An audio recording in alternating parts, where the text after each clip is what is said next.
children of the sun.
Ladies and gentlemen, welcome to the Rocket League Championship Series presented by Verizon. This is the Mobil Mountain Classic, and we are on Day 3 Championship Sunday, and there's a reason it's called the Mobil Mountain Classic, because besides Gibbs, besides Turtle, we have Sarpfet, Season 1 World Champion, the GOAT, the Pioneer, the Mountain is Kronovi. Welcome to the show, buddy. I'm excited to be part of the Mountain Classic. I wouldn't miss it for anything.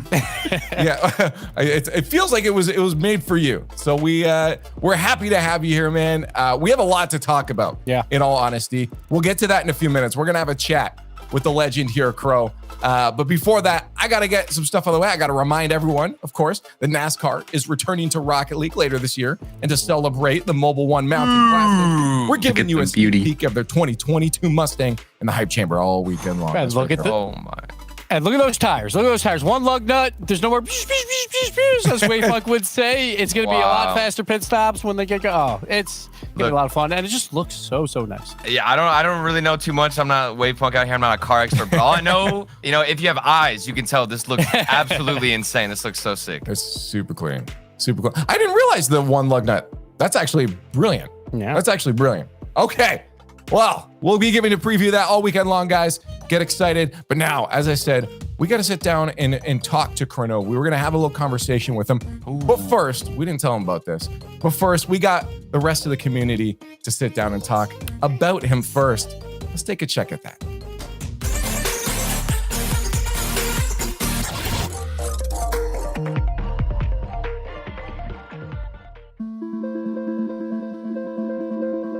You don't get players like Kronovi in esports very often. He will always be the GOAT in terms of what made Rocket League so big was everyone watching Kronovi. Kronovi ushered in the belief in the masses that this game could be a successful esport. He's been called the Mountain for a reason. He inspired everyone, and that's not something that's written in the stats book. That's something ethereal. That's something that, unless you say it, you may not realize. So it has to be said. Kronovi is the godfather of Rocket League. He got probably 80% of the pro scene into Rocket League. If you put Mount Rushmore, he's there probably 4 times. Box. It doesn't matter. Kronovi gonna carry this over everybody and put it in. That is a Mog at the camera moment. I think Kronovi inspired a lot of young players to grind and start content creation, and as well as trying to go pro.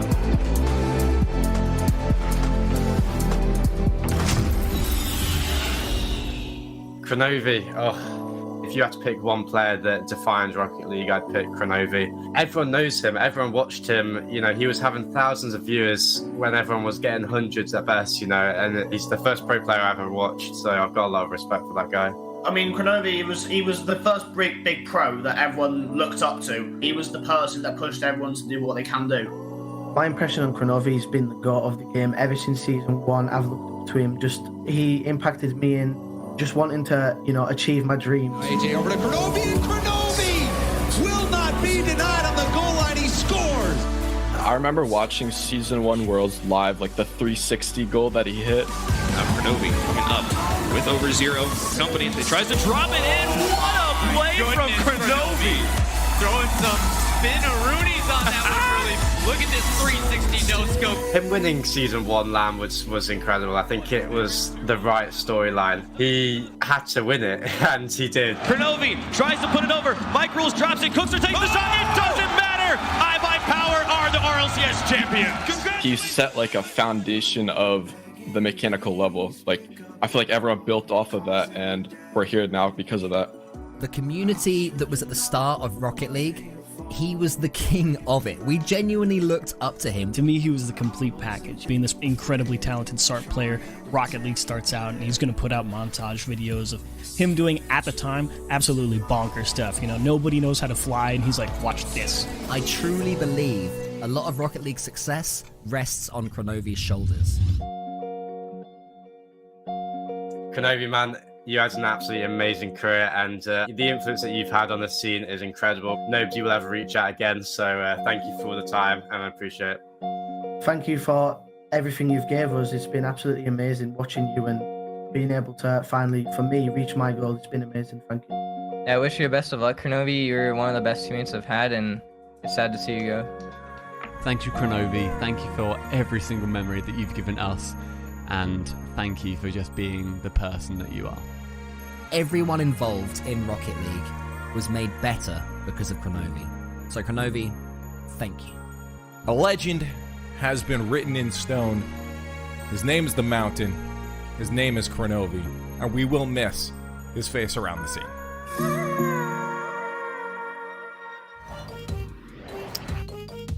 Who got their tears on my face? that's probably me. You guys are gonna try to make me emotional on my first day here. Oh my goodness! Emotional, Gavin. I've seen the video already, man. It's insane because I always I'll always say I wouldn't be here without Crow, but everyone always will say none of us are here without you, Crow, because we would not have an esport, I think, without those montage on YouTube videos where everyone's like, wow, that's what you can do in this game, and that's where everyone flocked in. And we see all these pros from NA and Europe as well, just they admire you so much because that is what they wanted to be, and now they get to be it because of you. It's awesome. An amazing career, Kronovi. I'm just still really grateful to everybody that is still kind and I guess has that respect. It's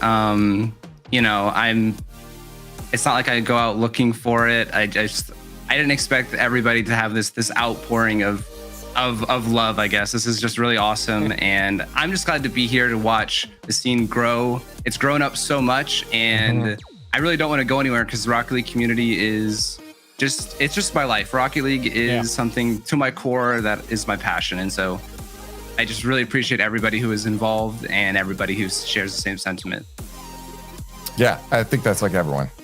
Turtle, I mean, as we're saying, I feel like everyone in the early days was inspired by him. No, I was literally picked by Kronovi in the pro draft tourney. I don't know if you remember that, Crow, but that was when I first started out, and I don't think I would have gotten where I was because you gave me the exposure. You gave me even a little bit of platform just being on your stream. So that alone gave me a feeling that I'd never had before, and that's all thanks to you, man. We have a lot of respect for you. I have a lot of respect for you, and I'm just glad that you're sticking around, and so I'm so sure that everybody else is as well. Yeah, and then it's just crazy to think about, 5+ years ago, me and you would grind 8 hours a day to win a tournament for $25. And now we're going to talk later about these guys playing for $30K every weekend, right? It's insane how much growth there is, but again, I think a lot of that has to come down to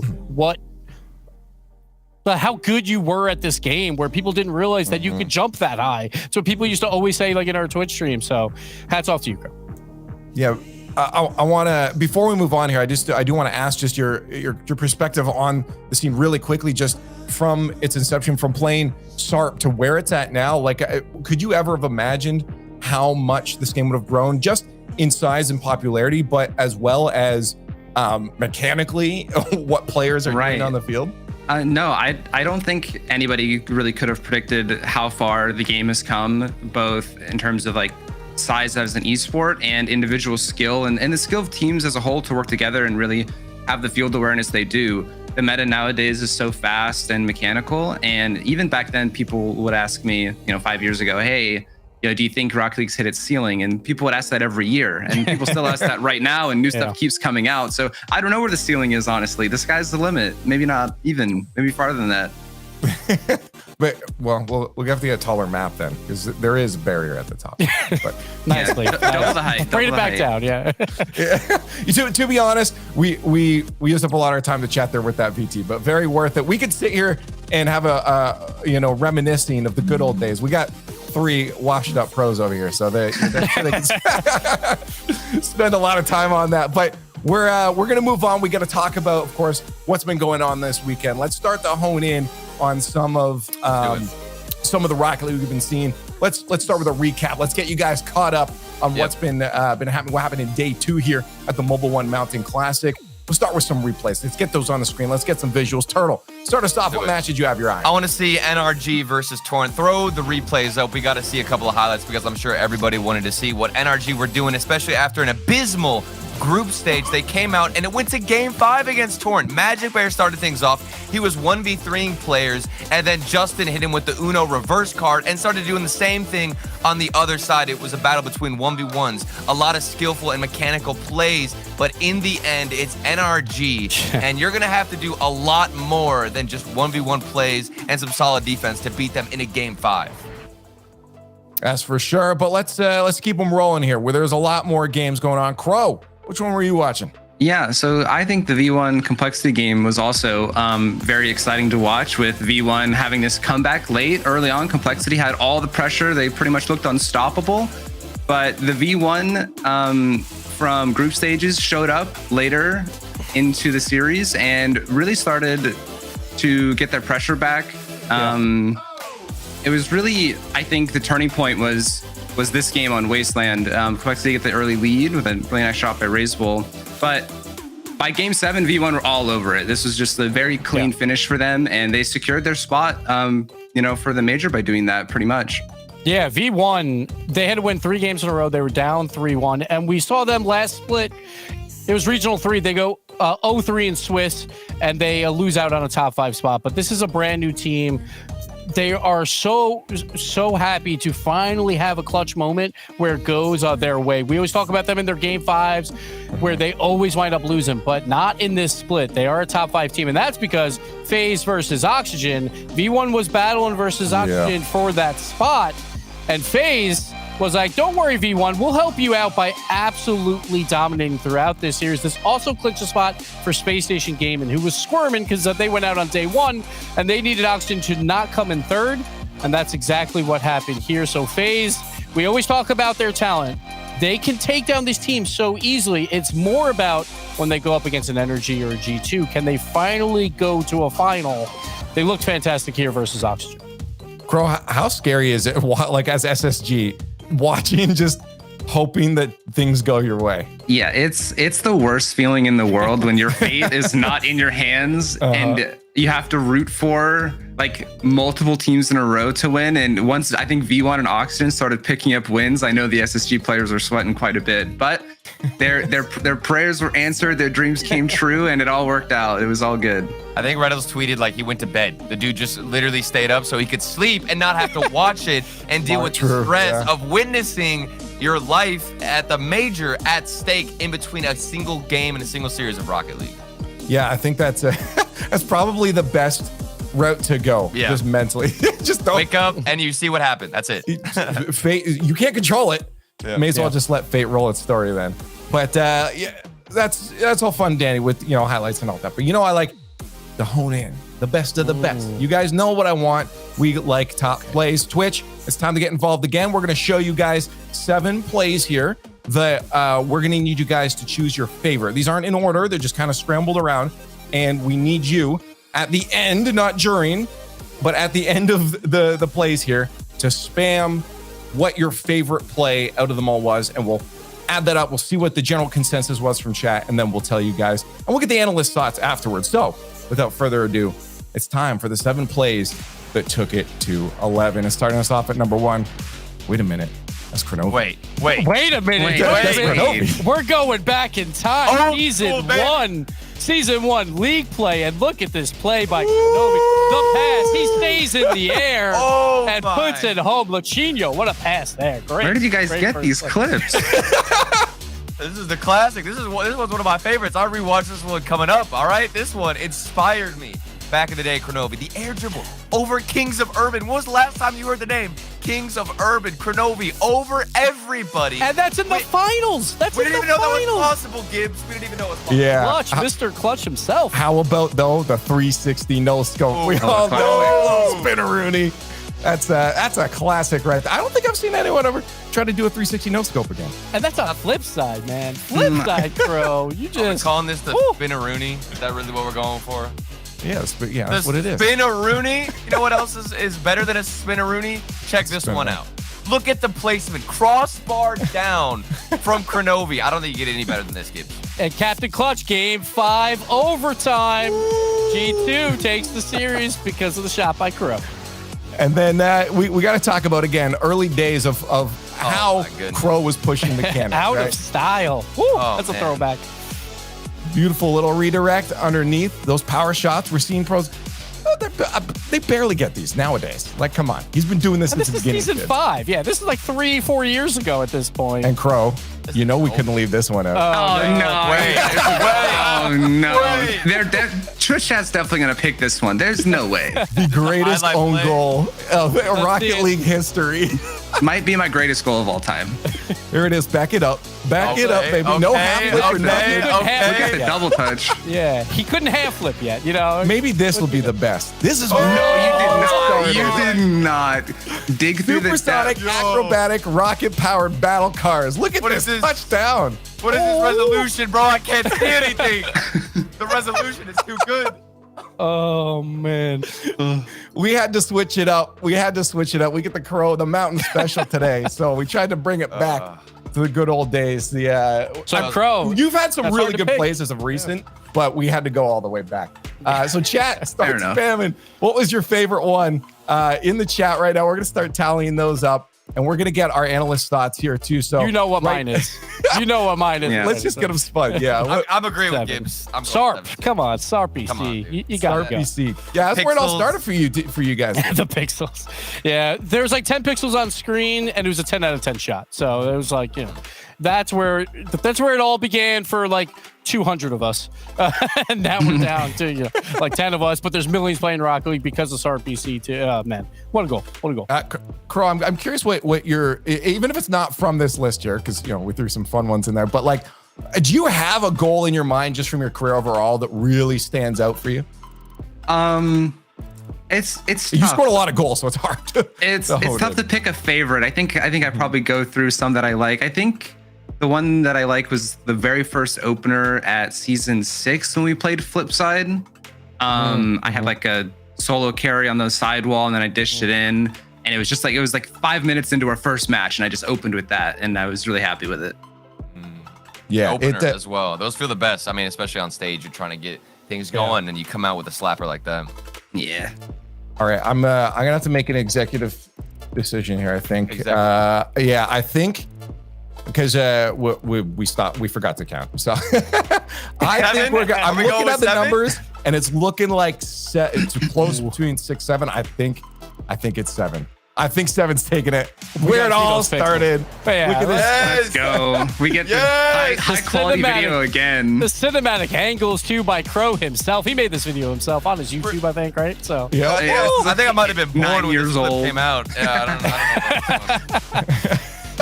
don't know. This is great too. Just the redirect down. I just love. It's so cool watching this too because you get to see how much Psyonix put into Rocket League to say we're onto something good here, guys. Let's perfect it. Let's let's hone in on what really makes this game awesome. And then we got Rocket League, which is, it's cool, Crow, to see where it all started. Yeah, that play could have happened in Rocket League, you know? Because I love too that just the stuff like how much flying and you guys started doing that was like early on surprising devs as well. How much you could do in this game. That's why we love it. We keep seeing new stuff. But let's move on here. Let's talk. Let's get Gibbs, back you good? on target. Gibbs? I'm good. Gibbs? Oh no, my screen! Yo, Gibbs has been staring into my soul for the past like 5 minutes. I don't know how I feel about that. Hold on. Do not fix it. Do not fix it. No, please keep it. Please keep it. Please keep it there. All right. That is the leave disappointed dad. We're leaving Gibbs looking like this. All right. And Gibbs is just perfectly still. He's actually in his video's live. It's just if he stands so still, you won't be able to see him. All right. Well, you guys can still hear me, so don't. No, we're fine. All right. Let's take a look at points. Let's get back on target here. Let's take a look at some points here, and get an idea of where we're at, because we have our major spots locked, Gibbs. We do. The top 5 is locked up. Energy, G2, FaZe Clan, Space Station, and Version 1 will be going to Los Angeles. Still playing for seeds and still playing for a lot of prize money as well. So NRG, what they need for the #1 seed, if they take down FaZe, they are the #1 seed. But if they lose to FaZe, they need G2 to not win this tournament. It's between those two for the #1 seed. On the other side, Version 1 can move up to 4th, but they have to win the entire tournament. So that's the only way that Version 1 will pass Space Station Gaming. So that's what's on the line. FaZe and G2, so they're fighting for 2 and 3 as well. So we'll see how that all plays out. Seeding on the line, so there's still a lot to fight for. Let's take a look at that bracket and see which teams are fighting for stuff here, because we're honing it in. It's Championship Sunday, Turtle. We're getting down to the wire. We continue to see familiar names here, but that V1 team up there in the upper bracket finally. And this is the best run that Version 1 have, I think, ever had in the upper bracket final so far in the playoffs. They didn't have a good Regional 2. In Regional 1, I believe they made it to lower semifinals, and that's about it. So V1, to be in that upper bracket, they've got an extra life, too. So if things go the way that I would say it's predicted to go, and G2 might take that series, I don't want to call it right now, then V1 are still alive and have a chance to make it back to the grand final. That's for sure. But I want to take a look at a different bracket here, because I want to put Kronovi on the hot spot. Let's see it. Let's get Kronovi. We always have to make predictions. No, Gibbs is back. Right? What? I'm back. What happened? I'm back. He's not disappointed anymore. We always have to make predictions up here and face the chance of being wrong. So I want to make Kronovi have to face that chance here. So we made him put together his little bracket. If you want to break this down for us, who you have winning? Well, I have G2 going for, their grand finals. They want to get the 1 seed. I think they've been looking really good lately. I think it's just going to be a bit too much for V1 and NRG to win. Down in lower bracket, I do think NRG will continue to have close sets with FaZe, but end up taking the win, and then the momentum will carry them. But G2 will definitely be interested in that V1 NRG matchup, or whatever lower bracket matchup. Well, actually, they need the 1 seed. They need FaZe to win. Sorry, but G2, I think, are going to just focus on getting their win, getting in the finals, and then hoping that FaZe take NRG, and then G2 would get that 1 seed. Hold on, no bracket reset or anything. No, they just take it. And I'm smelling some bias here, because weren't you a G2 player for like 4 years? And then the classic match was always G2 versus NRG. And of course it's your final, of course. Biased analyst? Yeah. I was just waiting for the day I got to make a bracket, The long con. He's been waiting for this all the time. Okay, Turtle, can you get behind this? All right, I'm behind. I don't know how I feel about the grand finals.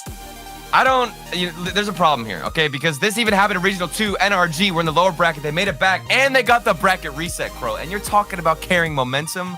I don't know if I agree with you on the fact that it's not going to go to the full bracket reset. Okay, come on. That's fair. What is this But G2 bias? They did already make it. They've been qualified since who knew how long ago. Maybe they just they get tired and they're like, oh man, whatever. The question is, would you have gotten tired, Kronovi, if you were in their situation, you were in their shoes? Would you be relaxing right now, kicking your feet up at the beach? Like, how would you approach that? I mean, maybe. I don't know. Kids these days are very hungry. They want to get every single dub, no matter what. Yeah, $30,000 too for first. That's pretty nice. Let's talk about that then, because we haven't harped on that too much here. The prize pool, what's on the line here? 100K across the board for this regional, 30K for first place Gibbs. That's a good chunk of change. Yeah, for a weekend to play, 3 days action, you guys can walk away with $10,000 each for these players. That's not too shabby. So I think if they do make it to a final, that's $10,000 on the line. They will definitely be giving it their all. And it's going to be exciting, though, because we know that these 4 teams are very good in North America. They all want those bragging rights going into the LA Major to have all that momentum. So see how it goes. I was gonna say you're talking about the old prize pools back in the day. Gibbs, you miss $75. Yeah, you miss competing. Split Gibbs? 3 ways. Yeah, split 3 ways. I wish I was born 10 years younger, and then I was actually good at Rocket League, and then maybe I would be competing for. You want to be born 10 years younger, like minus 10? Oh no, I guess 10 years old. Yeah, what? I don't know. Hey, math. It's caster math. Don't worry about it. Yeah, don't worry about it. Let's take a look at the schedule so you guys know which matches are coming your way. Of course, we only really have 2 on the board right now because we have to figure out what the further matches are going to be. That's those TBDs down the road. Of course, NRG FaZe Clan coming up second, but first, it's going to be G2 versus V1. Let's start breaking this down because for version 1, this has been a great run for them. Crow, you were talking about them earlier, but they're going up against G2 and a G2 that's looking like they're getting their footing. Yeah, we'll see. I mean, V1, I think, have a very tough matchup here. The stats are showing for themselves. G2 just across the board look like an absolutely dominant force. But V1, this is their best tournament. This is the best they've looked so far. And, I do think they're gonna put up a really good fight. And I wouldn't be surprised to see V1 get the win here. So I want to find out what is going to be needed here, Turtle, from V1 to go with G2. Because, yes. There probably is good weight on G2 being I agree with that pick for Crow's bracket there, but for V1, what's that key factor for them? Oh man, for V1, there's always a lot of moving parts, but I think Beast Mode is obviously with the new pickup, Beast Mode coming in. I think he has a lot of responsibility on the offensive side. That's very routine for him, and the fact that they have an extra life and they haven't been here before, they just made the major. It's like they're feeling so good. The positivity is there, the comms, they're uplifted, which is actually what makes me think that V1 have the advantage in this situation. I don't know what it is. I got that tingly sensation again, bro. I have a feeling V1, this is their game. Let's see what chat thinks in this situation. It's time for the Verizon fan folk. Get them rolling. Hashtag G2 or hashtag V1. Turtle's leaning towards V1, it seems, but Crow leaning towards G2. Let's see who has more influence here. Let's get the analysts' thoughts on their predictions. Now, I'm going to go to Crow right away because we saw his bracket. Crow, I'm assuming you're not changing from your pick of G2. Yeah, I'm not going to pull a 180 and just go all in V1. No, I'm going to stick with G2 for sure. Okay, that makes sense. And Turtle, I'm going to go to you next because it seems like you might have your mindset. I'm going to rally all of the V1 fans in chat right now, okay? I want to sway this prediction. It was originally going to be so in favor of G2. Please, we can do this. Rally together. I'm picking V1. I have a good feeling about this. I don't know what it is, but V1, they've never been here before. The positivity is there. G2, they might get caught slipping in the first 2 games, and then after that, the momentum is over. V1, take it. Come on. Okay. Where's the hype? All right. V1, lay it down. They are the #1 defense throughout this entire tournament. They are #2 on offense. But G2, I think it's more important for them. Top 4 in defense right now. And G2, that's where they always falter. They give up a lot of wide open goals. And G2's offense is always going to be there. The pressure is always going to be there. I'm going G2 because I think their defense will hold up and they'll score enough to take down V1. All right. There's a lot of good points being made on either side here, except for the V1 side. I will have to go. I can't just. We get Crow on. He picks. It's because our shirts. Yeah, we're lined up here. We coordinated. Turtle, what did you do? You guys are logical, bro. You gotta go with your heart. Everything speaks to G2. I get it, but where is your heart in this prediction, Leaf? Where is my heart is where I think it's gonna go. Yeah, I don't know. Yeah. Also, it'd be disrespectful. Crow comes on and he makes a prediction. I got later on. Don't what Crow. Yeah, you're disrespecting right now, Turtle. I don't know, man. They're built different today. I promise. All right. Okay. Well, we're gonna find out. Chat, which side you land on? You gonna stick with Turtle or not? Yes. Ooh, wow. Yes. That's pretty good. That's a W for me. I mean, I'm pretty sure that's still an L. Like 52 is greater than 38. That was probably going to be like 10 to 90%. Let's go. Turtle, L plus pull ratio. Come on, let's get over to the Verizon Skybox because our match is about ready. Stacks and Cole are waiting by to cast your game for you. As V1 have clinched their major spot, they aim to just keep making a wave in NA, but They are up against G2, who's looking pretty solid. Let's see how it goes. The comeback kids are at it again. Version 1, trying not just to secure their spot in the LAN as they did yesterday. Now they want better seeding. And of course, there's a huge chunk of change available if they can pop off and win the Mobil 1 Mountain Classic. Cole, what does V1 have to do to shut down or at least contain the juggernaut that is G2? I mean, it's a very simple question with an answer that's not quite so obvious, Dax. How do you slow down this fantastic G2 team? It looks like they have everything that they need. They have the composure, they have the solidity, they have the finishing. But V1 may have heart. We saw it yesterday against Complexity. It looked like they were down and out in that series, but they kept on fighting. And what they have as well is a player called Com and a player called Beast Mode who's come back this split and been so successful. But at the moment, they don't have too good of a defense. 1-0 early doors for G2. So the answer to how you slow down G2 is not like this. Let this ball roll right out to JNaps. Com couldn't get there. Atomic in the way as well. And just 26 seconds in, G2 gets the first strike. And we wondered, is G2 really this good? I mean, they added Atomic, and then, of course, they won the second regional. And we're like, okay, well, maybe they were just playing for Jazzo. They got the emotional buff. There's no explaining this other than, yes, they are that darn good as Com makes the stop right in front of Chicago. He'll try and leave that for Torment and get downfield, but JNaps is there to block him until Beast Mode just launches this across the center line, and Beast Mode can at least get this out of the zone, but only for a brief reprieve as G2 comes right back to work. Here they go again, JNaps denied. Oh, it's just looking like G2 are going to score every time they come forward. Atomic now have a chance to get a flick reset or a fake. The ball just rolls past the post. And I mean, V1 have beaten G2 a couple of times this split, but the way G2 are playing right now, there is so much freedom for a team that is gunning for that first seed in North America. They look like they fully believe that they are the best team, not just in NA, but in the world. Look at this. Atomic is pre-jumping. Chicago's going for it as well. Everything seems to be connecting right now for G2. And look how far away Beast Mode is from that ball. There's just no clean touches for them and no freedom away from their own goal. You know, the neutral observers around the world, not just in North America, have always had G2 under the microscope. Was Drees ever good enough? Was Rizzo ever good enough? Has Atomic been good enough? I think the answer to that question certainly has been yes. JNaps has always been good enough, and he's got a second goal. He's been good enough for about 8 seasons now, Stacks, and here's why. Yeah. You know, it's the ability to change his mind in midair. He faked the flip reset. Beast Mode, a mechanical player himself, assumed that JNaps would go for the fancy thing, but in the end, just a simple second touch, and it's 2-0 for G2.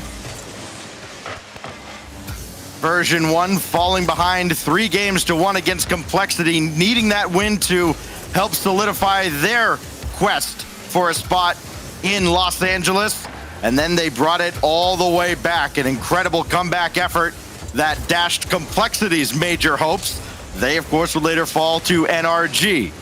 This is blocked by JNaps. Chicago lobbing another ball in, and that's more time that Version 1 is not able to commit to a comeback effort here in Game 1.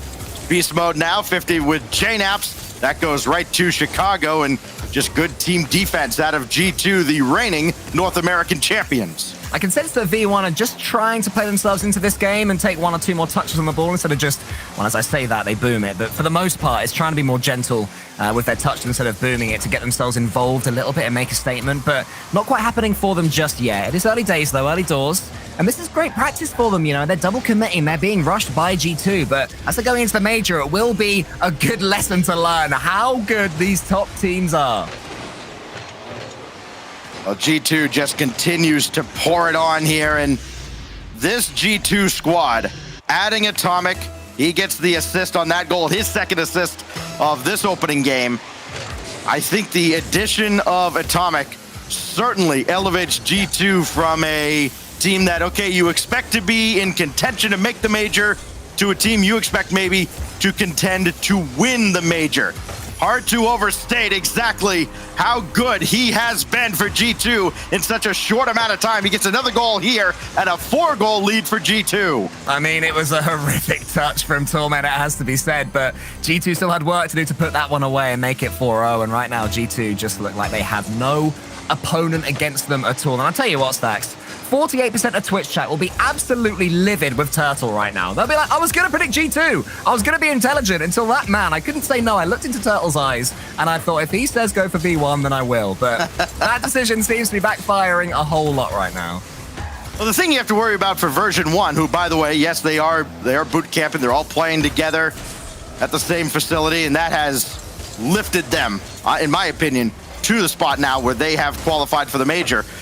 But they qualified yesterday, so all that pressure just kind of rolled off their shoulders at that point. Sure, winning this whole thing would be nice. You get the extra points. That will go a long way towards getting into Worlds or the wild card. You get the extra $20,000 as Torment will score here with 1:04 to go. But you do have to wonder if there's kind of a letdown after all that pressure and then the elation of actually qualifying. I mean, it's been such a slow start for version 1, but Beast Mode just reminding us all why he is held in such high regard. A man who took an entire split off just to figure out what he wanted to do. Does he really want to be a professional Rocket League player? He comes back and he says, yes, the answer is yes. Completely improves his team. And the speed that he showed going around the arena right there, completely outpacing G2 of all teams on defense who have been so solid, just a little sign that V1 are here by merit. And we've seen players step away for some amount of time, sometimes just a few months, as is the case with Beast Mode, sometimes much longer. And when they come back, they don't seem to still have that same zip. Beast Mode does, though. Nobody has anything here. Chicago adds yet another, and it's a playmaker for Atomic in the opening game. I don't want to pick on Torment too much, but he has just done a bit of a backflip there from way underneath the ball. So I feel like V1 have written this first game off, and they're just, going a bit chasey, diving at the ball a little bit, not maybe caring too much how the result of this first one goes, seeing if they can just, loosen up a little bit as the series goes on. When are you going pro, Stacks? You're talking about people coming back? When is going to be your sort of first foray into professional RLCS? As a player, I'm waiting for the neural implants once I finally get properly induced into the Matrix. So you have to have a brain for that, so I'm not able to do that even then. Yeah, well, I'm waiting on mine too. This goes to the back wall, and G2, the only question left is how many goals will they score when all is said and done? They got one more trip down the field. No, that ball will just die on their half. And so it's only a 5-1 victory for G2. I think the best thing you can say about V1 there is that they scored a nice goal. Beast Mode's zipping around the pitch using those wall dashes was a thing of beauty. Good speed. Torment was there to finish it. But in defense, I mean, it wasn't V1's strongest defensive performance at all. I mean, obviously, credit to G2. They make a lot of teams look a little bit silly when on defense, but we can certainly expect version 1 to do a lot more than that as this series goes on. But I mean, Stacks, G2, they are just doing everything right at the moment. Yeah, a lot of crooked numbers on the G2 half of the scoreboard as well, including 7 shots from Chicago alone. He equaled version 1's offensive output in that category, part of a 13-shot salvo unleashed on the version 1 half of the field. And now we go to Forbidden Temple Game 2, a fresh reset now for all of these players and a chance for version 1 to make good after G2 just did whatever they wanted to on the offensive half of the field. Yeah, well, as a Brit, I appreciate your cricket reference. And the best thing you can say for V1 in that last game is that at least they weren't hit for 6, only conceding 5 goals in the first one. Big question now, is the G2 step up even further and really make a statement, not just to version 1, but to their entire region? Another statement. Or do V1 step up? That's what we want to see. And that is almost what we do see. But Atomic, I think he fell from the ceiling. What a save that was. But a good start still for version 1.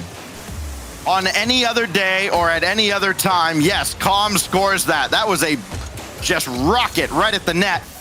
Calm happened to be there. Or rather, Atomic happened to be there. This bounces out of the corner. Beast Mode will score the open net after the miss out of the corner, and Beast Mode gives version 1 their first lead of the series. Version 1 are here to play, looking a lot better right now. Beast Mode with the simple finish, and it's 1-0. Unassisted there for Beast Mode, 30 seconds into game number 2. Maybe a turning point for version 1. We saw G2 open the floodgates early.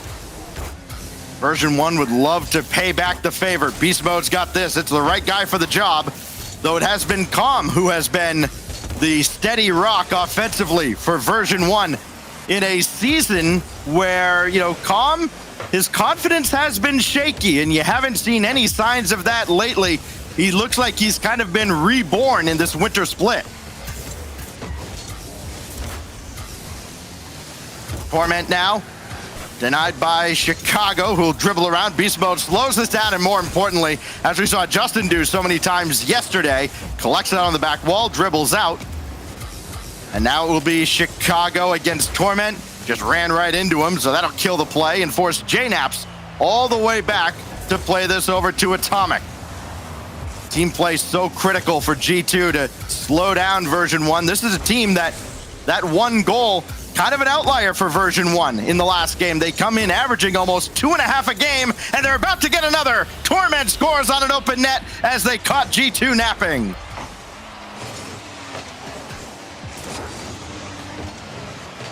Some mistakes you just can't afford to make no matter who the opponent is, and they've let version 1 get 2 unassisted. That one from Torment from long range. And now Beast Mode looking for more. He's going to try and set up Torment. No, Beast Mode went for himself. As we welcome Cole back, and we see version 1 up 2 goals now, looking like kind of the inverse of game 1. Stacks, my internet, not my internet is struggling, my tech is struggling this weekend. It's one of those weekends, but thankfully the Rocket League is going well enough to make more than up for it as G2 can. You got to get the hamster to pedal faster. I am feeding it carrots as we speak. Run faster, Fido. It's just refusing to. Again, one of those weekends, but we're all good, hopefully. Beast Mode's going to put this one into the center, and it's just looking like V1 are playing a lot better in the second game. They have stepped up their game as we expected and hoped that they would.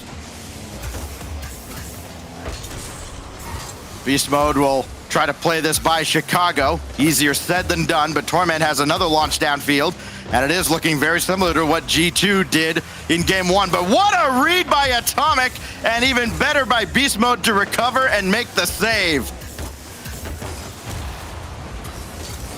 It looked like Atomic had the read of a lifetime. Now JNaps will score on a relatively open net, and G2's right back in it. Oh, look at them go. Yeah, never safe when you're up against G2. JNaps will just keep that ball going up against the version 1 net and eventually power it home. It was a nice finish, but you have to say it has been coming for G2. Version 1, can they hold their nerve here? They had the 2-goal lead. Everything was going well. You know, they had a few nice mechanical plays. They were looking like the faster, zippier team. But G2 always have that ability to step right up. It's a good kickoff from version 1. Has given them some pressure. And Com is going to have to try and pass it on to a teammate. Oh, for a second, I thought that was loose, but Atomic couldn't quite make it in. If Com could have got him for that faster, looked like they might have had a numbers advantage. Instead, double commit at the net, and Atomic shot saved away by Beast Mode. Excellent recovery to keep the lead intact for version 1. Though G2 continues, even though they trail, to outshoot version 1. It was almost a 2-to-1 ratio in game 1. And it's getting to that point now. It's actually now 9-3 in game 2. But what matters? The numbers up top, and Com's added a third. An absolute disaster there for GT. Look at JNaps. His dodge takes him over the top. It ends up being a perfect assist for Com, who can't possibly miss. I mean, he's scored some brilliant goals so far in this tournament. That one is not one of his best, but he won't care at all. It returns version 1's 2-goal lead. Beast Mode, a full tank of boost, and he got the challenge on JNaps, so that's double whammy for G2 as this ends up right back on their half of the field. And now they find themselves chasing a 2-goal deficit yet again. JNaps had to avoid Com before he could get up and play this ball away. And Beast Mode shot right at Atomic, who was starting to get a little impatient, but he held on just long enough. Atomic can't get to this, though, and JNaps forced to stay at the back line. That is not where they want JNaps at all, who had a couple goals early in game 1. They want him downfield, maybe to receive a pass like this from Atomic. Instead, he's right back behind midfield, chasing this ball down with 45 to go. G2 are looking a little bit loose again. A few double commits coming in, which we haven't seen from them at all in this entire tournament. It's because V1 have just completely upped the pace. In the first game, they were so slow. It almost looked like they weren't at the race at all, whereas in this one, absolutely at the top of their game. Their dynamic working perfectly. G2 looking a little bit shaky there. You know, you can see Chicago. Normally, he'd at least get a touch on that ball, but this time has to pull out of it. Has to go for a backflip just to keep himself in the game. Down to 17 seconds. Got to score right about now. 2 defenders up in the air. Chicago trying to go underneath both. And Beast Mode got down to make the initial save. Com makes one more as well. Down to 7 seconds left. Last gasp for G2. And they've got life with 3 to go. I mean, it's rare that we see more than one player defending the backboard, and V1, they were just, everybody camped back as deep as they could go, seeing if G2 could break through them, but G2 were good enough to break through them. It's going to be a big 3 seconds in this series. 4th goal in this series for JNaps. They need one more. They got the ball in the air at least. And Atomic, forced to actually slow play this because Calm had the read. Needs one more touch. I know he kept that from going to the ground from Torment. Chicago can't keep this in the air. Great challenge as V1 hangs on and levels the series. As this all goes on, we're learning more about version 1. You know, first it's, are they good enough to break into the top 5? The answer to that is yes. Second, you know, is Beast Mode going to be good enough after his break to still compete at the high level that he wants to? Very much so. Third, how do they adapt when a series and when a matchup is going massively against them? And the answer that we've just discovered is really well. You know, they tweaked their game plan just slightly. I think they went into that one a lot more aggressive, fearing G2 less, respecting G2 less. And it worked out for them perfectly. Even after they conceded that late goal, they held on with the G2 rally, and they were able to defend when they had to do so. So now we wonder, how long is this going to be sustainable for version 1? Because you could see the numbers there. They were, once again, woefully outshot, but efficient. 3 out of their 5 shots did find pay dirt, but they still gave up 13 shots on the other side to G2. Second game in a row, and maybe a little fortunate that a couple of those did not find their way into the net.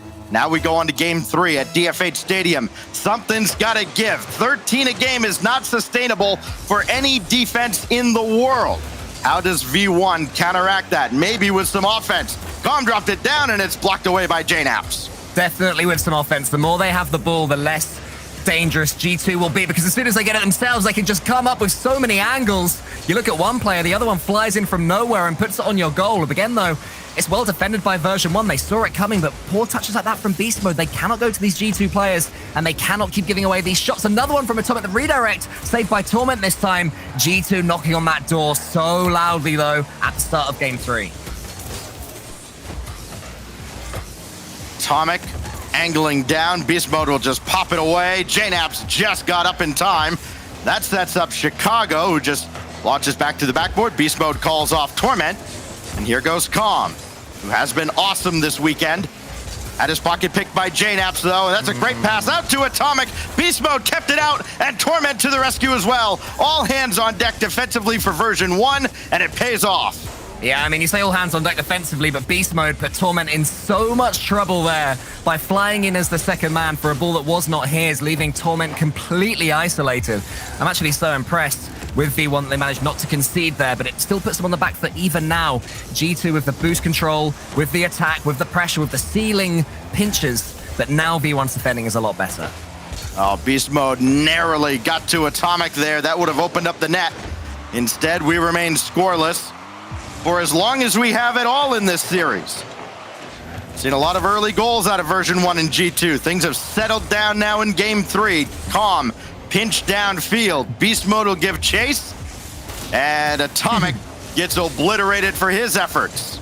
Yeah, he tried to bounce over the top of Beast Mode, but Beast Mode just waited a split second, saw where the jump was going, and took him out the game. Doesn't mean too much, but it just leads to a little bit of just neutral territory right now between these two teams, and the question is who's going to be the first to put in that defense-splitting pass that they're all looking for, or slow down the game and really take control of it. Someone attempts to do so, but his dribbling takes him nowhere. And version 1, they always took a little bit boost-starved. Whenever we cut to one of their players, they're maybe on 15, maybe on 20, because see Beast Mode there didn't have the boost to attack that ball, so they need to make a little bit more use of the bit that they get, because if they don't, they're scrabbling back for defense, and it just doesn't work. It's 1-0 G2. Yeah, version 1 trying to play the, I don't know, the 50 boost challenge or something, because yeah, you're right. They seldom have an average of 50 between them. G2 has done a great job managing boost overall. And another big goal out of G2, this one much later than they're used to. Now Atomic looking for more. He had the better read. JNap's coming on as well, and he pushed that wide. Oh, he'll want that one back, especially if Beast Mode marches down the field and shows him how it's done, but he couldn't control this, and then JNap just goes right into him to ensure he could not get a clean shot. Torment does, and Chicago saves. Beast Mode follow. That's popped away by Chicago as well. Beast Mode, who had no boost during that, by the way. I think we're seeing it quite a lot, that boost management maybe isn't version 1's best strength. This is better from Com. He's got 75 to play with. He used it to follow up, and that just makes G2 panic a little bit more. And now version 1 actually do have full boost control, and this is a pretty decent sustained attack from them. Beast Mode putting it into the corner. It's good play from them. They seem to have steadied the ship, slowed down a little bit, and not falling for that pressure. Oh my, I am the biggest caster curse in the world. It's 2-0 G2. I'm glad somebody took the mantle off of me. 1:43 to go, and yep. One of many shots out of G2. They've already got 9 with just over 100 seconds remaining. It's a 3-to-1 ratio, 9 shots to 3. Again, maybe a 10th on the way, but Calm got back to this one, and the lead remains only 2 for G2. It lets version 1 hang around in this game. And they have been deadly efficient with their shots. They've had to be to hang around in this series. They've got to get something into the net now. Torment pops around 1. That's not the greatest from Atomic. He gets knocked away from the play by Beast Mode. And all Calm can do is sky it up for Torment. And it's good enough. V1 back within 1.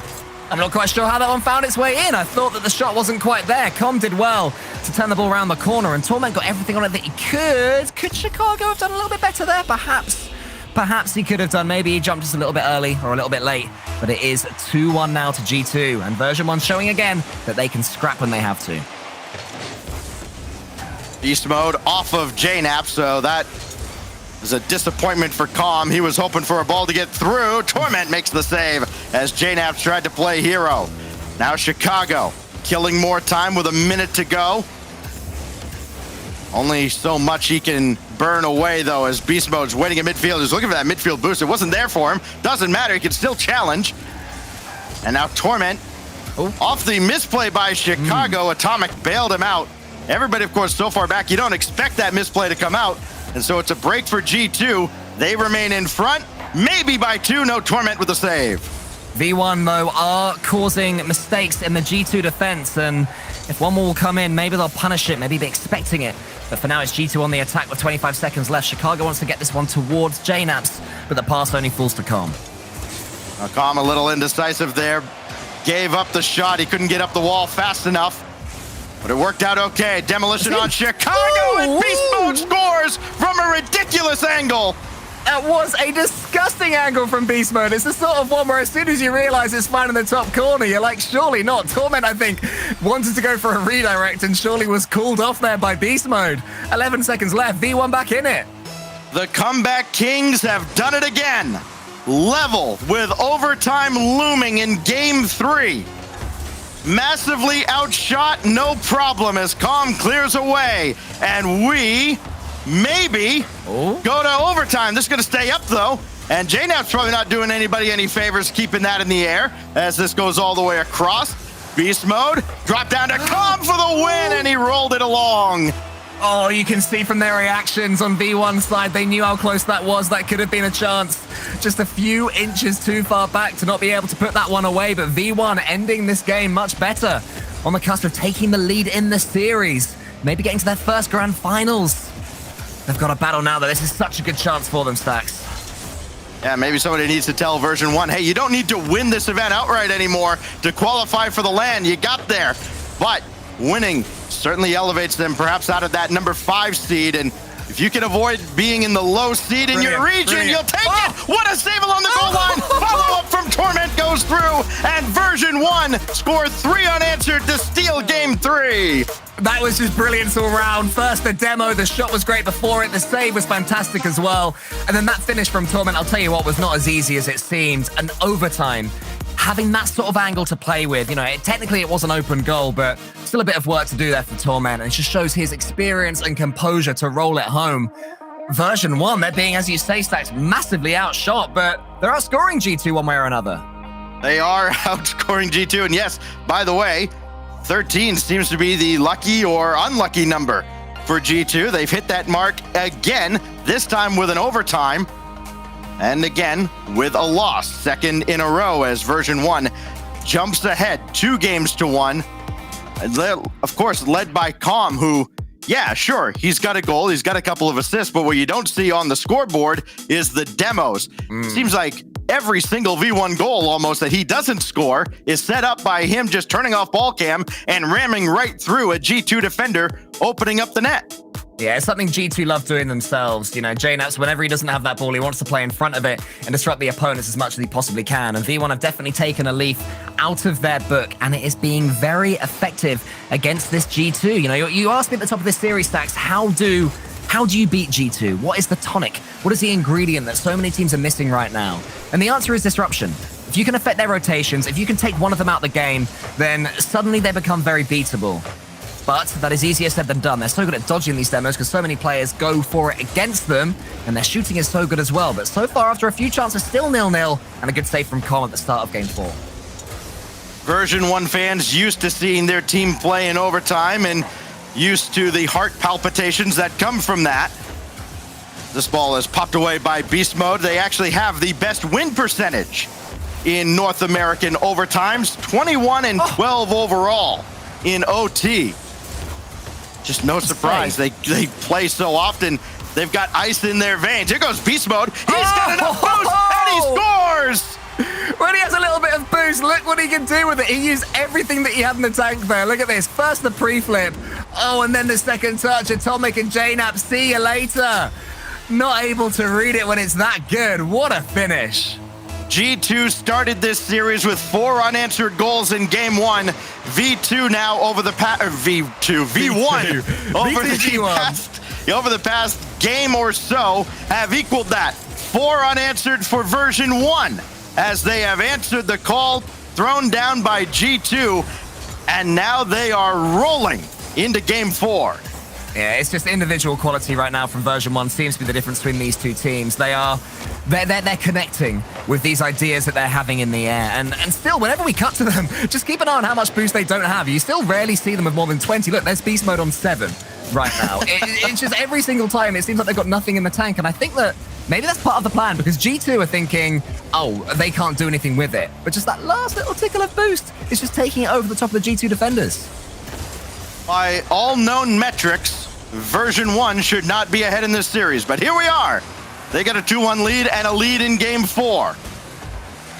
Atomic waiting at the back, and Beast Mode not giving him much time to breathe at all. Got a bump from Beast Mode, and Calm came up empty on the ball, so Beast Mode will take over. And Chicago disguised this up, and Torment waiting for a mistake.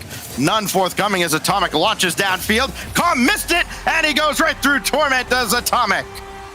I think the G2 have had enough of version 1 whiffing the ball, and they've started to read it happening. You know, a couple of games ago, Atomic might have assumed that either Torment or the other defender who was diving across the screen might have made some sort of connection with the ball, whereas now Atomic's like, yeah, I'll probably miss that. I'll follow it up, I'll score, and it's working. So V1, I do fear for them that any second G2 are going to start stopping falling for their strangeness, and maybe checking some of their own as well. The fake brings out 2 of them in defense, and then Calm manages to see the job away. Good defending from V1 after a moment of smart attack from G2. That goal, the first for G2 since they took a 2-0 lead in Game 3, and we thought, all right, now they've kind of weathered the storm from version 1, and they can kind of coast to a dub. Not the case after that flourish from version 1. And now Torment with a drive, bar down, and it's a race to see who will get there. It's Beast Mode who makes it 2-1. I mean, even that finish, it came off 2 of them. It was a great bump from Calm as well. You identified it earlier, Stacks, and then Beast Mode, we'll call that a redirect. We'll call that a brilliant redirect. A pre-jump as well from version 1 there to make it 2-1. I mean, G2, they are bombarding the version 1 half of the field, especially the net, with shot after shot, but they themselves are just getting bullied by V1.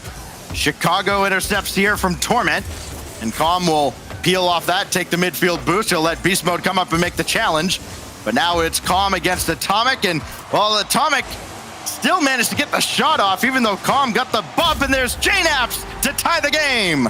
Yet again, a V1 whiff that's been read by G2 earlier on. Maybe JNaps doesn't go for this one. He assumes that Beast Mode will connect, whereas now he's thinking, yeah, they're missing a few of these. I think that version 1 are trying to embrace the chaos as much as they possibly can. You know, earlier on, when you said Com peeled off from that ball, it was a brilliant decision not to go for it. Completely faked out the G2 touch. But unfortunately for V1, G2 got the pressure back there, but V1 have pressure from the kickoff. It's Beast Mode with a flip reset that doesn't quite work out.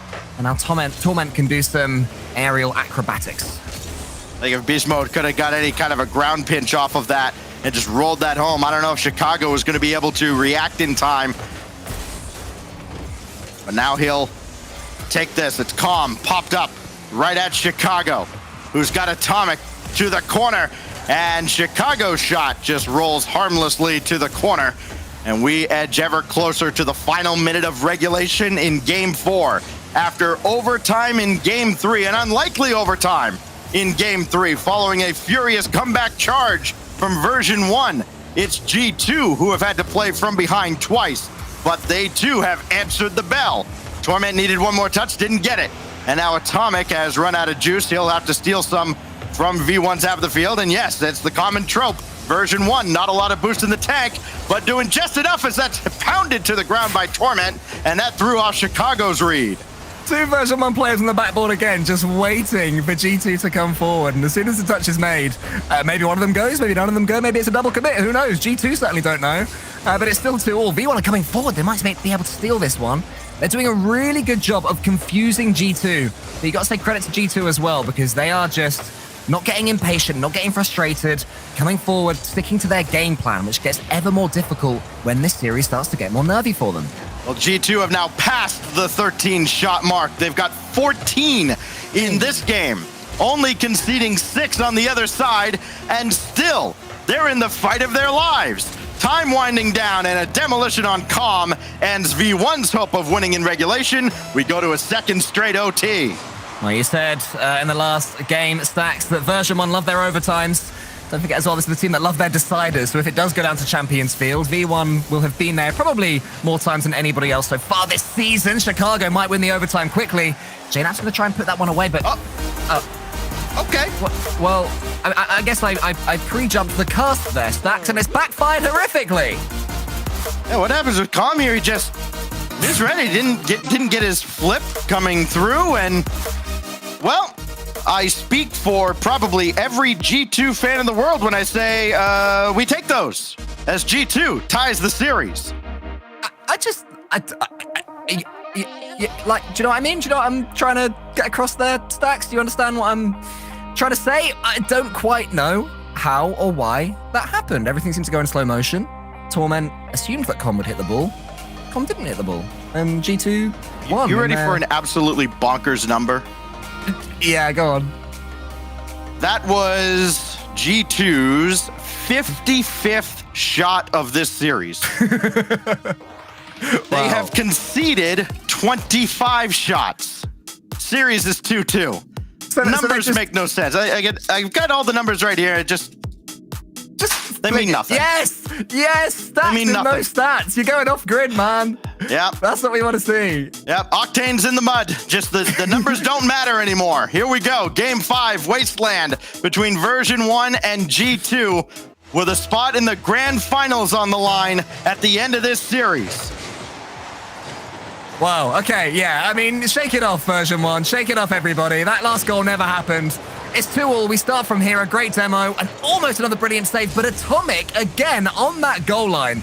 The man is like he plays the game in slow motion and everybody else is at double speed. He just constantly seems to be in the perfect place every single time. And he's got the mechanics to get himself out of situations as well. Chicago's certainly got the mechanics to finish this one. Not on that occasion, and V1 holds strong in the first 30 seconds.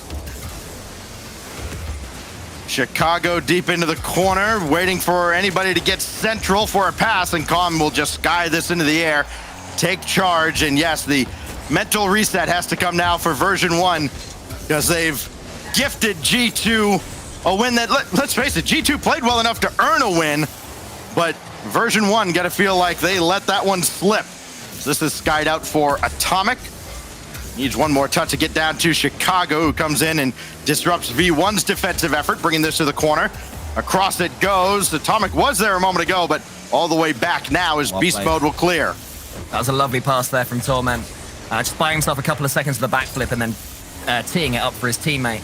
Really good play in defense. And V1, you know, they're embracing this chaos. They're living among it, and they're looking like they're a lot more comfortable in it.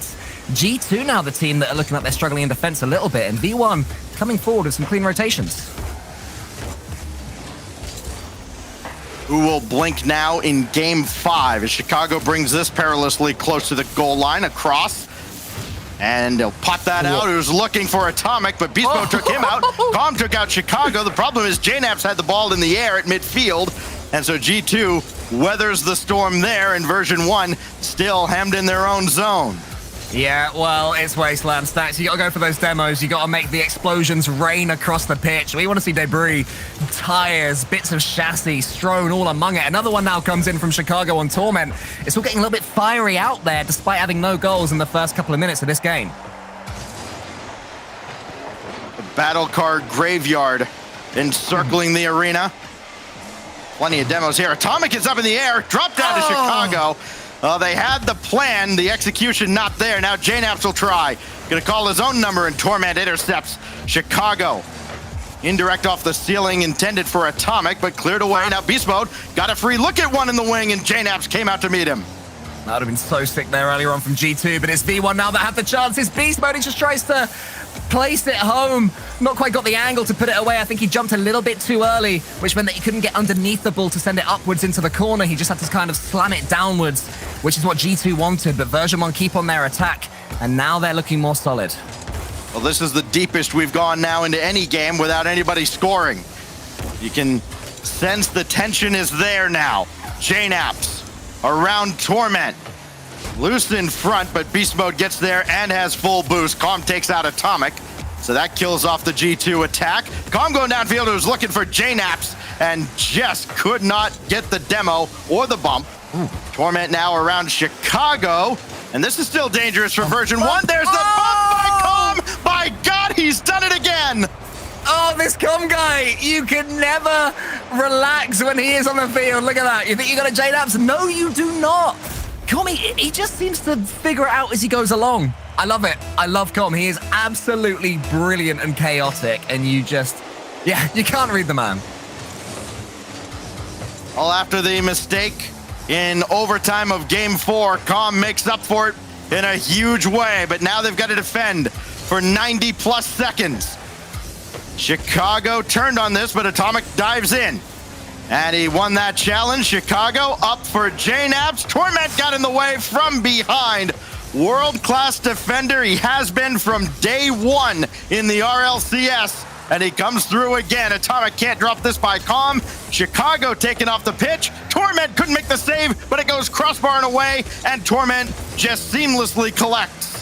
Oh, Beast Mode moves a little bit close to Torment there again, which is going to put Calm in a little bit of trouble if this ball can find its way around the corner. V1 still scrambling to get back. They need to win this ball very soon. Beast Mode and Torment, both of them go, which means there's a gaping hole there in the version 1 defense. Atomic tries to place it over them. All 3 of them are there. JNAPS is surely going to score. No, he's not. Beast Mode has saved it from the backboard. How have G2 scored? How are V1 still surviving? The pass doesn't make it to Atomic, but G2 will surely come again. This is the only game so far where version 1 has outshot G2, and they're gonna take a 2-0 lead.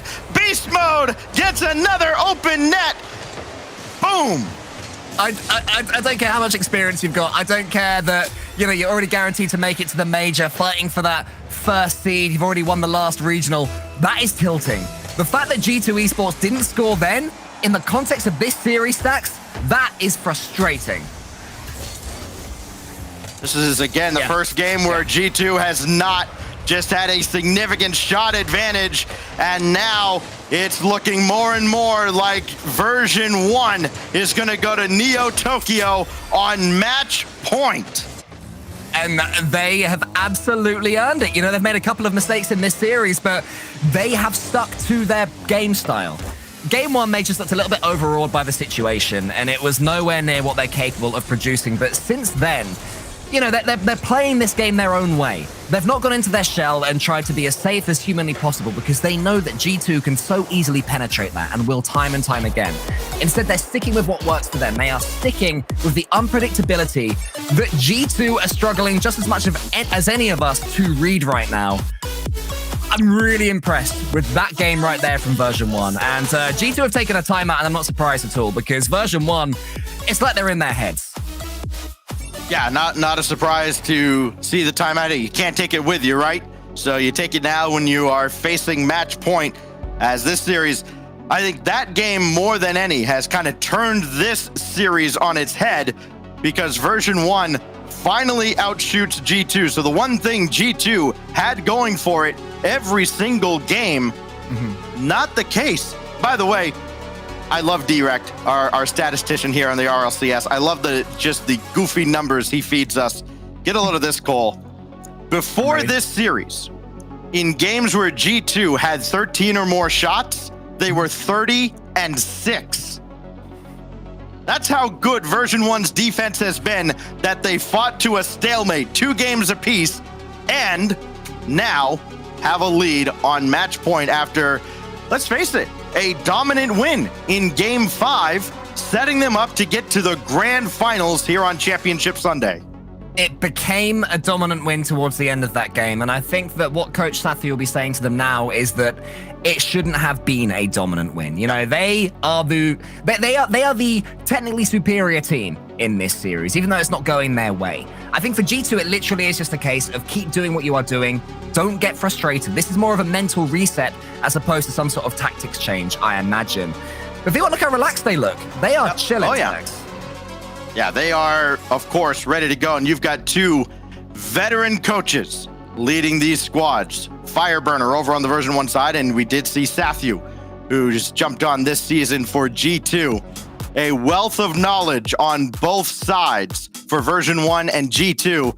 And now we'll see how their mental is as we get ready for Game 6 on Neo Tokyo version 1. So close to reaching the grand finals. And who would have thought with this team coming into this split, we knew Beast Mode was going to be good.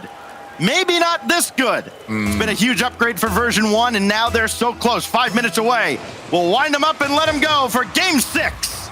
I mean, I called out Turtle right at the start of this series and the 48% that voted for version 1. But now, you know, Turtle's won them back. They will be absolutely laughing, happy with their decision, feeling pretty confident, it seems, especially as Torment already rains demolitions all over the G2 half, and Com's going for them as well. V1 not looking phased at all after the G2 timeout, picking up where they left off and almost getting that redirect. Oh, Torment thought about it. He'll just give way to Com, and Chicago has to play this back. And Atomic will come out from the ceiling of the goal, only to watch his team struggle to get downfield. But Chicago does get there. Atomic can play this ball. Downfield, looking in Chicago's general direction. He got the demo on Beast Mode, and still Torment with the stop. Version 1 hold G2 scoreless through the first minute. Yeah, Torment held his nerve excellently there. He saw his teammate get deleted in front of him and still had to stand up strong, make sure he avoided the bump in the demo himself from Chicago, and still got a chunk of that ball. Good work there from Torment in defense. Well, Com has let this ball go by, so he'll play a delayed touch to the corner. Atomic still got a piece of it. And now JNaps had to recover on the side wall. It was kind of awkward for him, and he couldn't. Now Chicago gonna have a tough time getting down to this ball with Com taking control. Atomic and JNaps waiting at the back, and you can see maybe G2 taking more of a defensive posture, so one big bumper demo doesn't completely ruin their defensive scheme. 90 seconds gone by, and it seems to be working so far. They did the same thing yesterday against FaZe Clan. They just played ultra defense, knowing that eventually FaZe Clan would part and they could roll that ball through the Red Sea of their defense. It worked very well for them then. Will V1 fall for the same tricks, or have they been studying those replays and will know exactly what G2 are trying now? Oh, Com still scores over Atomic. I wondered when maybe G2 might punish version 1 for hanging around on the backboard maybe too much, and then Com just launches downfield, probably the hardest hit ball of this game, and Atomic wasn't ready for it. I mean, that's a goal out of absolutely nowhere. We were saying that G2 had just turned on solidity mode. You know, they were turtling up. They were being as defensive as they could be. And still they gave away a free goal. Version 1, like, fair play to them for holding out for as long as they needed to. but that's a freebie. Beast Mode might be able to force this one. The flip reset to the backboard. JNaps reads it and sends it to Chicago. So another stretch of 4 unanswered goals out of version 1, going back to the 138 mark of game 5. G2 did answer back on the last such stretch. Gotta have a big one here though. Atomic gonna collect. Chicago avoids the demo from behind from Calm. Beast Mode plays away from JNaps. Now Chicago comes in, and we're gonna have a pause here for just a moment while we get everybody situated with 2:23 to go. And apparently there's a fire alarm going off over at the V1 facility. So, all right, if there was ever any good reason for a pause, I guess that would be it. In a neutral spot, in a stalemate, 2:23 to go here in game 6. Version 1 up 1-0 in a clinching win, perhaps. Yeah, well, hopefully everything is obviously okay there at the version 1 HQ. The players are still there, so presumably it's either a test alarm or a false alarm. But I mean, G2, they have a lot of in themselves, right? Because the series is not working out for them at all, Stacks. Yeah, I understand coaches employ different tactics to mentally toughen up their teams and prepare them for any and all environments. And I know LAN is a stressful environment. Yeah. But come on, Fireburner.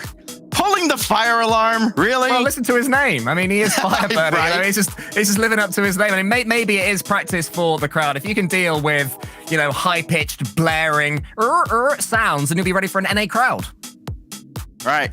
Actually, not sure actually if it is. I don't need that. I don't know why I said that. I'm sorry. Yeah, we're getting mixed signals from behind the scenes here, whether it's version 1 or G2. I mean, V1, they're just chilling right now. So we'll figure out exactly what's going on. And when we can get the players all back to their PCs and ready to go, then we will be ready to go for the remainder of game 6. Again, if you're just joining us, it has been a crazy, crazy series. I mean, we've seen G2 vastly outshoot version 1 in this series. At one point, it was 55-25. And still, G2 could not muster an advantage over version 1. They fought them tooth and nail, level all the way.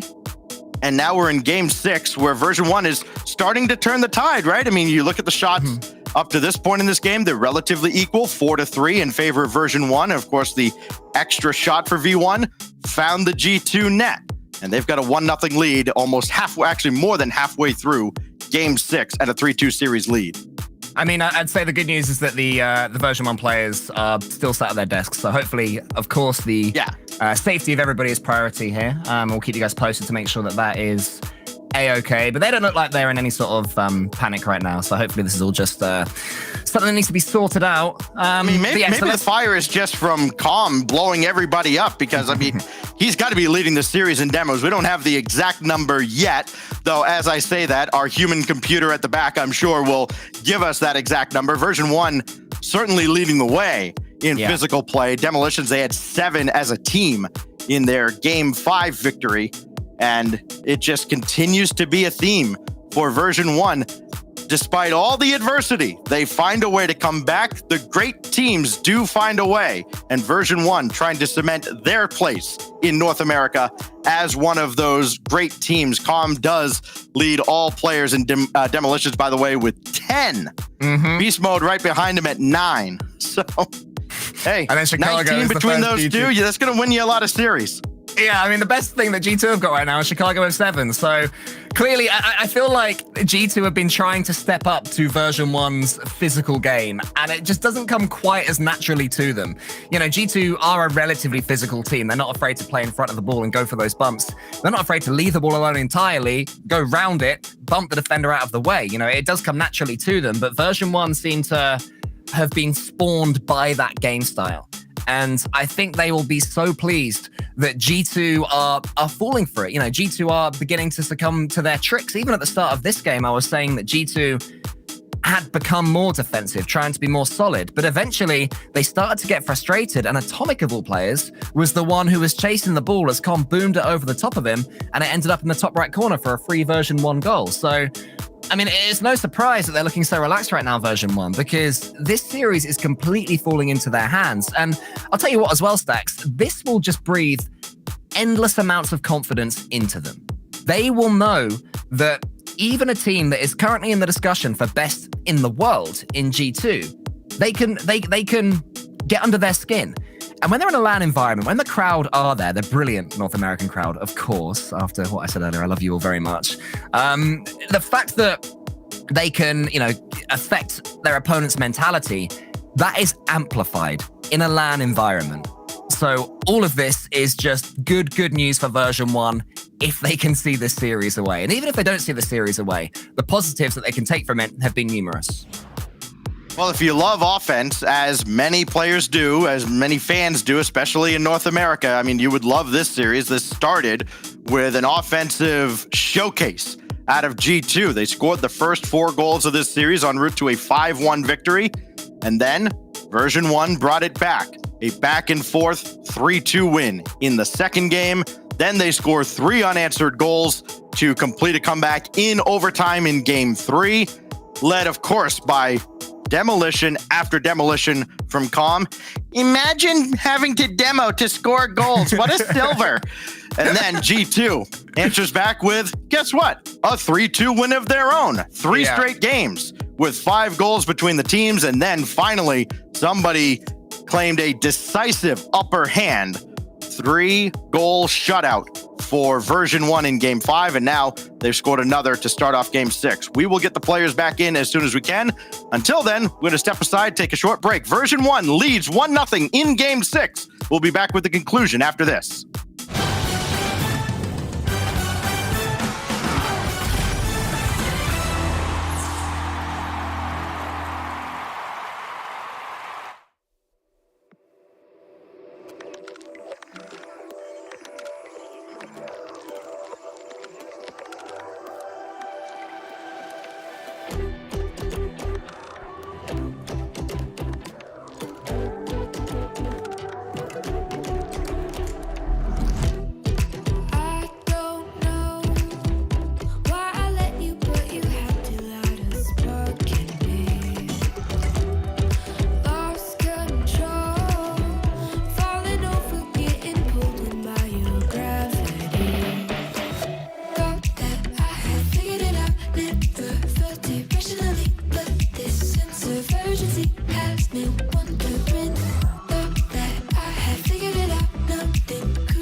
so far gone.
Replaying your words there in my head. When you're not here, I'm stuck in bed. I'm starting to break. I'm starting to break. I'm starting to break down.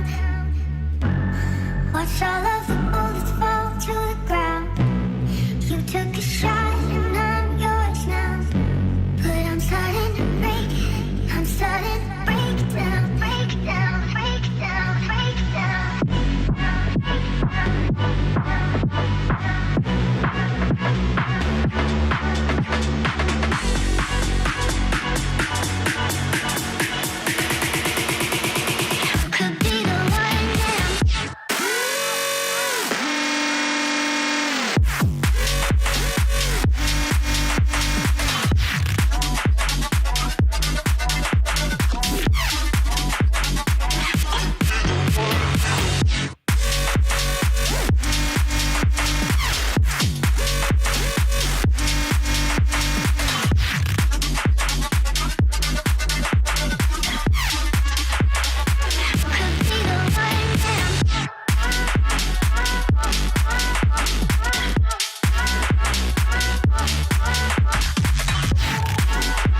Your lips are stained with fiction.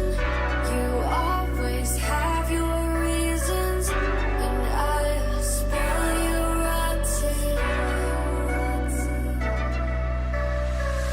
Your hands are sealed in pockets.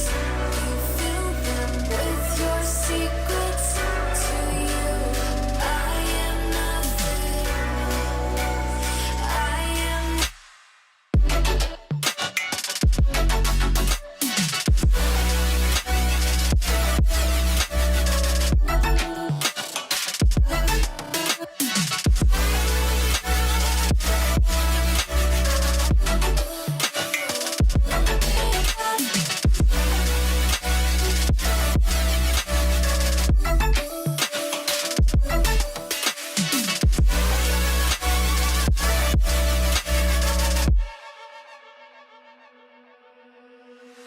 Your kiss, sweet like poison. You know you make me reckless. I'll run, but you are friction. Your touch feels like heaven. You make me hate all my sins. You are my religion. My religion. I have a million reasons to leave you, but I have a billion reasons to keep you. I have a million reasons to leave you, but I have a billion reasons to keep you.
Welcome back to the Mobile One Mountain Classic. Stacks alongside Cole here as we get back underway between version 1 and G2. No cause for alarm here. Everything is ready to go now. We're going to restart from a kickoff in game 6 with version 1 leading 3-2 in the series, 1-0 in game 6 with 2:23 to go. And Cole, it's been the story of calm and physical play specifically from Calm that has led V1 to this point. Yeah, we were getting some statistics from our local statistician Direct, and apparently Calm is averaging 58 demos per every 3 seconds on the pitch. It's incredible how often he is just beating G2 up. Absolutely ridiculous. But it's working out for them. V1, they're playing so well. They're on fire. They're looking brilliant. G2, can they get back into this series with 2 minutes left? Calm will collect here with 2 minutes to go. All V1 has to do, After all this long delay is hold on for 2 minutes, and Beast Mode makes the initial save on JNaps. Now down to 1:50. Atomic stuffed by Calm, and Chicago takes over at midfield. He's got Torment to contend with, and Torment makes the initial save. JNaps for the tie, and he scores with 1:40. I was going to say it was sort of like a mini game. Can version 1 hold for 2 minutes after coming back? And the answer was a resounding no, they could not. JNaps slamming that one home. G2 back in it, and suddenly the momentum of this sort of would-be mini-series is entirely with G2.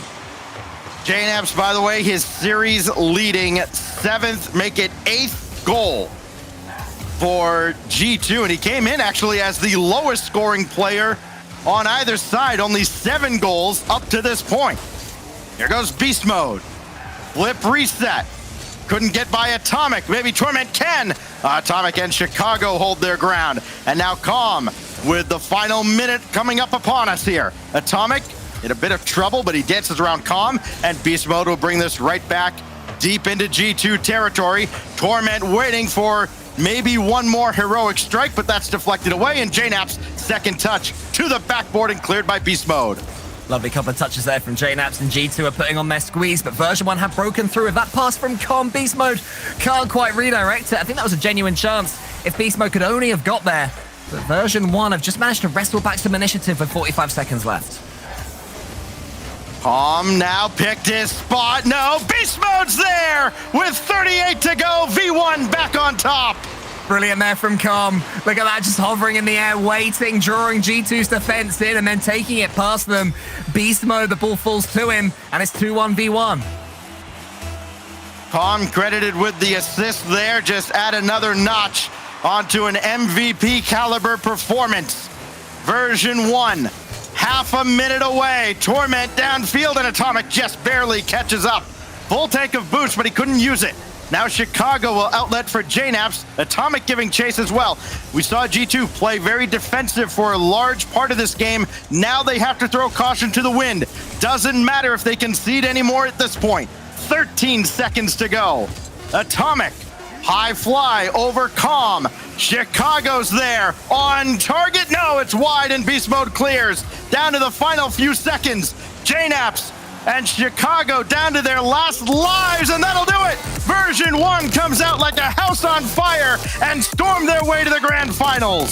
Such a good job there from version 1 at the end. After the delay, when G2 Esports get that quick equalizer, it would have been so simple for version 1 to just go back into their shell, but they refused. They stood up tall, they kept on fighting, and they put themselves in the grand final of an RLCS regional, a huge turnaround from a team whose star player wasn't even in the Rocket League world in the last split. Now they're here, and they're a team to be feared. Get a load of these shot totals game by game, and you can identify exactly when things turned around for the better for version 1. G2 13-7, G2 13-5, G2 again 13-7, and then G2 16-9 in a fourth game that they won in overtime, and then version 1 9-5 and 8-6 in the final game. Neo Tokyo, the final resting place for G2 in the upper bracket, as version 1 marches to the grand finals. They needed to win this event coming in to absolutely secure a spot in the major, and now they can only improve their seeding even more with a bit of a long wait. But gee, after the wait they just had, what's another hour or so? They have to step aside, and we do as well. When we come back, NRG battles for the #1 seed. If they beat FaZe Clan, they've got it. That's next.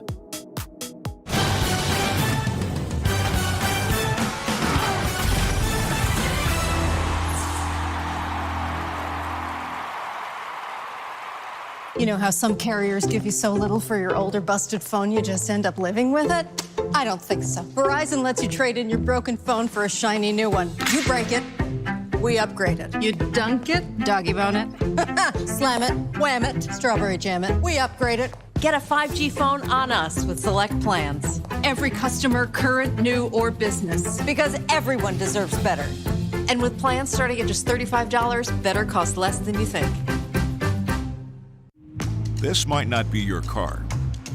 And this might not be your engine. Maybe this isn't your morning routine. And maybe these aren't your coworkers. Perhaps these aren't your standard driving conditions. Far from it. But this is your oil, which means you're one of us, doesn't it? For serious engines, on and off the track, upgrade to Mobil 1. It's 3 a.m. I need a taquito. If you want it, we can get it from the 7-Eleven. Slurpee, light bulbs, antifreeze. Here's your order, nacho cheese. If you want it, we can get it from the 7-Eleven. Tippy driver.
Somebody, how long he will be on my mind.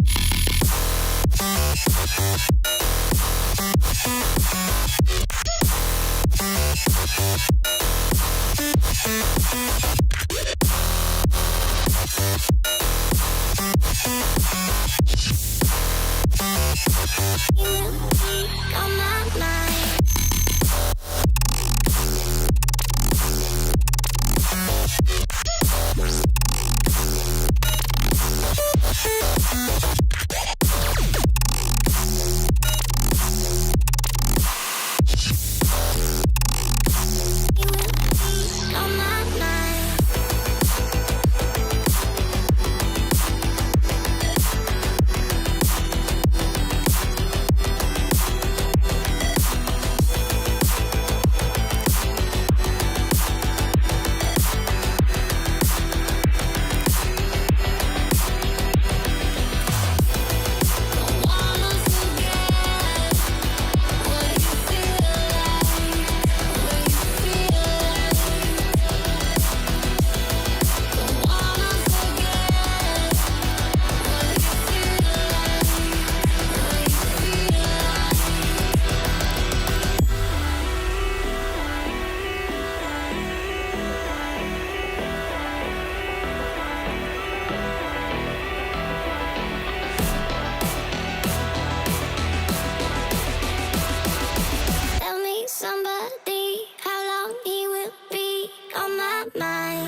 how some carriers give you so little for your older busted phone you just end up living with it? I don't think so. Verizon lets you trade in your broken phone for a shiny new one. You break it, we upgrade it. You dunk it, doggy bone it, slam it, wham it, strawberry jam it. We upgrade it. Get a 5G phone on us with select plans. Every customer, current, new, or business. Because everyone deserves better. And with plans starting at just $35, better costs less than you think. This might not be your car. And this might not be your engine. Maybe this isn't your morning routine. And maybe these aren't your coworkers. Perhaps these aren't your standard driving conditions. Far from it. But this is your oil, which means you're one of us, doesn't it? For serious engines, on and off the track, upgrade to Mobil 1. It's 3 a.m. I need a taquito. If you want it, we can get it from the 7-Eleven. Slurpee, light bulbs, antifreeze. Here's your order, nacho cheese. If you want it, we can get it from the 7-Eleven. Tippy driver.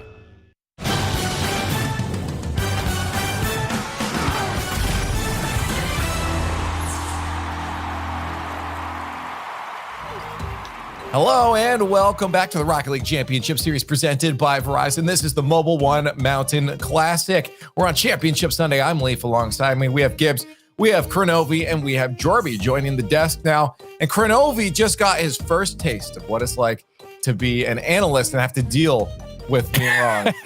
In a bracket, Kro, how does it feel? Yeah. I mean, V1 really showed up. They did such a fantastic job. So credit where credit's due. V1 absolutely proved me wrong. You know, fair enough. All I gotta say is, for V1, don't play defense, okay? Just go, when you get into the game, all right, turn off ball cam, and then just take the keybind away, all right? And just go demo, because that was the only time version 1 were actually scoring goals. You know, here, look, a bump, and the ball goes into the net. Somehow, when Com makes connection with another car, version 1 figure out how to score. And look, version 1's defense, I don't think it was really that pretty. Torment, definitely the best performing player. A lot of double commits from beast mode as well. It was a sloppy series, to say the least. But the gritty ones are the ones that V1 tends to win. And that was definitely a tough one. They earned it 100%. Yeah, V1 going to their first finals. Hats off to them. It was definitely an awkward series, and then we had a long time out, but V1, they still came out and took the win when it matters most. Yeah. So we'll see him in that final. Honestly, I felt like we were on the edge of a Jorby rant there, and I was getting really excited. It was like, we were almost there, but we got to keep moving, Leaf. We don't have time. We do. All right. He's got the show in mind. Let's take a look at the bracket just to get updated on what's going on there. It's looking a little different than Kronovi's bracket before, but you know, maybe G2 can still make their way the rest of the way, Kronovi. Yeah, you know, we can still get most of the bracket right. We'll see. So, some of it. It's inherently off-put from here on out, but we'll see how the rest of it goes because we head down to the lower bracket now. Best of sevens across the board. You lose, you're done. You have to win from here on out. And then going to the grand finals, you got to get a bracket reset. That's 2 potential best of sevens up there with version 1. But we'll see them later. Right now, it's time to look at FaZe Clan versus the General NRG. That's our match coming our way right now. The General NRG is known to make their way up into those upper bracket finals, those lower bracket finals, the grand finals. They're usually in that top 3 scenario here, Kronovi, but FaZe Clan, maybe they can step up today. We have seen them struggle, though, recently to get past this point. Yeah, we'll see. I think NRG has been a big roadblock for FaZe during this split. NRG has had the better of them. Even against all odds, it just seems like NRG have FaZe's number. And I don't know. I mean, in my predictions, I still thought NRG might do it. I think it's going to be really close. The stat lines here show how close these teams really are to each other, both on offense and defense. It's just the little tiny things that the NRG edge out over FaZe that make the difference in this matchup. Yeah, I definitely do think that NRG's defense, at least for me, is one of those, or are one of those key differences. They're always so fast on defense. It's difficult to actually mount consistent offense against this team. They're so good at mixing it up, no matter what you try to do to hold on to midfield. And FaZe definitely had a lot of trouble with that in their previous matchups against NRG. I think might be the same here. Yeah, well, we'll see what chat is thinking. It's time for the Verizon fan vote. Let's get it rolling. You guys throw your hashtags in the chat, NRG or FaZe. NRG. I actually can't remember the last time NRG has lost a fan vote. It's not happening here. It's definitely there are way too many fans. Way too many fans. No way. They could have like bombed out of every regional and then they'd still win every single fan vote. They're not even on the board, but people still spamming NRG. That's what's happening right now. So get them in. We're going to get our analyst thoughts as we do have our match coming up very soon here. Let's start. Well, I know where I'm landing on this one. I got to go with NRG. I picked FaZe yesterday, kind of joking around, and that, you know, that hurt me. So yeah. I swear. Okay, well, I'll live with it. I'm not doing it again, though. I got to go with NRG, and generally the guests follow suit. Let's go down the line and see what happens here, Gibbs. There is no better lower bracket than right now for FaZe Clan. They're 0-2 versus NRG, and G2's waiting for them. 0-2 versus them as well. The two teams that they have to beat to be the best in NA. But it's not going to happen. Like, NRG has the ice. FaZe does not. Both times they played and went to Champions Field and NRG won. They got to pick them again. Yeah, that makes sense. Crow? Yeah, I think that's very fair. I think it's going to be super close. I definitely expect something like a game 7 for sure, but I have to give NRG the edge 100%. I'm going to stick to my predictions earlier. We'll see. Hopefully this is the one, but yeah, NRG all the way. My answer depends on one simple question. Is typical in an Ecto 1? If not, I'm not sure. You know, how about a Roadhog? Maybe a Merc. Merc's classic, right? Yeah. Grog, anybody? Like, just switch up the card changes a little bit. I'm going to go FaZe, all right? NRG, they haven't been playing well this weekend. They almost lost to Torrent yesterday, and now you're all saying, oh, yeah, it's NRG. We're here, you know, everything's fine. No, not today. Today's different. Sipical's feeling different. First Killer's feeling a little different, and FaZe are going to beat NRG today. Are they? Did you talk to them? No. He convinced him to use the new car. All right. Well, let's take a look at what chats think on this one. I think we know where it's going though. I don't think many people are going to agree with you, Jorby. Yeah, you're 80%. You're out there on an island. One final word here for Come on, FaZe fans. What are you doing? Yeah. What is it? FaZe plan. Come on.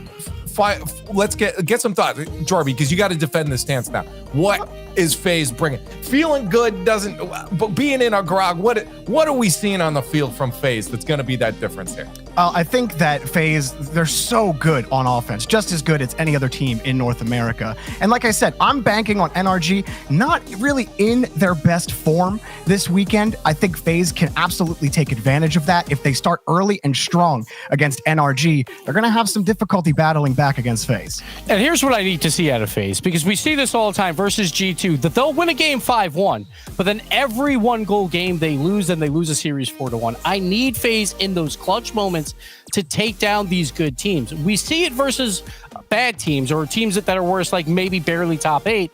They will win those clutch games, but it matters against NRG. It matters against G2. It'll be perfect for them to go to LA after beating both of them and maybe winning the entire tournament here. That'll be perfect to then go up against those teams in EU yet again. So FaZe Clan, it's more important for them than NRG, because NRG's been here and done that. FaZe is a new roster. The big 3 are supposed to make a final. They haven't yet, so huge for them. Did you just say big 3 again? The big 3 of FaZe. No, FaZe is okay. I was big gonna. 3. We retired big 3 like 3 years ago. No, Come on. Just this team. This is, Just well, the we'll see team. if they can do it, because we do have the match ready over in the Verizon Skybox, where James and Daz are waiting to cast the match. The last time, 3 times they've faced off. It has not gone well for FaZe. Let's see if that trend continues here against the General NRG.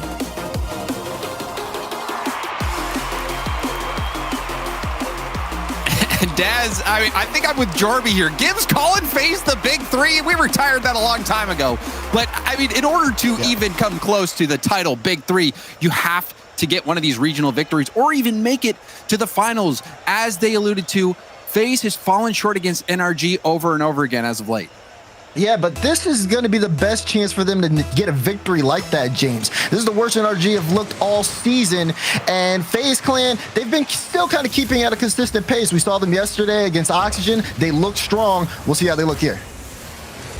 First Killer, especially in that series, you know, every link in the chain was solid, but we saw some incredible defensive plays from First Killer, but also offensively, He's got firepower. Now Garrett showing some firepower of his own, but again, first killer already making defensive plays.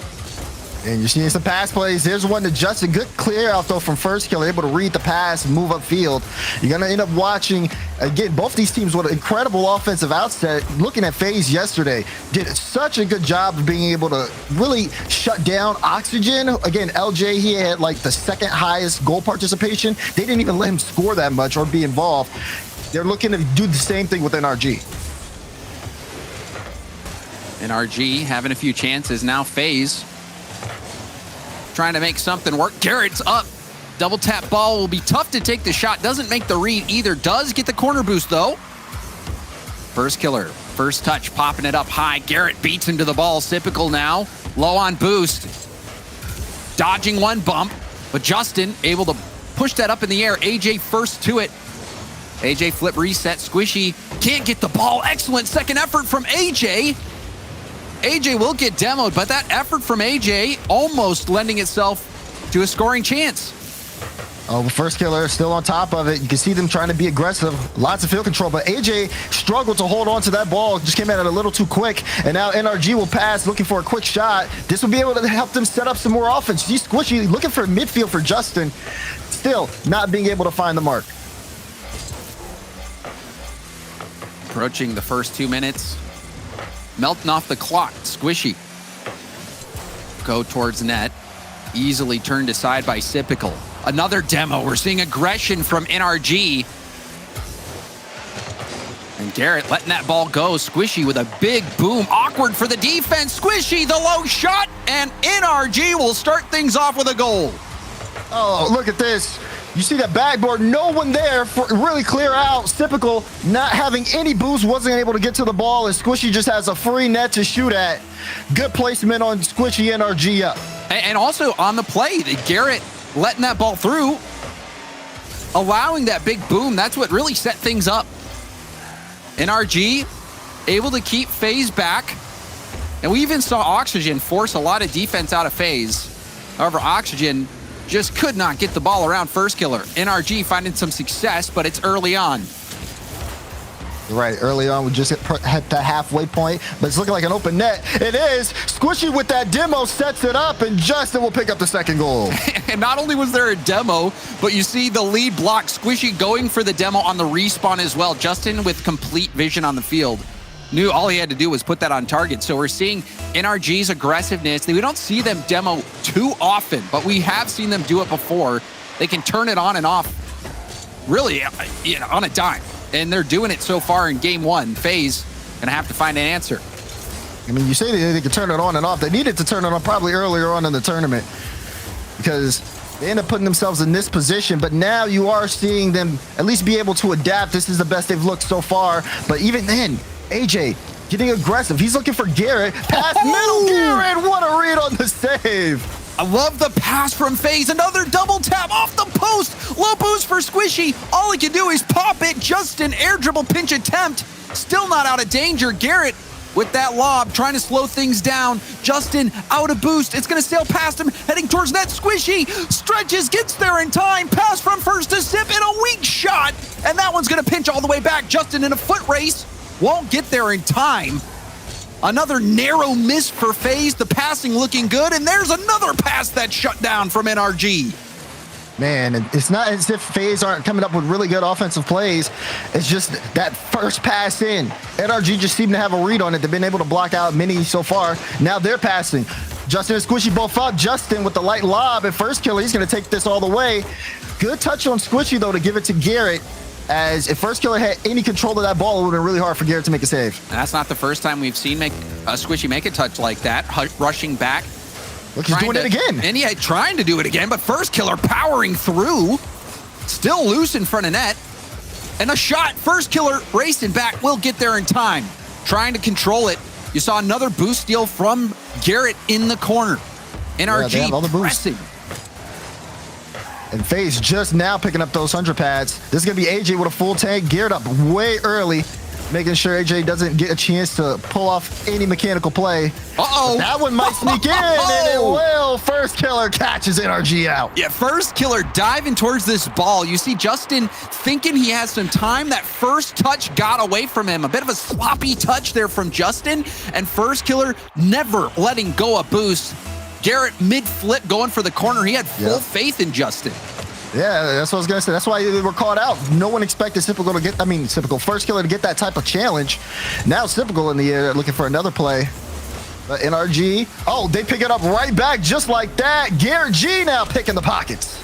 And Garrett, the speed, beating out AJ at the midfield. AJ a step too slow.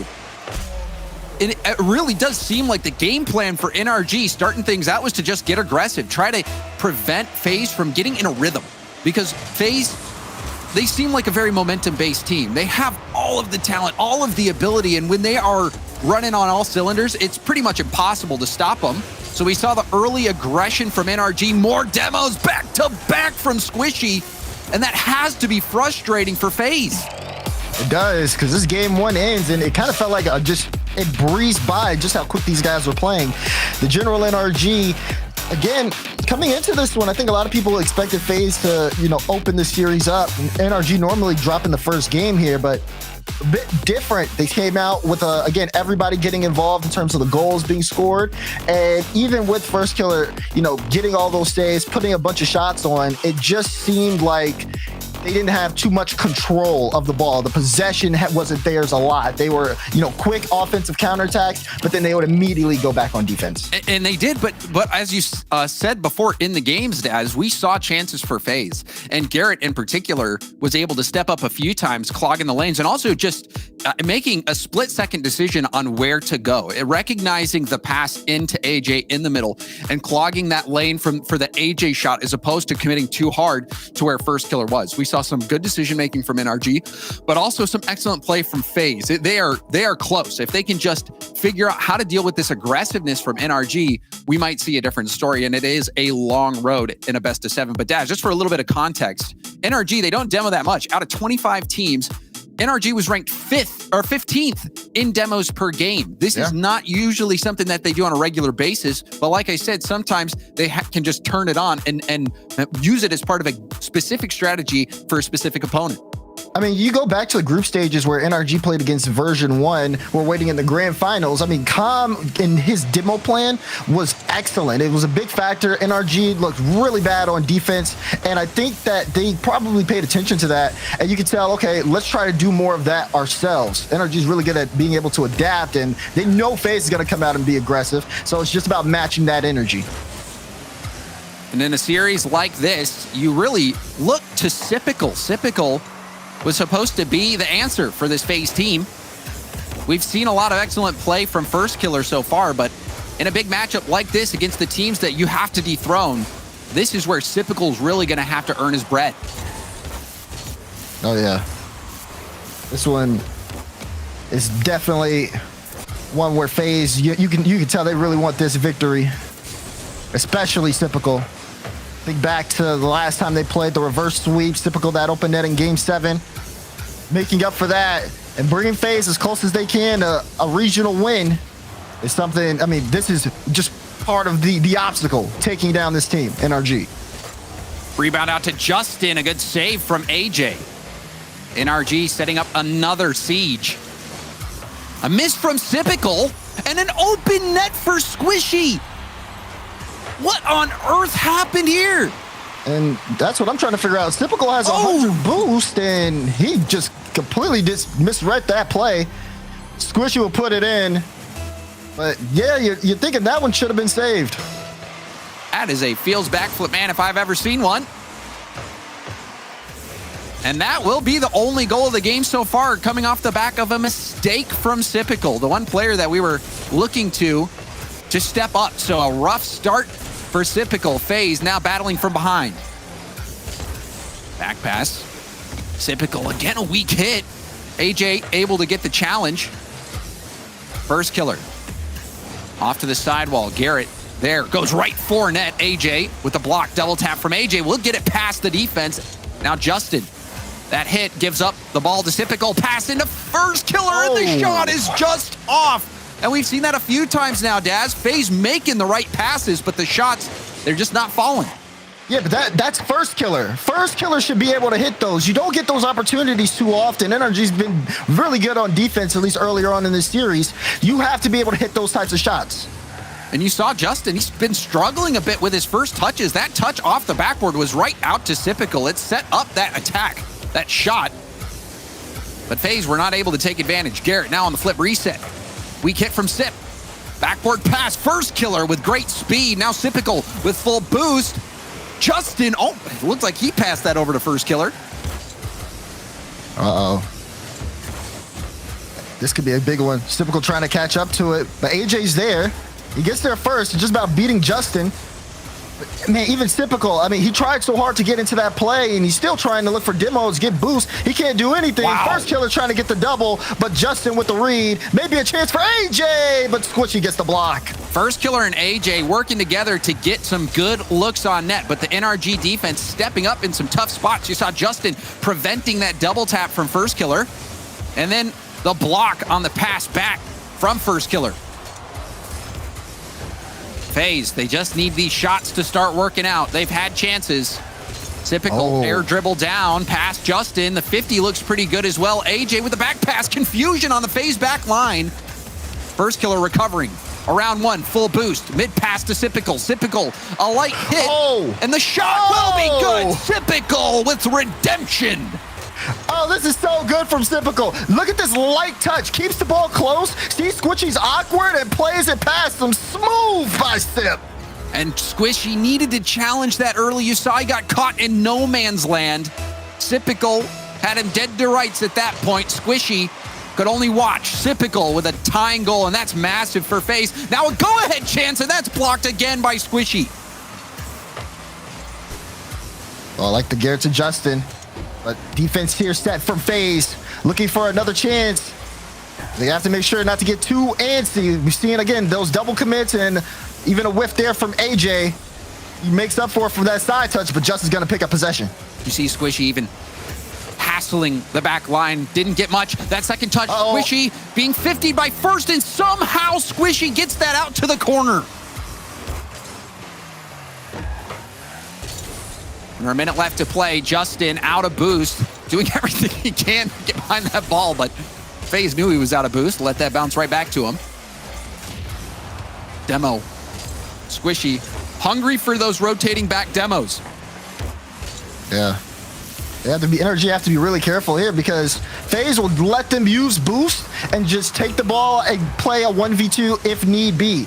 NRG have to watch how they're moving up on offense. Otherwise, we can see FaZe Clan completely take this game into their own hands. They're playing with a lot more momentum here, and they're doing really good on some of these 50s. Ball played to first killer. I think he caught him. He did! First killer takes the lead for FaZe. And this is the second time first killer has caught the NRG defense out off a poor first touch. That time, it was from Garrett. Garrett had time to settle that ball. Instead, sets it up for first killer. Squishy was expecting more from Garrett.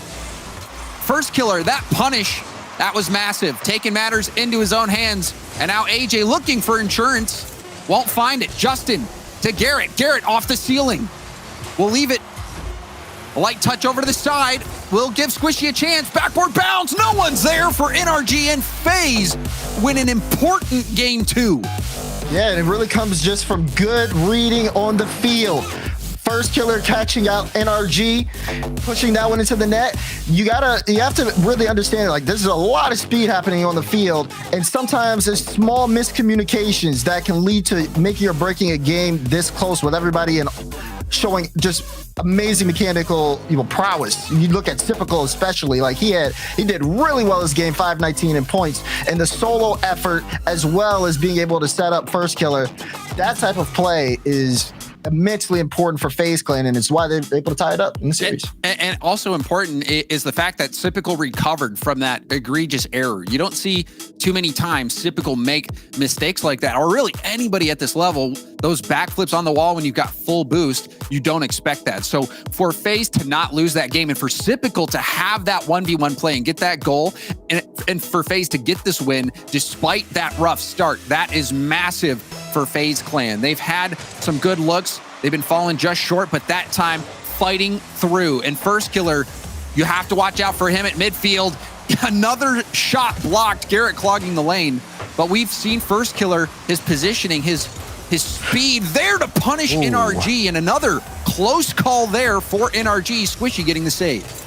Such a clash between these two teams, and a constant display of, you know, the ceiling in terms of offensive skill. As right now, FaZe on defense. Justin looking for a shot, almost made to the top right. The entire FaZe defense stretch, and they keep stretching, but Justin will finally find it off a great pass from Garrett. And you see their two go, Sypical and AJ both going for it. They covered different spots of the net, and the double commit was good enough to keep that first shot out, but you saw how quickly that ball got fed back into the middle. NRG, they are looking for those infield passing plays. And you're starting to see the depth of the strategy as well. We saw that game one aggressive demo gameplay from NRG. Now we're seeing, you know, just pepper the net with shots and look for that quick infield pass on a double commit. But can the general NRG hold on? We've seen them quite a bit this event, get those go-ahead goals, only to lose it late in the game. Yeah, NRG have done a terrible job of holding on to a 1-goal lead. And this is prime position for FaZe. I mean, the similar thing happened last game. FaZe just have to get these plays passed. You see Sypical right now on the ball. Good 50 with him against Garrett, and now First Killer is looking for that control, but Justin won't let him have it. FaZe, on the other hand, has been so consistent. Third in both regional events so far, but third is not what they're looking for. They want to be the best, and this is the lineup to claim that top spot. But here's where you prove it. Demo from Garrett. Justin, solo play, gets the flip reset, but First Killer's speed at the midfield on defense has been limiting the options for NRG. However, pressure still mounting. Backboard pass, First Killer getting to the ball, gets some help from Squishy. AJ trying to read it, won't get it. Justin reading the angle, shutting down the shot. Gets a little bit more pop. That one can go in. First Killer trying with the solo. Does he have another touch? He's looking for it, but Justin has to deny again. See FaZe trying to turn up the speed. Think they caught NRG on the ropes. Infield pass, though, that's cut off, and that's going to be an open net. Garrett G read the pass, and NRG will score because of it. And you see First Killer was not expecting this touch. Garrett pre-flipping. I mean, Garrett was clairvoyant on that play. You saw what AJ wanted to do. He wanted to get that ball to Sypical, or to First Killer, and First Killer committed hard, but Garrett reading that ball, and that's something that NRG has been doing well so far this game, is being one step ahead of FaZe, reading out these shots, but that time they can't read it at all. Might as well be in hieroglyphics. Sypical, the pounder, top corner. Oh, this is good. Great from Sip. Sees where Garrett is, says, we're going to place that top left. He's always had good shooting, and that's one of the reasons why he's on FaZe Clan. They bring this back to a 1-goal game. We saw FaZe recover in game 2. Now a chance for a come-behind victory. Or come from behind, I should say. Sypical in the corner. Will get challenged out. AJ. Flip reset. Has first, waiting.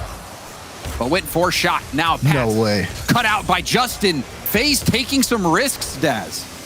Yeah, the fact that they are taking these risks just show you how confident that they are in each other. Sypical, pretty much like looking for a pass with First Killer backwards, and First Killer will still try to set up his teammate for a pass.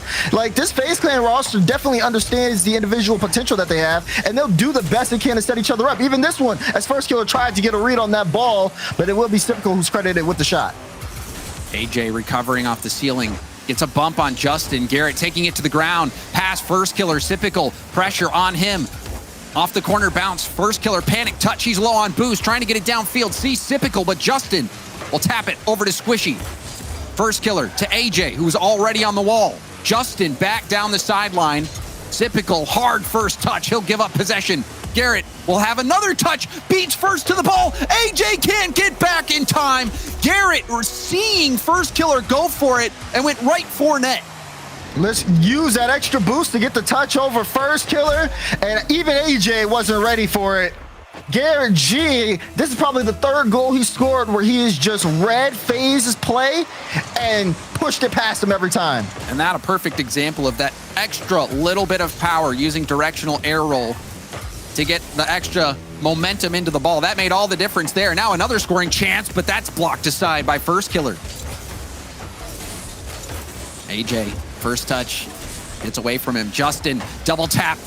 Justin, doesn't get the goal, but Squishy will rebound it. However, Justin even getting this anywhere close was amazing.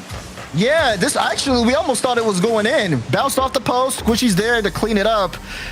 And NRG looking like a completely different team that they've looked in this entire tournament.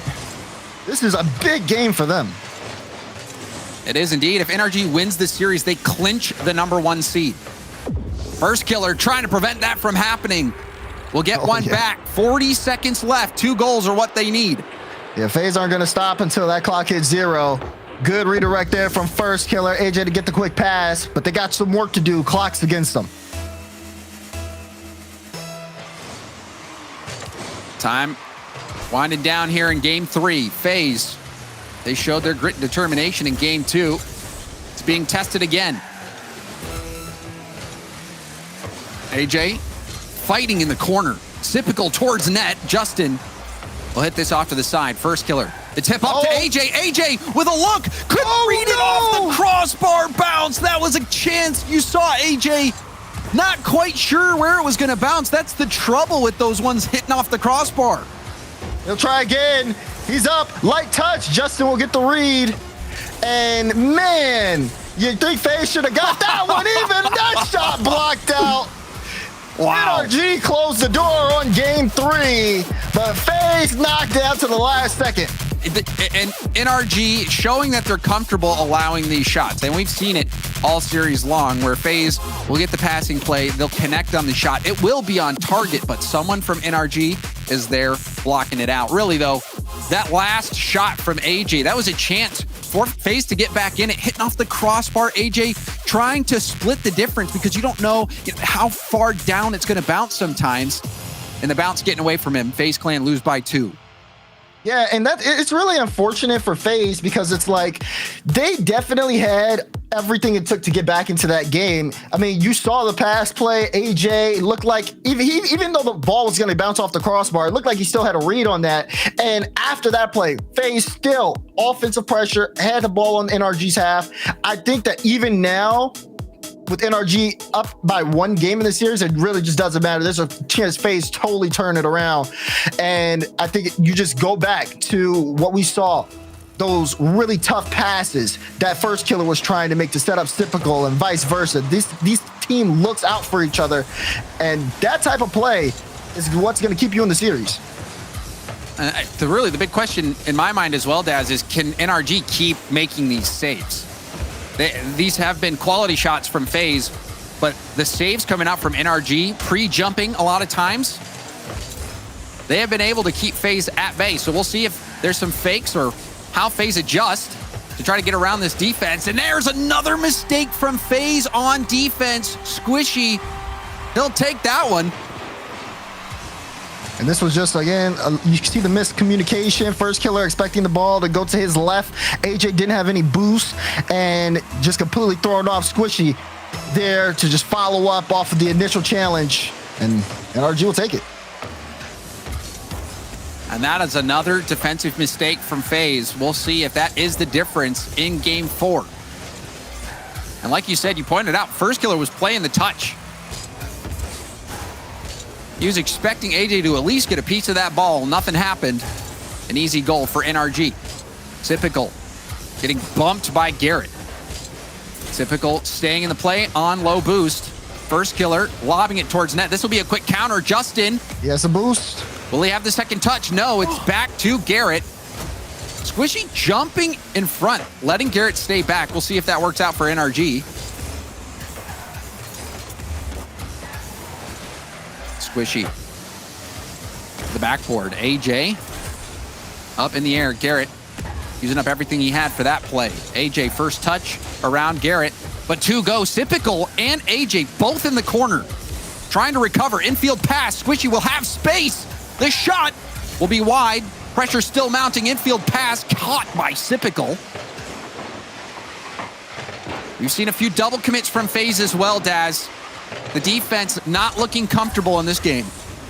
Yeah, that being said, NRG, they haven't really put on any dangerous shots either. Which is why it's still a one-goal game. They got a lot of game left to play. I think FaZe are just waiting for the right moment to break out. As you start looking at the boost control, once they get things lined up on their end, if they have time, you see Justin going for that double. FaZe still under pressure. And here's a chance for first, but he gets bumped by Garrett, who is on empty. We've been seeing Squishy have a lot of back rotation bumps. Now we see the passing play. Again, Garrett reading the play and launching it downfield. The numbers advantage for FaZe not panning out. Yeah, that's crazy for Garrett because you see first killer on the ball, Sypical moving and AJ moving up, and you have to watch out for all of those options. Garrett doing a good job of expecting the pass more so than the solo play, and it's paid off for NRG. They're still up by one. Still, though, they're under pressure. FaZe have kept this ball in their half for quite some time. And perhaps now is the time to go for the solo plays. You're seeing NRG cover the passing options. And we know that FaZe has the tools for solo plays. AJ, first killer, and Sypical, all incredibly talented. And we've seen some spectacular plays, especially from first killer. On the wall, flip, reset, ceiling, whatever it may be. Oh. Got a deep bag of tricks. Now, first killer defensively trying to get it out. Couldn't jostle Justin off the ball. Squishy with a 50. Sypical gets bumped, slowed down, and now first killer will take over. Oh, but he loses control of the ball. Can FaZe keep consistent offensive pressure? It's not looking likely. Justin, does he have the double? No, first killer will deny and pass it to AJ, who's looking to also move that one upfield quickly. But Garrett has enough boost to pop it into the air. Pass, Sypical to AJ. AJ shot, looking for the top corner, but just off the mark. And again, you're seeing the opportunities. The passing is good, but the shots have been just off for FaZe. And we're approaching the final minute of gameplay. FaZe starting to show some life. NRG, they're on the back foot. More shots coming in. First killer will take it off the backboard. Double tap, triple tap, quadruple tap. First killer making plays. That's one of the best players in North America. He's going through the entire defense, gets the flip reset and dribbles it past NRG. My goodness, first killer. First killer with the freestyle shot to tie things up in the final minute. And there is that solo play that we were looking for from FaZe. The passing lane's being covered, but how do you cover that? And a save from Sypical keeps this game even. FaZe starting to catch fire. I'm still not over that goal. That is going to be on the package at the end of the day, no doubt. Shot in. Garrett to the corner. Justin didn't get that corner boost. Looks like he still had some to work with.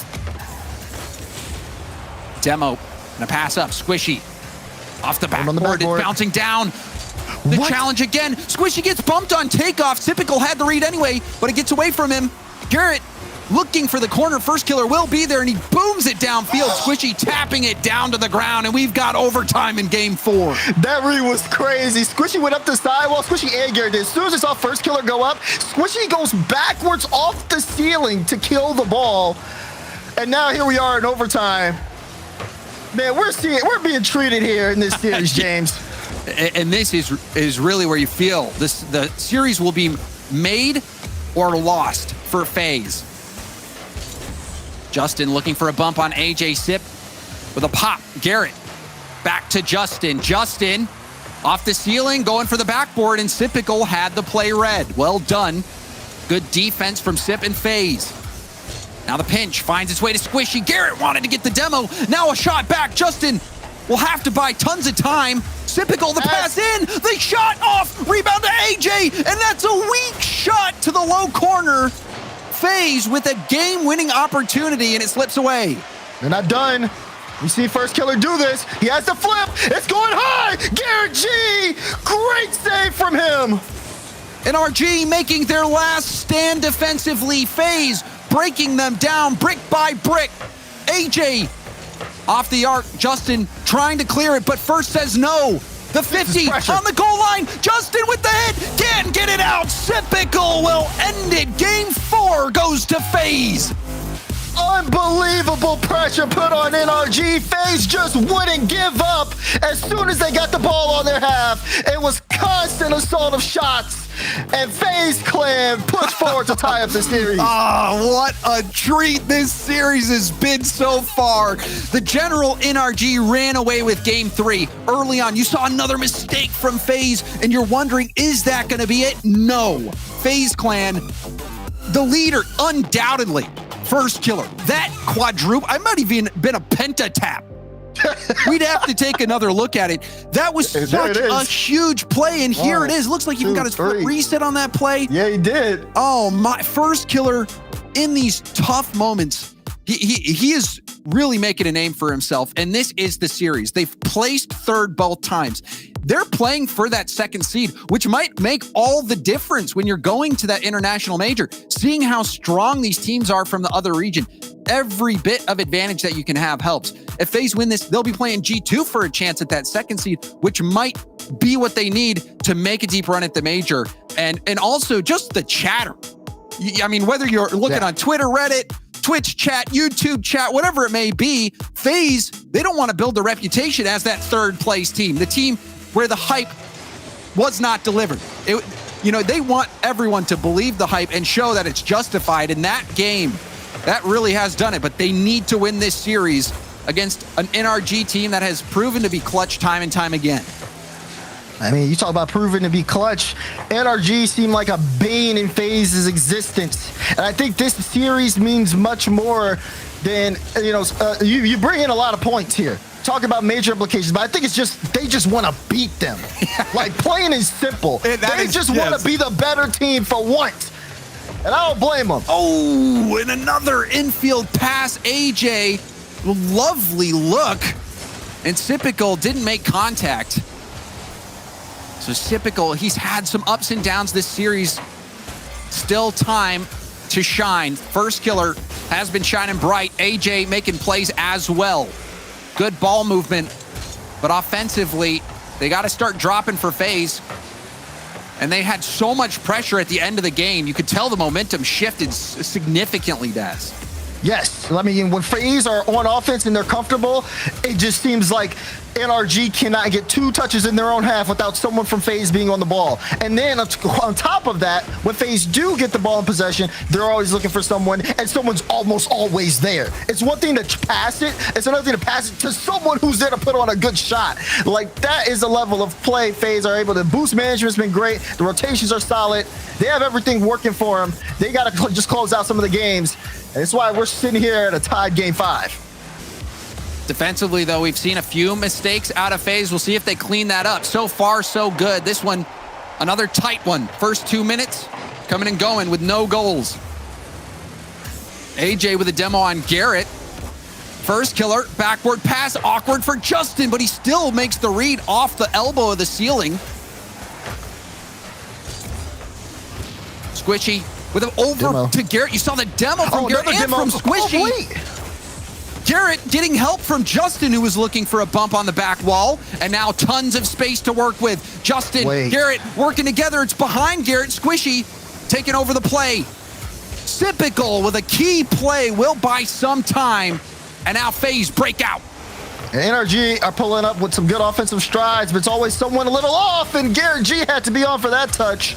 Otherwise, they would have given up the first goal. Pressure not done, though. Sipical has that read all day. Pass, middle, AJ shot off. We're seeing a lot of passes work, but You're right, struggling. And the boost, particularly, that has been tough for NRG. You see Garrett getting a demo, just trying to get the boost. The 50 out to Justin, and Justin through the heart of the net pierces it. NRG take the lead. Oh man, you see First Killer a little awkward trying to control the ball, and the 50 straight to Justin. A lot of power on that shot, and NRG set the tone. And another defensive mistake, this time coming out from First Killer. That first touch was not what he expected. You saw the slight hesitation, not sure what move to make next, and then that challenge set things up. FaZe offensively, they're a firepower team, and that's another example of why First Killer dropping in the upper 90. Oh, this is great pinch out from AJ. First Killer with the read. You can see NRG still uncomfortable on defense, but FaZe aren't going to wait for you to get comfortable. Tie the ball game. And the extra effort from AJ as well, not only getting that pinch pass out to the middle, but you saw him streaking through the net, trying to get bumps, trying to make things awkward for the NRG defense. AJ, he has been fitting in as a facilitator, getting these chances for First Killer and for his teammates. And that might be the difference. AJ with a fake, got the corner boost. Justin did get a bump, but AJ will have boost to hit this one downfield. Double tap, didn't have the boost to get to it. Sip down to AJ. AJ with a tough play. Backward pass, and it's picked up by Squishy. You saw Justin couldn't make the read, and now we'll shoot towards net. Justin misses the hit on defense and makes the most of it on that play. Yeah, I mean, he just rips it. Sees it from the side wall.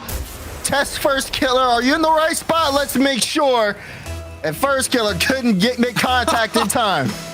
And that's just one of those plays. I mean, Justin, he's trying to make the read. If he makes that read on defense and hits it, there's no goal for NRG. The fact that he missed and was in position for that pass, it was good looking out from Squishy. Sometimes that's just the way the cookie crumbles. Unfortunately for FaZe, it crumbled horribly. Now they got to play against the clock. We've seen them do this before, though. Can they activate right now? 50 seconds left. They're going to need something here. Another challenging play. First Killer had to dodge the bump. AJ off the ceiling. Garrett racing Sip. AJ gets a piece of the ball, and he needed to. First Killer was respawning. NRG was one challenge away from having an open net. AJ keeping him in at first with a demo on Justin at the midfield. AJ catches the 45 flick right to Garrett. Sipical, light hit down, second effort, will pinch back into the FaZe corner. Time running out. AJ, center ball, Sipical pre-flipping into it. AJ sees First Killer but can't get the pass. Squishy controlling the ball, trying to waste the time off the clock.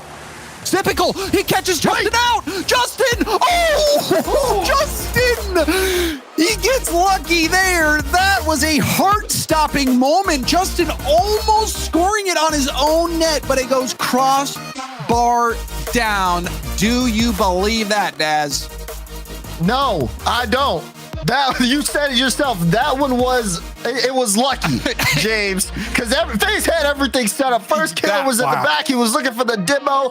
AJ and Sip were bearing down, and Justin got away with that one. I mean, I don't know what Justin did today, whether he's got a rabbit's foot, maybe he's threw salt over his shoulder. I don't know.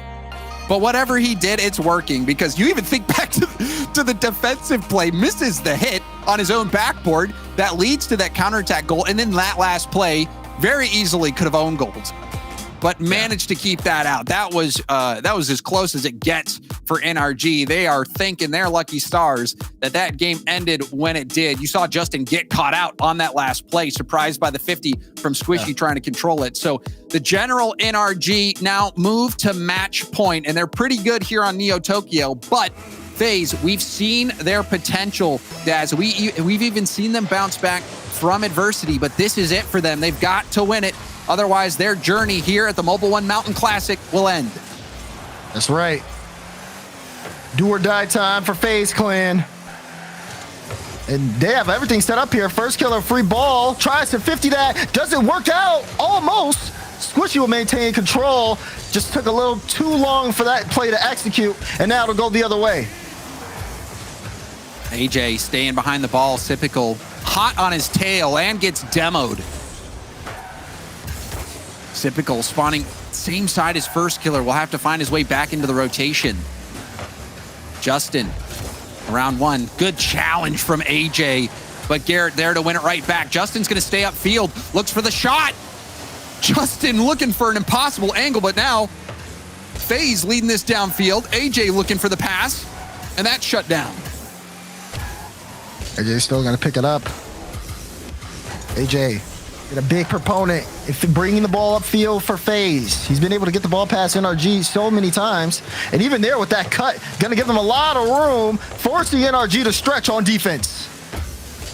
The NRG defense has been stretched thin. Squishy. Low on boost. Fake the pump, trying to keep it close when he's low on boost.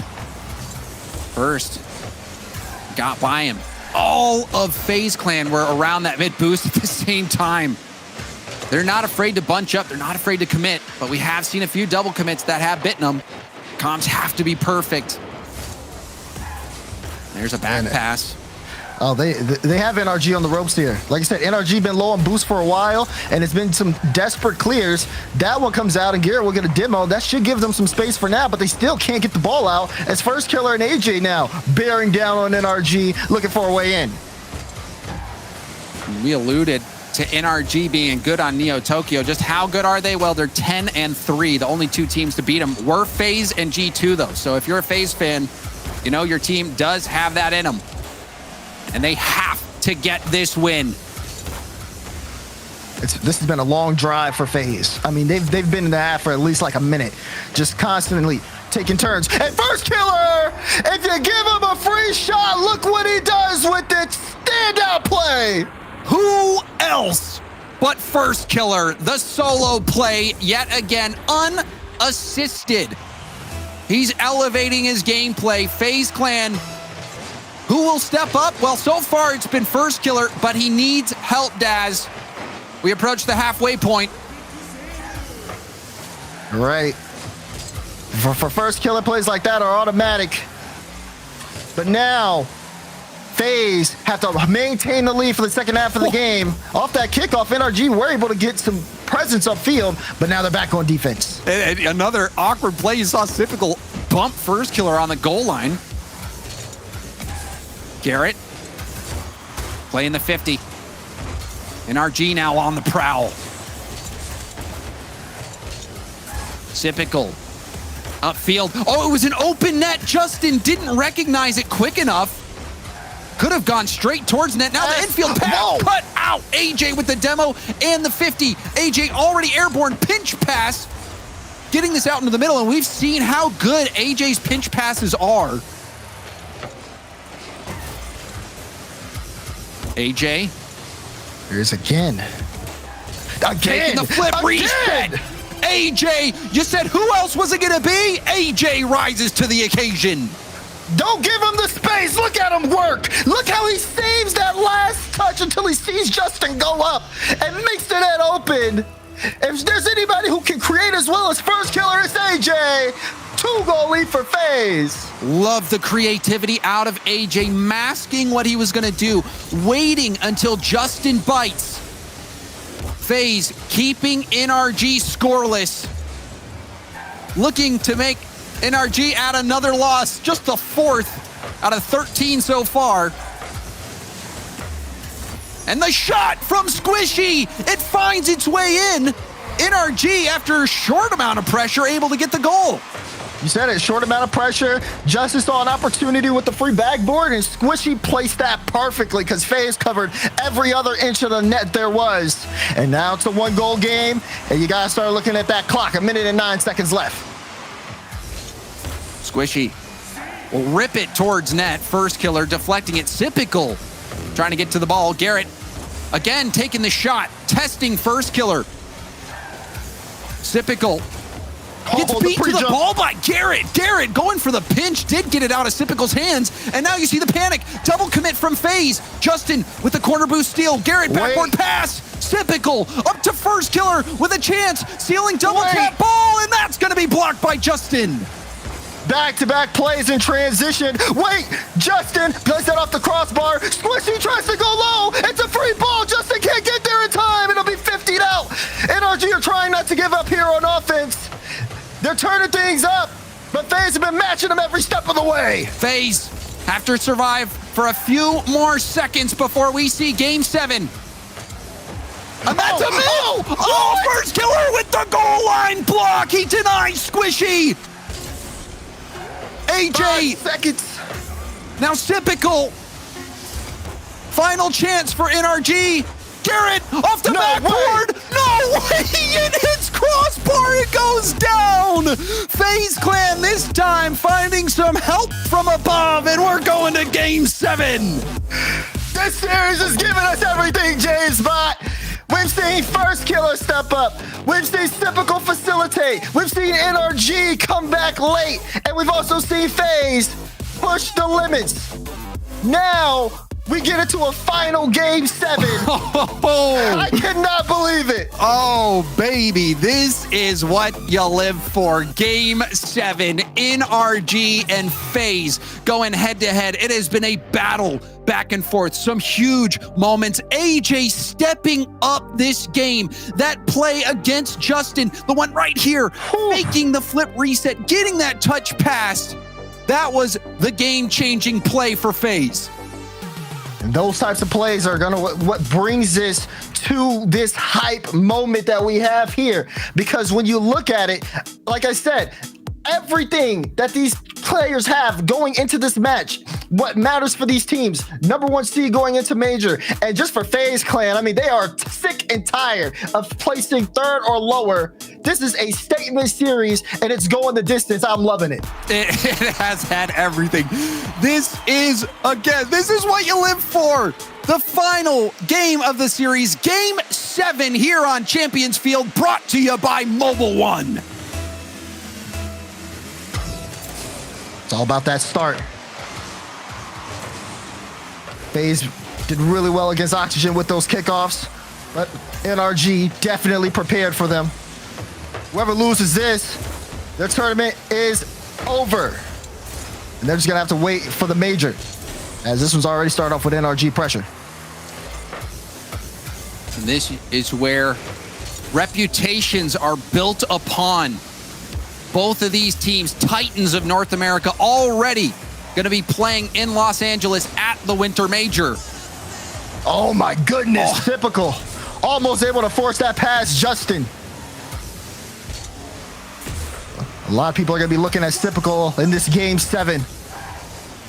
Does he have what it takes at a clutch moment? It doesn't matter, because AJ will force it through. First goal for FaZe. And this is unlocking the next level for FaZe. They've been going for the team passing plays, but what has been the difference maker is this outstanding mechanical excellence that we're seeing from AJ, from First Killer. That play catching NRG by surprise. Wonderful mechanics from AJ.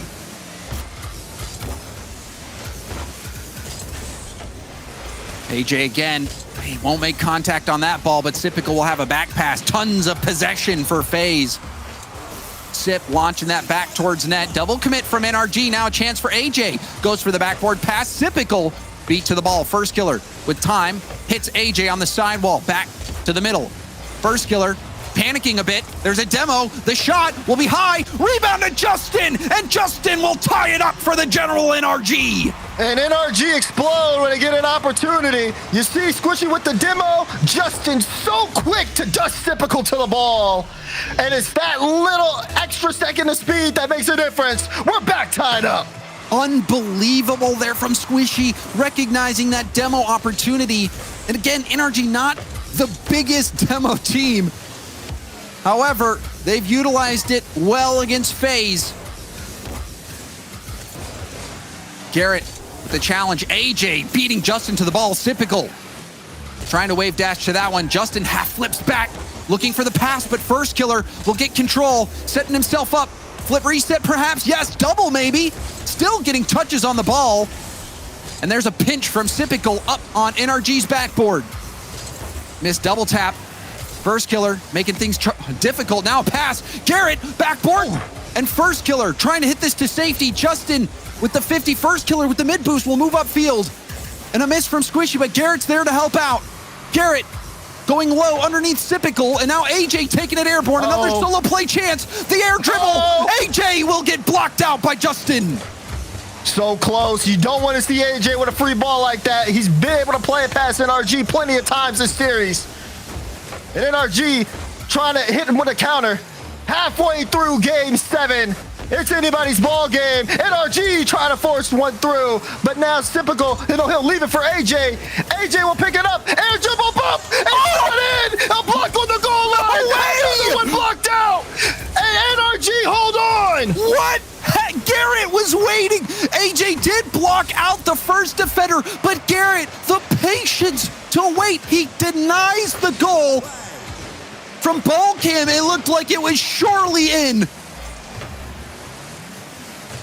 Oh my, this has been a wild ride, and we're approaching the end of it. Under 2 minutes left to go. Again, you can see FaZe going back to those solo plays. They know they can get a lot of room upfield. Pass! AJ! No, it's blocked again! And now Squishy will try to transition for NRG. Has Justin on the wing, but first killer reads that play out. The awareness has been pristine from both teams, but that one might slip through. No! AJ goal line save before he gets demoed. Sipical ran out of boost on the challenge, and it almost bit FaZe. Now, Justin double tap ball, blocked out. Rebound will be cleared out by Sipical. AJ, another big play for FaZe. And Justin up, trying to get that past first killer. Leaves it in space. Squishy will try to leave it for Garrett, but Garrett, a little awkward there. We'll play it up towards the sidewall. Justin picks up the mid boost and will wait middle.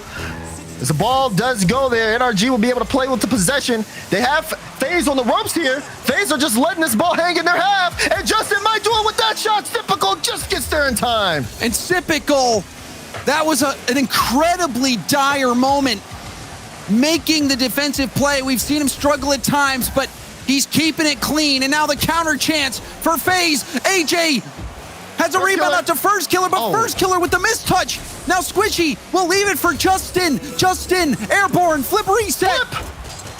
Caught by Sipical, trying to get it out, but it's pinched up the sidewall. NRG, they're pressing. The defense from NRG, or from FaZe rather, is holding strong at the moment. Now back to Sipical, out in front of NRG's net. Squishy will clear it out to Justin. AJ challenged and now hit off to the side. Garrett keeping the ball in play. Garrett still trying to hold on to it. They're looking for a last-second play here, but they'll let this one. Both teams agree. We got to go overtime. Game 7 overtime. Here we go. This one a classic. AJ trying to boom it. Garrett waiting. Garrett didn't get the double. Justin hit it off Sipical. Sipical. He's far out of the play. He's low boost as well. Justin has to read off that pass. Was looking for a much harder shot. But sending that one towards Sip. Now AJ gets a clear. NRG are starting to press. And FaZe sitting on their goal line. FaZe on the back foot. AJ trying to slow things down. A good play from first killer. Justin trying to pop it. AJ with patience, now off the ceiling. First killer looking for a bump, but Garrett clearing it downfield and with mid boost. Sipical, the fake, and the corner. Heads up play from Sipical.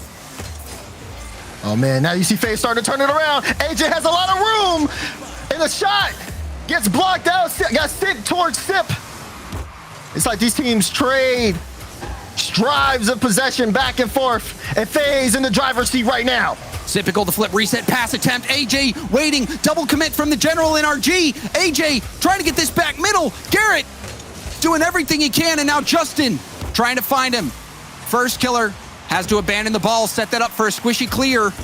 Sipical to the sidewall, will stay on it. Over to AJ in the middle. AJ challenged by Justin. Oh man, FaZe looking for some demos as well. AJ, first killer can't get the ball to him. First killer's been really uncomfortable towards these bottom half of game 7. We haven't seen him control the ball as well as we'd like. And NRG have taken advantage of that opportunity by just getting some free real estate upfield. Garrett, tap down, Squishy with good speed. Justin on AJ's tail. There's a demo. It's a trade. Justin and First Killer both off the pitch. Squishy testing First Killer. Justin off the sidewall. Corner boost steal for Justin. NRG had to give up space to First Killer in the middle. First Killer, the pinch. It's a 50. Looks good. AJ challenging. It has it kick out to the corner. And now Squishy with a massive 50 win. First Killer, the challenge, pops out to Squishy. Squishy, 50, kills it right on the goal line. And that pinch will hand out back deep to NRG, who sails it back into the FaZe half. And this overtime starting to get a little drawn out. As we approach 3 minutes, it just feels like both teams starting to take more of their time. They're trying to settle their own nerves down, James. And it has been a little effective more for FaZe. They've been able to move upfield a lot often. It's typical, does get a good 50, but no one from FaZe can follow that up. First Killer's trying to set up something, but Squishy will maintain control of the ball. Ooh, and then Garrett with the bump. Typical, a mistouch. Now Justin will set it up for Squishy. Squishy, light touch to the ground. First Killer with a good read. AJ right behind First. AJ going up for it. The tap will be denied by Garrett. Typical. Second effort. Down to First Killer. First Killer! That's going to be wide. Squishy hitting it off to the side. AJ off the ceiling now. Ground pinch. Didn't have enough boost to get there. Still awkward for NRG. You're right. They look sloppy. And First Killer and FaZe are like just sharks smelling blood in the water. They're looking for the way in. They're looking for that one player that's a little too slow. So far, NRG have been able to stay alive. They held off pressure for a long time, and that one will drop right at the FaZe goal line. AJ, the 50 attempt. Now a demo. That's going to help AJ get back on defense. Justin diving in. Center ball to Garrett. Garrett can't make the shot. Low boost for Justin and Garrett. Counterattack opportunity, but Squishy slows things down. Pinch pass down. AJ with a miss. It's wide open. Garrett will end the series. NRG clinched the #1 seed in NA. And it's all off of a miss like that from AJ. The ball was right down on the car. And of course, NRG, they're going to pick that up. We had so much drama in the series, James. And it came down to that. That's how it ends. That is, I just need a moment. I need a moment. That series was insane. The anxiety that everyone watching probably is going to have to go, take some breathing exercises, have some water, and just calm down. The pressure that all these players were under. NRG, it has not been a clean tournament from them for the most part. FaZe, everything they're playing for, they're still trying to get that #2 seed. And for the game to come down to golden goal overtime, that was a high pressure situation that unfortunately for FaZe, they couldn't deliver on. Again, they're going to be going down early to NRG, who they seem to have had their number, but Daz, you see the potential in that FaZe team. Yeah. They have all the components, but I think where they really struggled actually was specifically with Sipical. Sipical needed to have some moments, and he had some redemption moments, but you won't look for him to be making the same type of plays that AJ was making, that First Killer was making. Those were some high-profile plays, but regardless, I think if you're an NA fan, you're happy that both these teams are going to be representing the region in Los Angeles. Oh, yeah, because you look back at that, especially towards the end of the game, ready to overtime, maybe FaZe had plenty of opportunities to take that series, and it probably should have went the other way. There were plenty of times that NRG definitely got lucky, but at the end of the day, you see Garrett G put that ball into the net, and NRG stay alive in the Mobil Mountain Classic. We're going to see them. They play G2 next. Yeah. So that's going to be just crazy. Started. That felt like a final. But we are just getting started. And to see how everything plays out, you're going to have to come back after the break.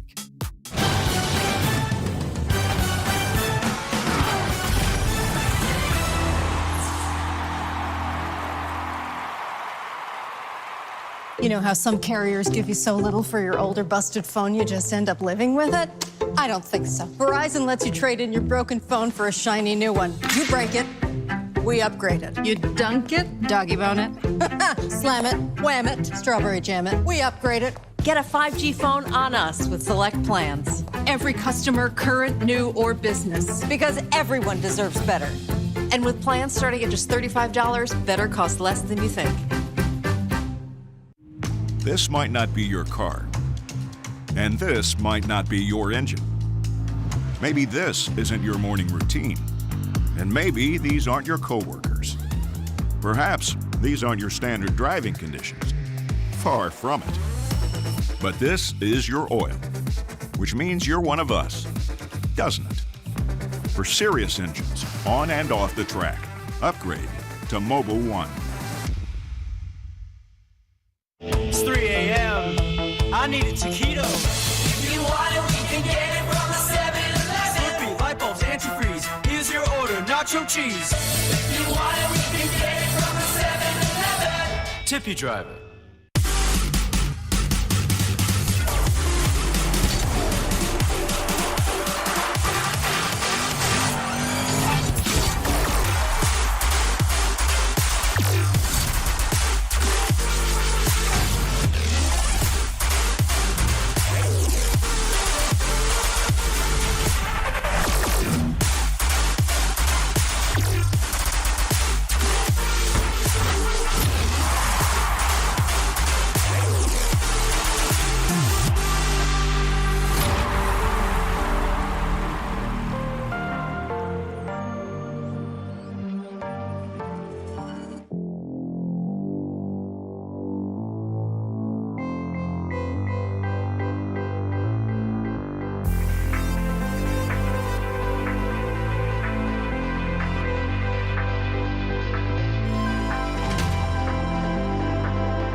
You know how some carriers give you so little for your older busted phone you just end up living with it?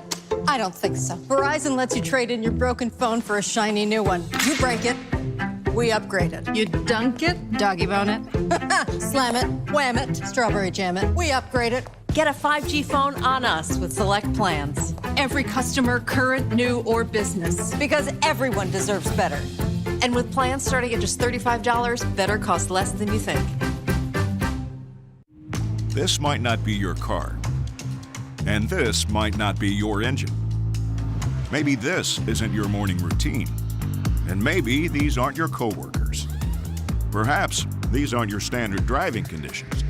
Far from it. But this is your oil, which means you're one of us, doesn't it? For serious engines, on and off the track, upgrade to Mobil 1. It's 3 a.m. I need a taquito. If you want it, we can get it from the 7-Eleven. Slurpee, light bulbs, antifreeze. Here's your order, nacho cheese. If you want it, we can get it from the 7-Eleven. Tippy driver.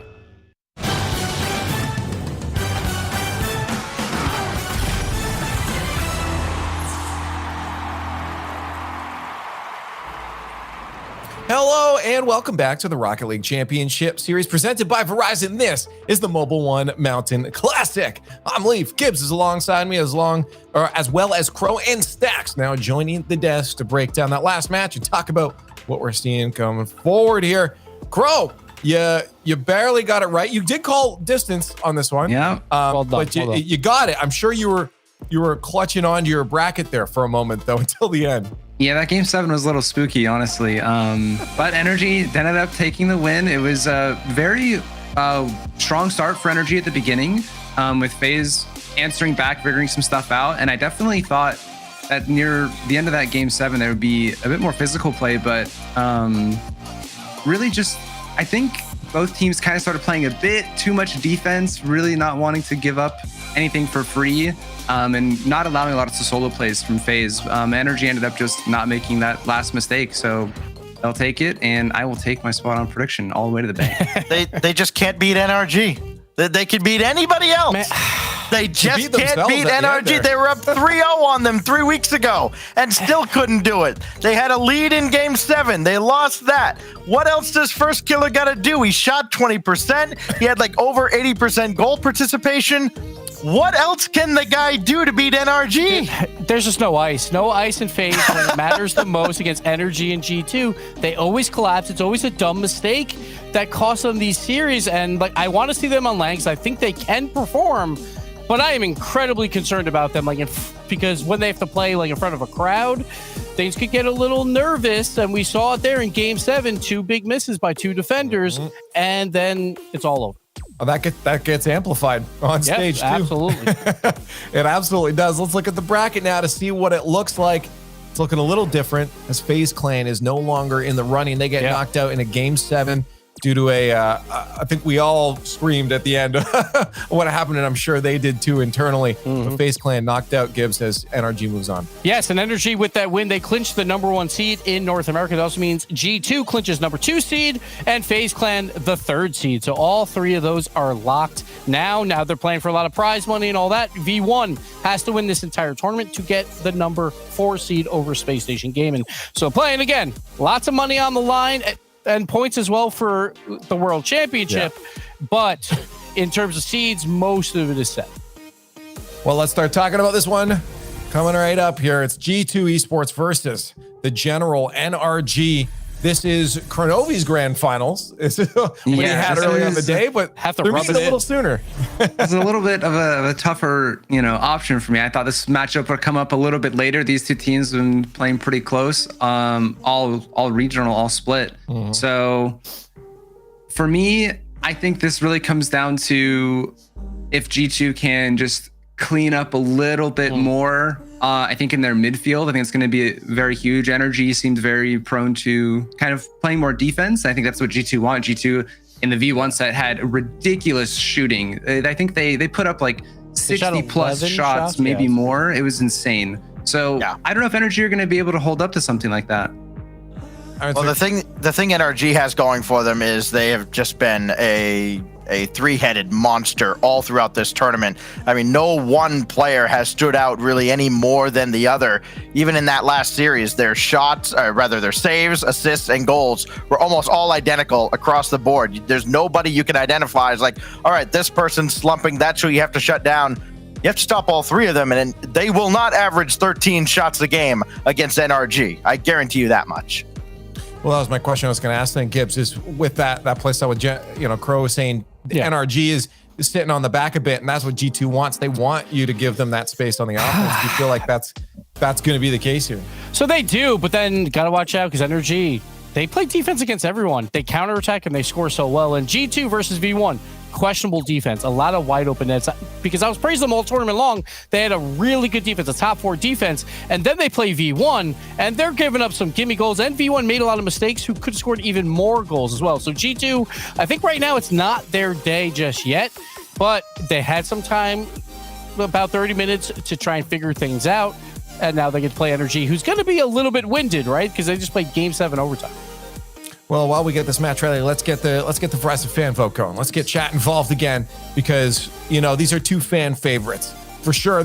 General NRG generally wins these ones, but I think people are believing in this G2 squad with that refreshed roster there, and they're showing it. They're in the top 3 now. They've made it into this lower bracket final, but they have one more step to get to that grand. So what do you guys think? How's it going to go? Hashtags in the chat now. G2 or NRG analysts. It's time to get your predictions on the board, and I kind of want to start with Crow because we knew what his prediction was for this in the grand finals, right? But I'm very curious now seeing the teams play if you're going to flip. Yeah, so the bracket has unfolded a bit differently. And I do agree that I think what you said, Gibbs, G2 don't look clean enough against V1, I think. NRG on the counterattack are very good, and G2's defense I just don't think is going to be able to hold up to this. So I'm going to go with NRG on this one. You're flipping, okay? I like it. Yeah, G2 in his bracket before, but that's no longer. It's out the window. He's going with his heart of NRG. Okay. Gibbs, you're nodding along there. You in agreement? Well, I like it because he takes a play out of my playbook where you say one thing earlier, now you say the opposite, so you're right either way. So smart move, Crow. Yeah, he just had tweet. Make sure tweet like just this matchup. This portion. Of course. Crop it out, only Crow. This. Yeah. If G2 wins, and show them that. So during the V1 G2 series, so I tweeted out that I think EU fans would be very happy with what they saw because I thought it was a very bad series for North America.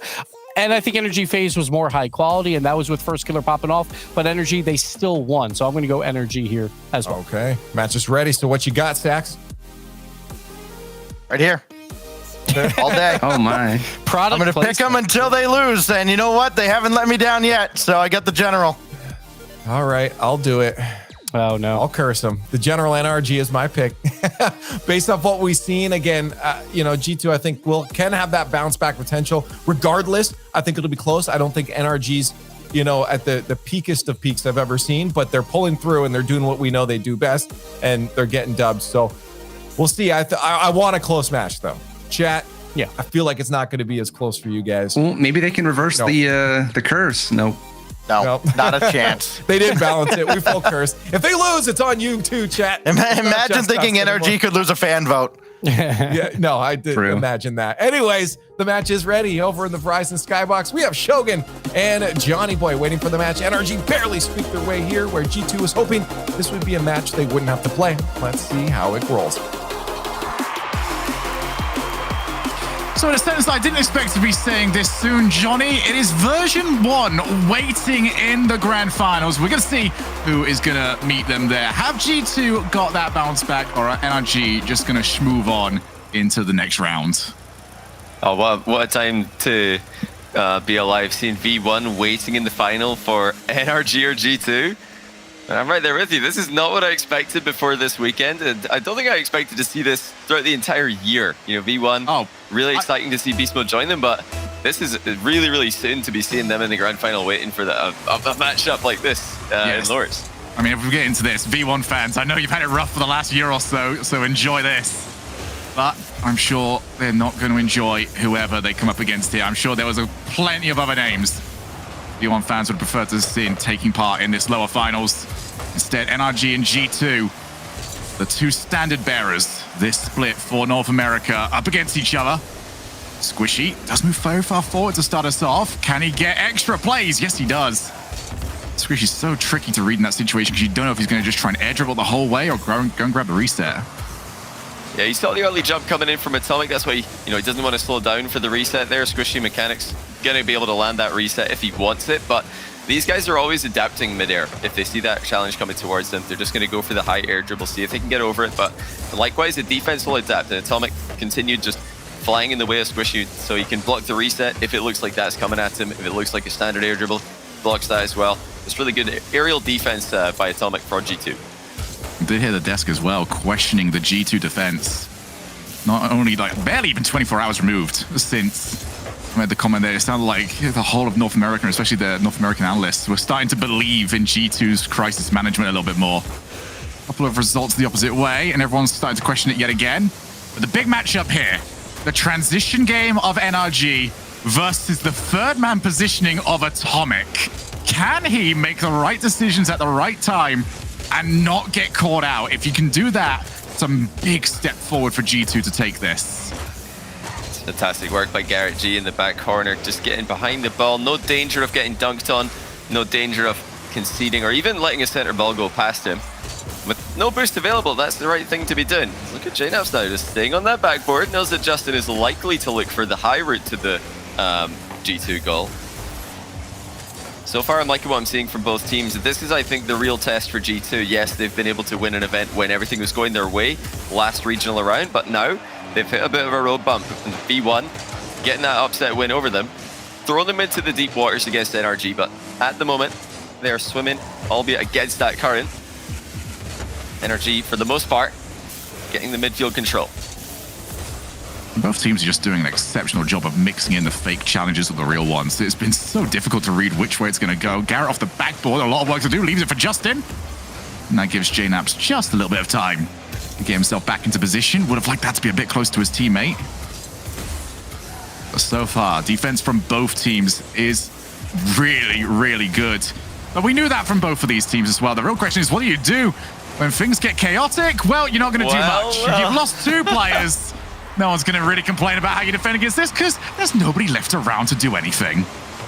You know, if NRG were scrimming NRG right now, there would be only trolling from here on. I saw two demos in a row, Shogun squishing both of the G2 defenders. That's against the rules. But it's very effective. I'd love to see more of that from him. Again, just stalling the game and making sure that they've got some static defenders to aim for. Can be so effective when well utilized. That's going to be difficult to read. And Atomic, happy to see that one go into his own car. Ends up being left for him. What's the support around? Almost able to just squeeze it past a couple of the NRG defenders. Now a booming clear from Garrett. Looks for Squishy. NRG will always have that option downfield. Makes them so difficult to play against because you got to figure out, is this solo play? Is it 1 against 2? NRG will not show that hand until the last possible moment as Justin tries to get his team a little bit of time. G2's opportunity to set up. They steal some boost. They've done a good job, but Chicago all the way out to JNaps. All the way up. You see Garrett on the backboards, and that was enough to dissuade JNaps from going further. Still full midfield control for NRG. Not giving G2 any chances to center the ball. Staying goal side on every challenge has been the name of the game for NRG here. G2 do like to keep it simple. They like to just test the goalkeeper, albeit from distance sometimes. Just get shots on net, get shots to the backboard. If you can just always be goal side against them, then you are cutting off all those opportunities, forcing G2 to be a bit more creative in the setup. As we go to the last minute, it is now up to G2 to take those extra risks. Done a good job of not panicking after the first goal went in, but now it's time to start sending it. Chicago, the infield will be around. That was the best possible bounce out to him for him to go for it. Couldn't quite get the shout over to Atomic. This time it's Atomic off the backboard. Squish already there. Chicago back down. Atomic gets there once again. NRG holding on incredibly well. No golden opportunities just yet for G2. They've got 30 more seconds to find some sort of fantastic play to just get through. But Justin guides the ball to the other side of the field, and it's all work to do yet again for G2. It's been brilliant defense, like you mentioned, from NRG. No double commitments, no opportunities. Oh my goodness, I spoke too soon because suddenly they have just missed a rookie save. What is this? Atomic gets one extra touch on the ball, but that's all he's managed to do. And I think Justin just had full faith in Garrett G hitting that one because he didn't jump. I don't know. It's one of those ones where I want to give extra credit somewhere else because it just looks that simple. And you think, surely that's not it. Either way, Justin not able to get there in time. And G2, after struggling for so long to find one big opportunity for themselves, are handed their first goal, and we go over to overtime. Yeah, it's just one of those spots where you wonder, would it have made more sense to double commit? Well, Justin's going to redeem himself here. Beautiful infield pass from Squishy. In 6 seconds, NRG take it with the overtime win. That's double 50-50 in the center, left G2 with no way to defend the shot and the infield pass at the same time. A bit unfortunate for them as NRG just come out with 2 50-50s in a row, bouncing straight to their third man in the back corner who just grabbed boost. But that's how it happens. You know, if you're going to go for the dead ball kickoff, you're more likely to get a goal for one team or the other in the following few seconds. This time, it goes to NRG. Yep, NRG happy to see that go their way. It's something that can tilt you very quickly after you see the game just get away from you like that. There you go, Garrett G. Well, he's more than capable of scoring open nets. I don't think anyone's ever going to question that, but will NRG make more usage of those demo plays throughout this? I think it's something they've got to do. We already know G2 are going to do it. You have to kind of fight fire with fire in this scenario, because if G2 know that they are just going to get it for free, demo after demo after demo, they're going to have a brilliant time with it. And we saw them ease into that style against FaZe yesterday. So maybe expect to see a little bit more here, but for both these teams, yeah, I think a solid showing. Maybe the last 30 seconds, not quite up to the same standard that we got for the previous 4 minutes and 30. But defensively, both of these teams look brilliant. It's very impressive to see NRG still able to stay so calm under all the pressure that they're being put under at the end of that game as G2 piling it on them. NRG just communicates so clearly and they space out so well in defense that you'll rarely see any of them panic, and you'll rarely see a double commit. But like I was about to mention before, don't do it. Rudely You can see it happen again. I don't mind seeing the double commits. You know, if it's a ball on the goal line, I think you just have to double commit there. You know, even if it looks like Garrett's maybe got it covered. Well, what if he doesn't? You're already up by 1. Just go for that double commit, get the ball in the corner. It looked like the recoveries wouldn't have been too bad. Well, you know, double commit that close to the ground, it's not the same as double committing all the way up in the air near the ceiling. So Forbidden Temple for game 2. Justin just shows the balls to the opposite side of the field. Looks to try and find a way out, but Atomic not having any of that. One of the players that you would least want to meet in the midfield, but another 2v1 squishy off the backboard. Genaps does jump. Already see from Atomic's angle that he did not believe NRG had a player up. He was correct to think so went and stole himself a little bit of boost. Although G2 are in scramble mode right now, they need to get a little bit of control over this, and that's how you do it. Pass over to J-Naps. They start to go opposite side of the field. Chicago stole a tiny bit of boost. G2 will wish that they could have done a bit more with that, however. But more importantly, they were out of their side of the field. They can start to just get that boost total back up. I'm just keeping an eye on Justin in particular right now, see what he's getting up to, and very deep rotations. Very normal to see him do that. That's how he prefers to play. Just go back all the way back for the 100 boost rather than stick around with 20 or 30. You know, they're just waiting patiently for that opportunity to come, and that's fair enough with the game still being tied at 0-0. I'm very curious to see if NRG will press for more advantages. Use this series as kind of an experimental series because they've already got that first seed locked in for NA. I'd love to see them, you know, go for more of that physical play that we saw in the first game. Maybe just more ball pressure as well. Something I'm sure that they're going to be very good at should they make the effort. There's Chicago up. Squishy just gets contact on the car, something we've seen more and more frequently over the past year. Not as worried about making any sort of contact on the ball as long as the play does die. J-Naps off the backboard. Justin again gets enough on it to keep it away. Atomic very close to the play. G2 just more adamant about maintaining territory than creating themselves a chance. Let's see if they can just starve out NRG, although that's going to be hard to do. Garrett has whiffed it. Chicago ends up just pelting the ball to the opposite side of the field. That gives NRG plenty of time to get back. G2 just seemed a little shocked. We're getting small mistakes from NRG. And G2 just seems surprised by it every single time and can't do anything with it. Well, we've seen 3 minutes of gameplay, not a single shot for G2. NRG haven't really created any real deadly chances on that either, although they do have 3 shots to their name. But this is just great midfield control from NRG for the most part. They are intercepting everything that G2 tried to get started. They're stopping opportunities before they're anywhere close to the goal. G2, despite all of their firepower and offense, can't get anywhere near enough to the net to use any of it. This is going to be their best chance in a while. Atomic off the backboard. Leaves it for Garrett, but very difficult to play from there. Here's JNaps. He scuffed it entirely. And another chance goes to the wayside off the backboard, and it is completely gone. They've got to reset. NRG are going to get rid of it, and G2, how wasteful was that? It just looked like JNaps couldn't make up his mind what to do.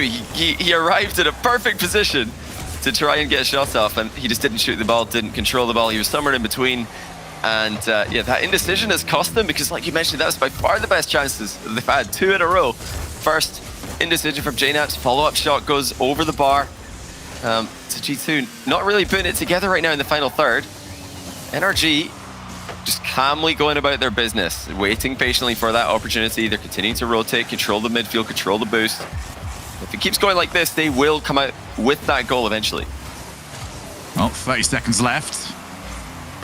Only one big opportunity either side of the ball as Atomic does get the save. Big demo as well. Up goes Justin! Atomic couldn't get there!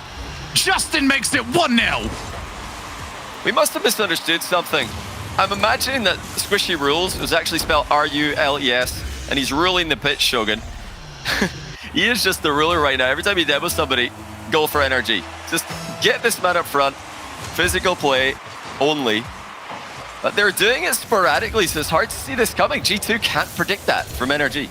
And the setup play is brilliant every single time. Just get the ball up high and wait to see who's going for it and take out the other player.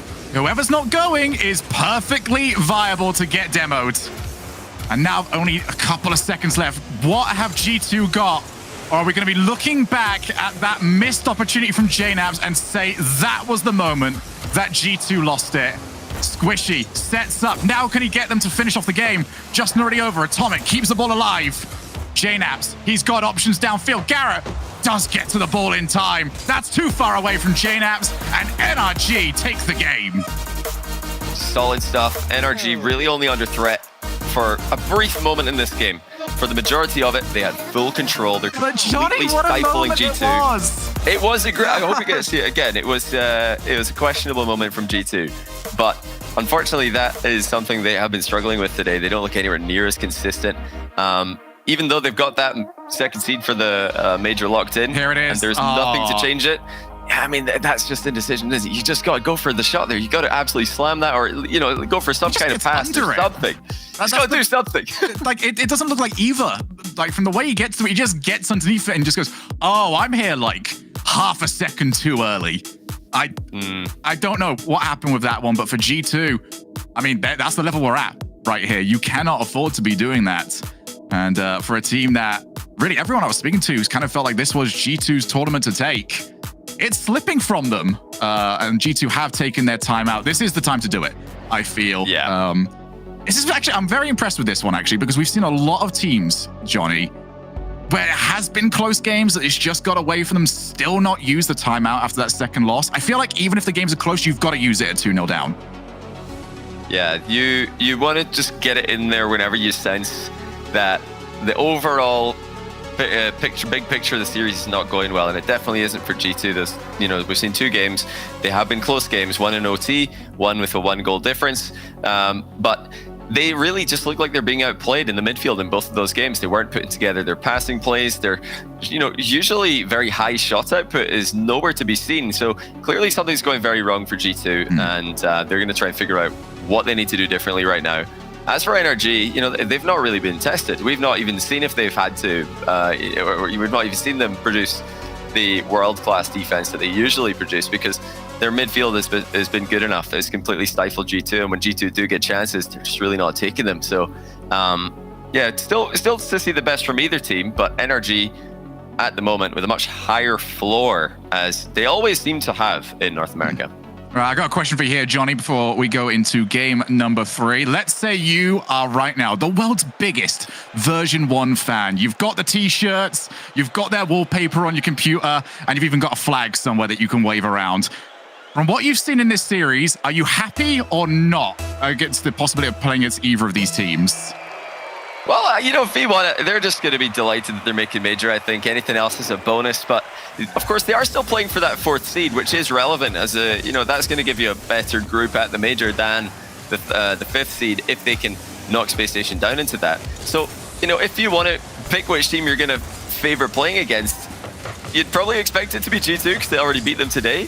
And, yeah, seeing the way that G2 are playing, I don't think that's going to happen. But that being said, they do get the opening goal, and it was a very G2 looking goal as well. Just getting the ball alive in the center of the box. Somebody quickly attacks it, top shelf shot.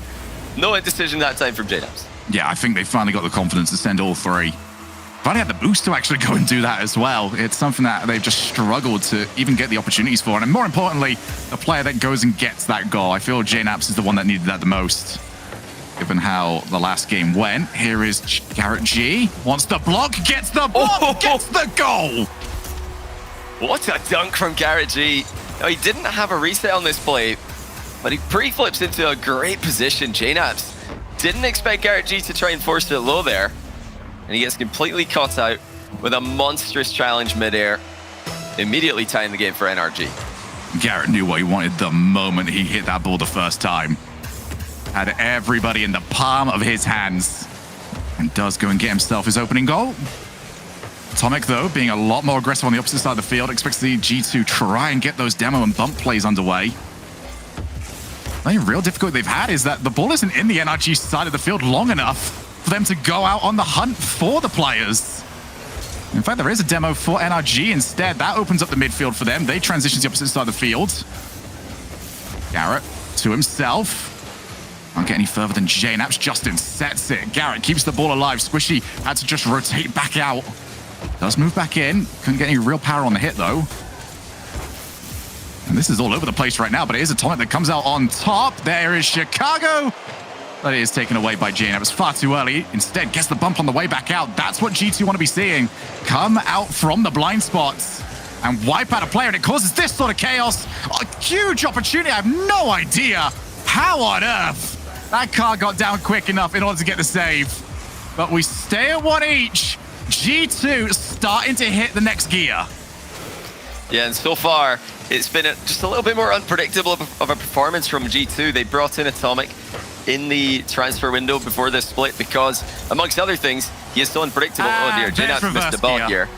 Oh no, well, you know, sometimes as a Rocket League commentator, you feel like you've got a moment to talk because it looks like the ball's going to go clear. Turns out that wasn't one of those moments. JNAPS underestimates just how much of a bounce it was going to have.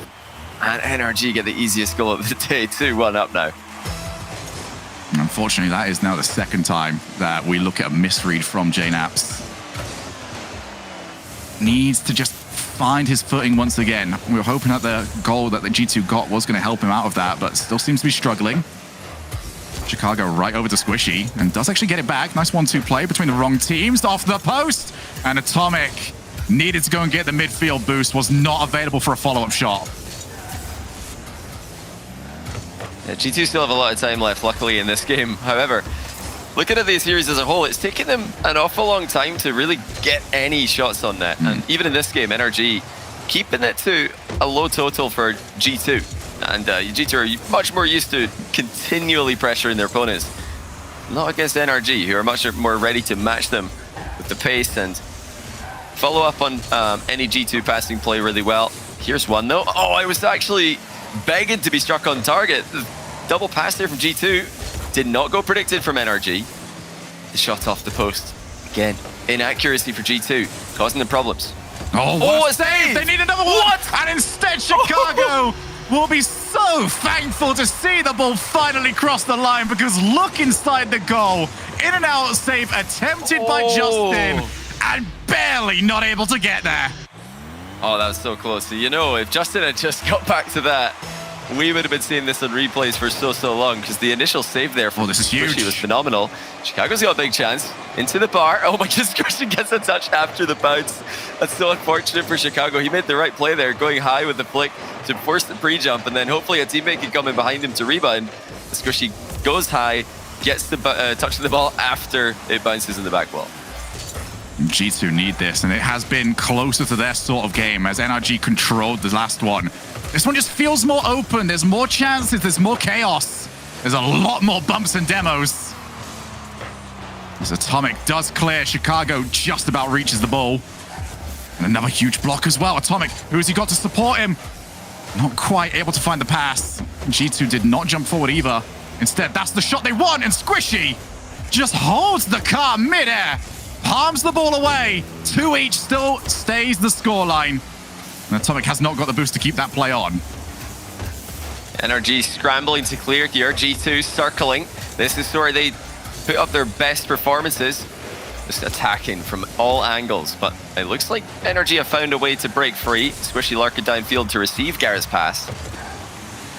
But for a moment there, G2 looked like they were back at their best. It's not giving any clears to their opponents. That's what they're most known for. Now here comes Chicago. He's accidentally cleared the ball with that shot. G2 do look like they're putting up by far the best game that we've seen from them so far. They look dangerous, consistently dangerous as well, not just flashes followed by mistakes.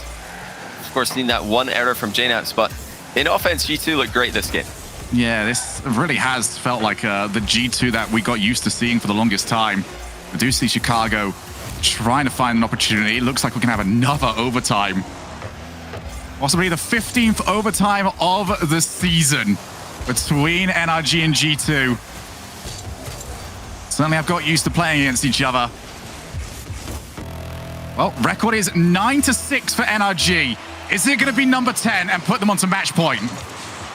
It's another dead ball kickoff attempt. Justin with a slight touch knocks it towards Squishy, who is grabbing the boost behind him. Key play there from Justin, or else it would have been G2 in a 2v1 position. It's not too bad for G2 either. We do go to midfield play here, unlike the opening overtime of this series. G2 really need to get a win here. It's hard to imagine yet another best of 7 reverse sweep in North America. It's like they saw one and they just decided, oh wow, this is actually really good fun. Just keep doing it over and over. As Atomic does find the block. Probably still very upset about the earlier block shot from Garrett. Chicago now sees Atomic get blocked. He's going to be called into action. Sees JNaps on the far side. Has to be there quick enough. He is. 50 seconds down here. G2 looking to try and lock, but that midfield pass so lethal. Wow. Justin smashes the shot.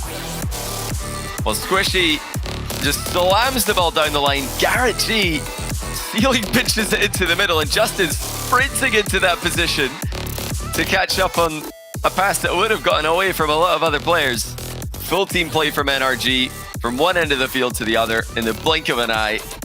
And G2 put up their best game yet, and it's still not enough to take down NRG. I'm sorry, we heard the desk talk about the NRG transition game. That was another class entirely. That was a worldie of a passing play out of their own side of the field. How on earth did Garrett find that? That is ridiculous. Yeah, unreal. I mean, unreal. You talk about completely different levels required for the goals. We saw the JNaps whiff earlier on. Easy as you like to try and put that one in, but to put that together to win in the overtime, NRG have upped their overtime wins to 10-6 against G2. But the most important number now is the number 4, because that is the amount of wins that G2 need to get this series in the bag and take on V1 in the finals. Yeah, and I just don't see it today. There's been too many mistakes for G2 against version 1 earlier on in the day. Too many mistakes in this series against NRG.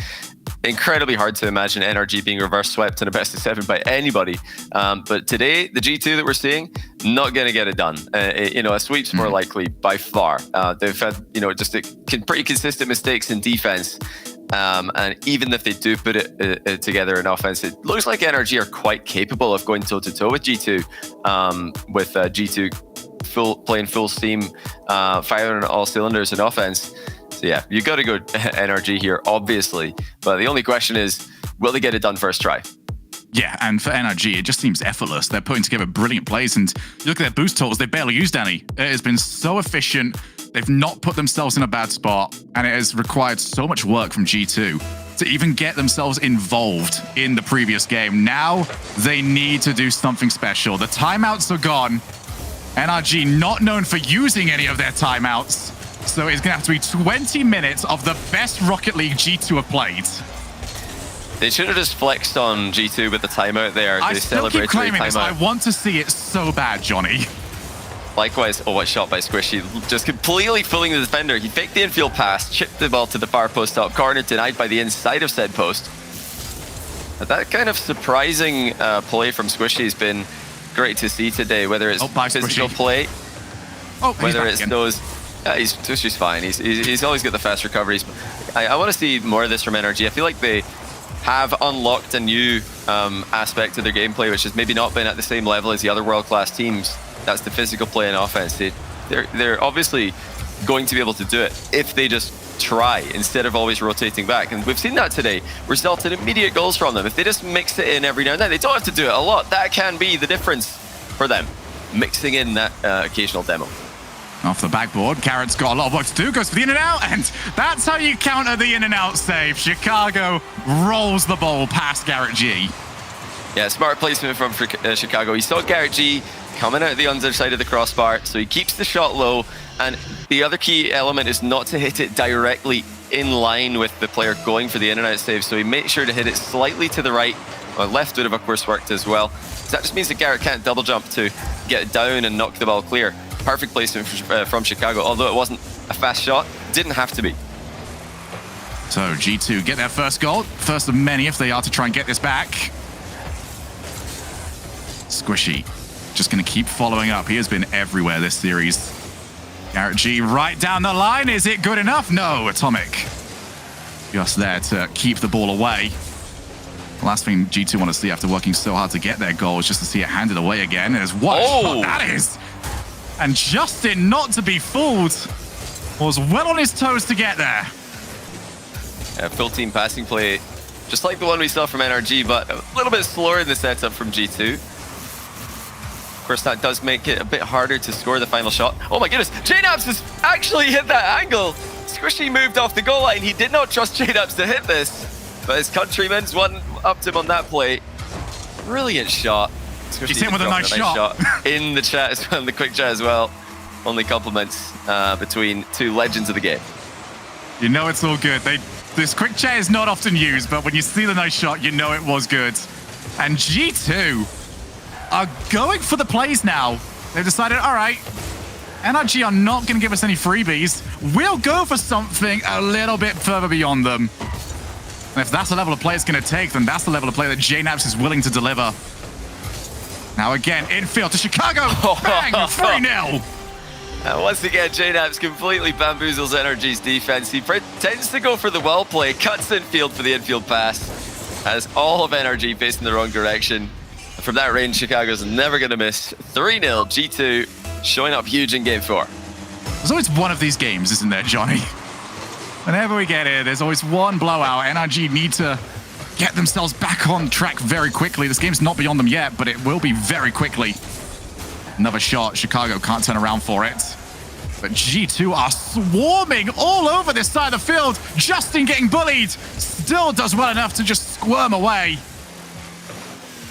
But G2, this is what they're capable of. This is why it was so important that NRG hold on to the midfield like they did for the opening 3 games. Because when they lose midfield control, this is what G2 are capable of. Yeah, G2 easily the best team in North America in playing that final third of the pitch, the attacking third. You know, midfield defense might have been a bit questionable today at times, but they've always got that shooting ability. And another one's going to go in here from JNabs. He's completely dunked on NRG here. You know, you have to go for something there, NRG. Justin trying to double tap the ball off the sidewall. They're way down in this game. Hardly had a look at the G2 goal. It doesn't work out, but you know, when you're starting to go down by these score lines, you have to take more risks. Yeah, once you hit that 3-0, heck, even 2-0 with like a minute and a half left, you're expecting to see either a goal scored or a goal conceded, but you've got to make something happen. And that's what you want, is just for the game to fizzle out where it currently is. Chicago sets it up, and JNaps cannot find his hat trick just yet. It's a battle between himself and Chicago. Who's going to get there first? Drops down. Who is there for the shot? Instead, Atomic holds the midfield line. I love that. Atomic is 4-0 up, and he still refuses to commit. He wants to make sure that midfield is always so securely held. The clean sheet's important. Just mentally, it's a double demo coming in. 2 different G2 players. No, JNaps catching energy off. That's a bit sneaky by Justin. You can hide inside the near post in Utopia. That is not see-through both ways. Very deceptive by Justin in defense. I think the G2 attacker knew exactly where he was, but you always wonder in some of these maps. No, Justin just tries to find some sort of consolation as we enter this point of the game. If G2 were to lose it, we will be talking about it for some time. So just going to lock down from here, get this 4-0 victory, and realize that that is 25% of the job done. Nice shot again. Squishy keeps the ball out. Let's see. Is this hat trick going to be secured? Can somebody get this? Reminder again, it's JNaps and Chicago both on 2. Here's JNaps. He's not there. It's Chicago's turn. Looks like he might have the play. Instead, sets up, and very likely that nobody is going to secure the hat trick for today. But G2 are now on the board. They've got 1 game. NRG still have their 3.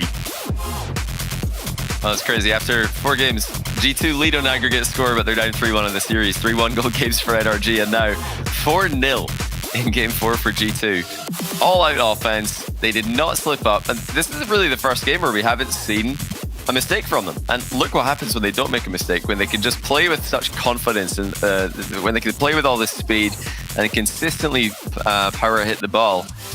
They do look like they've got a good matchup against anybody. But it's so difficult to put that together every single time, as we see G2 today, making mistakes, and it does fall apart quickly. NRG style, a lot more safe, waiting for the mistakes of their opponents before going for those big punish and counter attacks, waiting for their opponents to overextend. G2 are trying to force those mistakes. So, you know, if they can keep playing their game well, it does work against NRG. We've seen it on LAN with BDS, but doing that is very, very difficult. And yeah, if you make mistakes, NRG will be very quick to punish. Yeah, G2 of a style that's very good at just blitzing the opponent for about a minute and just get a hold of all of your goals, be nice and comfortable, and move yourself on to the victory. But for NRG, and they're not going to get hit by that numerous times. There is going to be very, very close games that G2 need to find the clutch, and more importantly, not find the mistake. Because when it comes to the mistakes and when it comes to the big plays, the mistakes are coming from G2. And we saw the big plays in overtime are happening for NRG. Just can G2 do it when they need to be clutch? Well, the big difference we saw in that last game is power shots. There is no hesitation like we saw in game 2. They were just absolutely smacking the ball at the NRG net whenever they got half a look at it. And like you mentioned, no defensive blunders either. So those are 2 things to look out for. Double tap from Justin, just whiffs. Garagee's there, but great cut from JNaps. Not going to the back post rotation, just stays in the middle of the box. He knows that that might bounce into that direction, helping his goalkeeper out of time. As always with NRG, just keep an eye off the ball if you can. See who they've got lingering in the midfield whenever they're trying to defend. Although Garrett almost snuck that one in with the Doomsday Dish. Justin leaves it for Garrett off the backboard. Justin already there. The defender just keeps the ball away. Although G2 look a little bit discombobulated in this defense, they need to try and reset themselves. Chicago, the only one with any real boost. JNaps finally back up.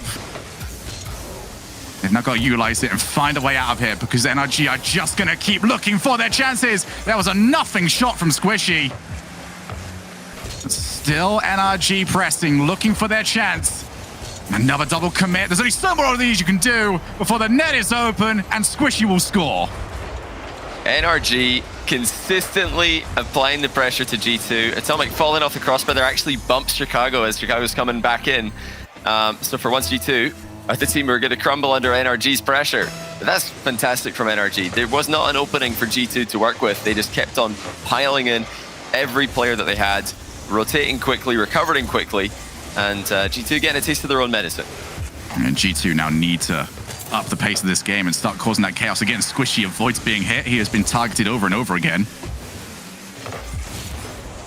He has done a very good job so far of just avoiding everything heading his way. Chicago off the backboard.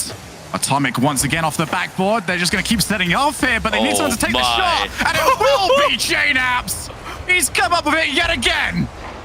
Atomic beat Squishy to the first touch, but look at JNAPS. Reset and the rebound. That is an unbelievable double tap. But really, it looked like the only way that he would be able to score without having to worry about a pre-jumping defender. He completely outplays NRG.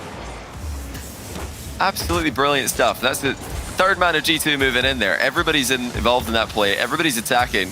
We'd love to see that. Such an entertaining team when they can get into the offensive side, NRG and G2 as well. But they're both going at it pretty hard in game number 5. Yeah, JNAPS is just... He's found another level. Ever since that timeout was called, he did have that one mistake earlier on DFH. But now, he has found his rhythm.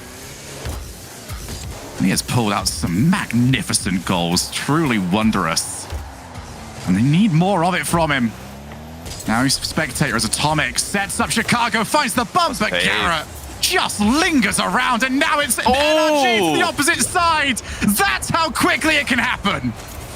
What a save by Garrett. Avoids the bump, clears the ball into the sidewall, and a whiff coming through from G2's JNAPS. Actually puts Atomic in an awkward position. He could not catch up to that, although he was making a beeline straight to net. He went as quickly as he could. The shot from Justin proved to be a bit too fast to catch up to. Once again, that's that phrase, whiff from JNAPS. He's got no other mode right now, has he? It's either score, flip, reset, double tap off the backboard, or miss the ball. I'll take it, to be honest, because right now all I've got is that last bit. Has there ever been someone that could more encapsulate Rocket League than that? You throw in, a whiff in the big boost. Oh, no, he did that earlier. No, but he was on camera when he did that. The things that never stop, no matter how good you are at the game. Rocket League is just impossible to play to perfection. But it's definitely getting closer and closer as the years go by. Yeah, I remember an interview with Garrett back in Season 3. I asked him what was the most difficult thing about Rocket League. He said consistency. Guess what? That's not changed in the last few years, although off the backboard, that's just trickled into the net. And Chicago's got it 2 each. Chicago testing Squishy's backboard read here above his own head, so it's a tough read, but it's a read that NRG usually hit automatically. Squishy completely missing that one. Chicago's shot did not need to be quick to go into the open net. Tie game. Garrett G with a quick cheat is going to force JNAPS into the same position. He clears. Oh, what a pass. And great pre-jump block there from Atomic to cover the near post top corner. NRG just always trying to respond quickly to all these mistakes. Justin actually pre-jumps wildly. And he's got that landing inside of the net to recover quickly, so covers the shot, but he's got a plan B as well to get back into the game afterwards. Oh, Atomic off the backboard.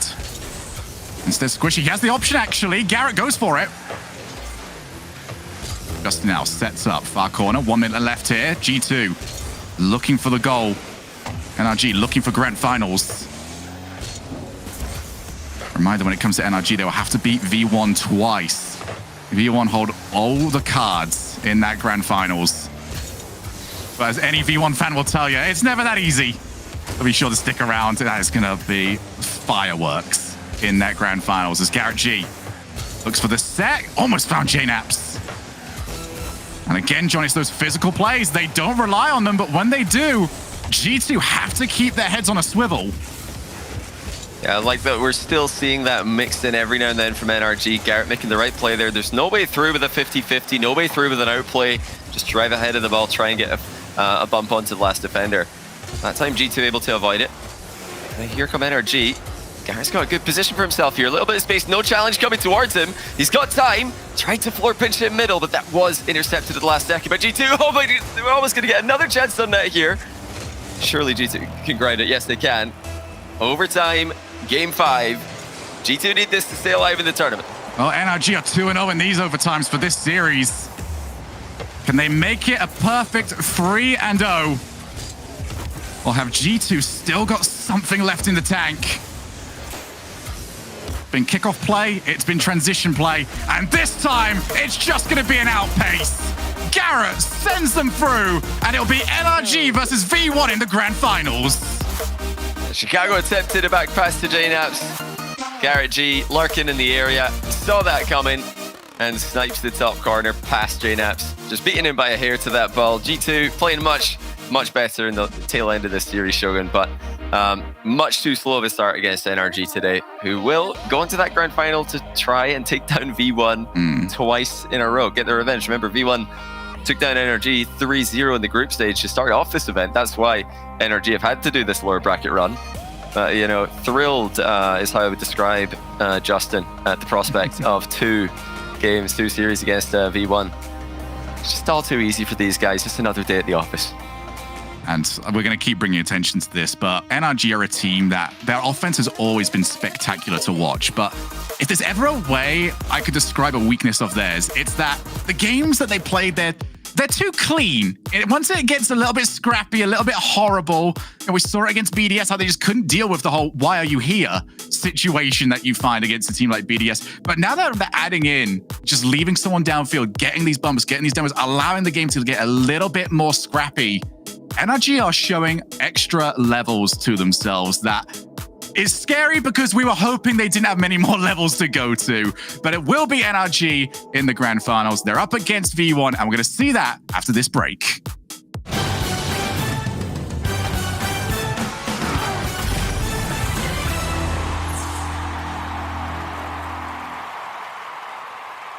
You know how some carriers give you so little for your older busted phone you just end up living with it? I don't think so. Verizon lets you trade in your broken phone for a shiny new one. You break it, we upgrade it. You dunk it, doggy bone it, slam it, wham it, strawberry jam it, we upgrade it. Get a 5G phone on us with select plans. Every customer, current, new, or business. Because everyone deserves better. And with plans starting at just $35, better costs less than you think. This might not be your car. And this might not be your engine. Maybe this isn't your morning routine. And maybe these aren't your coworkers. Perhaps these aren't your standard driving conditions. Far from it. But this is your oil, which means you're one of us, doesn't it? For serious engines, on and off the track, upgrade to Mobil 1. It's 3 a.m. I need a taquito. If you want it, we can get it from the 7-Eleven. Slurpee, light bulbs, antifreeze. Here's your order, nacho cheese. If you want it, we can get it from the 7-Eleven. Tip your driver.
know how some carriers give you so little for your older busted phone you just end up living with it?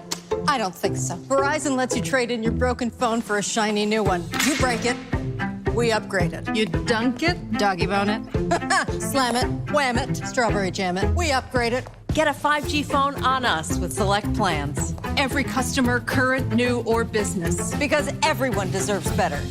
And with plans starting at just $35, better costs less than you think.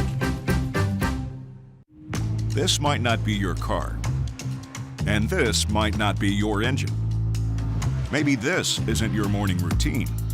And maybe these aren't your coworkers. Perhaps these aren't your standard driving conditions. Far from it. But this is your oil, which means you're one of us, doesn't it? For serious engines, on and off the track, upgrade to Mobil 1. It's 3 a.m. I need a taquito. If you want it, we can get it from the 7-Eleven. Slurpee, light bulbs, antifreeze. Here's your order, nacho cheese. If you want it, we can get it from the 7-Eleven. Tippy driver.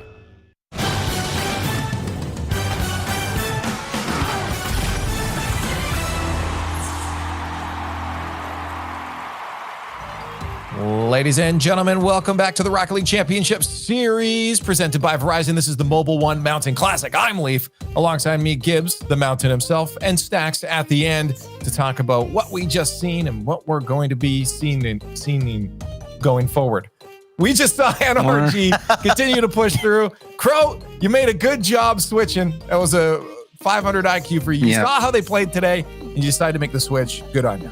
Yeah, a little tactical switch there. I just saw that NRG, they played a really good match against FaZe, and then they came out super well against G2. G2 played pretty good, but it was in the middle of the series where the NRG consistency really started to show. Just a few mistakes on defense from G2 that they're just, easy finishes and OT for NRG. And they ended up just closing it out 4-1, no problem. A small hiccup there at the end. The pretty big blowout game by G2, but NRG too good. Yeah, but it was just weird with G2 because it would just be some random misses, and then we see some amazing goals as well. And that's why I thought G2 was a little bit off, because when they are peaking, they could definitely beat NRG. We saw that in Regional 2. But today, it just feels like it's one of their off days. Well, NRG, their off day was in group stage, so they still survived that. They played in a tiebreaker for last in their group, and now they're in the finals. It's absolutely insane. Yeah, they got the ice today. That's all there is to it. I mean, ever since that scare they had on Friday, it's been a completely different team. And this NRG isn't going to lose to many teams. And what do we expect, though? We've seen this team bounce back plenty of times before, and they always do it. And they've done it again. A grand finals for them. Let's look at that bracket, because they got a big task ahead of them. They have version 1 waiting in the grand finals as they plow through FaZe Clan and G2 Esports. But they have a bracket reset here, Crow. This is, it's a daunting task knowing that you got 2 best of 7s to be able to take the dub. Yeah, well, NRG have made this climb before. Actually, this exact climb from loser semifinals all the way. So I don't know. We'll see. We'll see if V1 can continue their form over G2, because they did look very good against G2. They are the top defense going up against an also strong defense in NRG. So it's going to be a battle of the defenses, I think, in the final. And let's not forget, version 1 and NRG, both in Group A at the beginning of this, and version 1 went perfect 9-0, which included a 3-0 sweep over NRG to get that first place in that group. That's why they were in the upper bracket, and NRG was in that lower bracket. But NRG has battled back, and now they got to take down V1 twice because V1 took them down early. Well, let's start talking about this now, because the General NRG will be facing off against version 1 in the grand finals. A bracket reset. Version 1 needs to win 1 best of 7, whereas the General NRG need to win 2 stacks. This is, I think, a pressure for both sides. I mean, the General NRG have 2 best of 7s to win, whereas version 1 has to win 1, but that's pressure knowing that this is your first grand finals as this org, and you got to do it against NRG. Like that, mentally, there's a lot of pressure there, Stacks. Yeah, and for these guys, these are players that have not gotten to many grand finals of any events, even outside the RLCS. I mean, for Torment, it's the first time since DreamHack Dallas, right before Season 7 Worlds. So, and by the way, the The event before that was the North American Championship, where they were swept by NRG to take the North American regional crown for that season. So just throwing that out there. Look, for V1, there is still a ton of motivation here. You don't want to fall into that 5 seed. If you take that away from Space Station, get into the 4th seed representing North America, you give yourself a slightly more favorable matchup, and matchups can be life or death when it comes to the LAN. And there's also the extra $10,000 at stake. You don't think these guys are going to get up for this series? I think they will.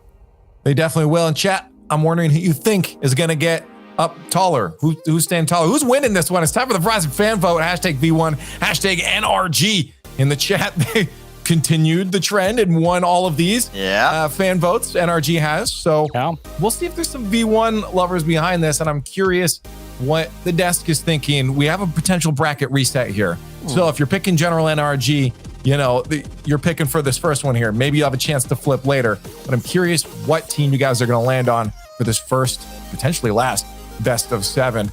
I'll put it out there myself. I'm going to just stick with what I stuck with before. We've seen them do this plenty of times. General NRG. I'm going to stand ground. I have no reason to believe against it. So I'm putting it out there. I'm doing that one. Good. Fair enough. So we saw that in Regional 2. They did get the bracket reset, but they couldn't complete the win in the regional versus G2. They have a chance here to do it again. But V1, we talk about roster moves. Beast Mode's been a big pickup because we talk about they haven't been in a lot of finals. Beast Mode was in 2 finals in RLCS X. So he's coming in with some experience. Maybe hasn't won one of these yet, but I think that changes today. I think he's playing great. I think Calm is having a tournament of his life right now. I think version 1 takes the crown and gets that 4th seed in the net. Oh, we going V1 on that? Okay.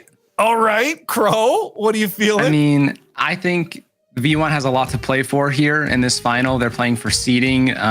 This is their first grand final ever, and I'm sure they are very, very hungry for this. The demos from V1 really helped them in the G2 series, and I think if NRG continue to play defense, the demos from V1 are really, really going to help them. That's what I wanted to see from FaZe. So I'm also hopping on the V1 train. Doing it? Oh, yeah. And let's mix it up a bit. Let's go V1. Oh, this is unprecedented, Stacks. Are we going to see more products, Stacks? I'm a little wait, it's empty. It's empty. Oh, no, don't do this to me. Oh. I've learned never to disagree with Kronovi. Where's it? Right there. There we go. Wow. Kronovi has forgotten more about Rocket League than I myself will ever know. And when Kronovi says V1, I say V1. Version 1 gets it done in the first best of 7. And Finn. Wow. Okay. Pressure on me. Help. Oh my. Help me, chat. Come on, chat. You're with me, right? Oh, that's it's okay to be wrong, chat. 33. It's okay. It's okay. It's the worst they've done today. So, well, interesting. Apparently, we have an exciting grand finals heading our way. Why don't we get over to that? Because in the Verizon Skybox, Turtle and Jorby are waiting by. NRG clambers the way to the grand finals, ready to strike out V1. Well, let's see if they can shut them down. For NRG, this may well be their office. The grand finals. They find their way here regularly. But the new kid on the block, version 1, want a seat at the table too, Turtle. Can't wait for this grand final. Yeah, I have no idea what we're witnessing on the desk there. 75% going V1 against an NRG that is hot right now in the lower bracket, trying to make a run. Carry the momentum. We're going to see if it keeps going in game 1, and it's going to have to go through a bracket reset, Jorby, if they want to take this one. I think the desk, they definitely have a good point when they say version 1, they have a lot to play for here. Seeding, a little bit more of that prize pool. But honestly, I don't think NRG know how to hit the sleep button. Yeah, they have some off games. Sure, the group stage didn't go well for them. But have you seen them today? Did you see that NRG FaZe series? This team is playing to win today. You know they're going to give it their all. But here's the thing, Jorby. Doesn't matter if Calm is on the field and he's literally deleting you off the field. He had, I think 2.17 demos per game against G2.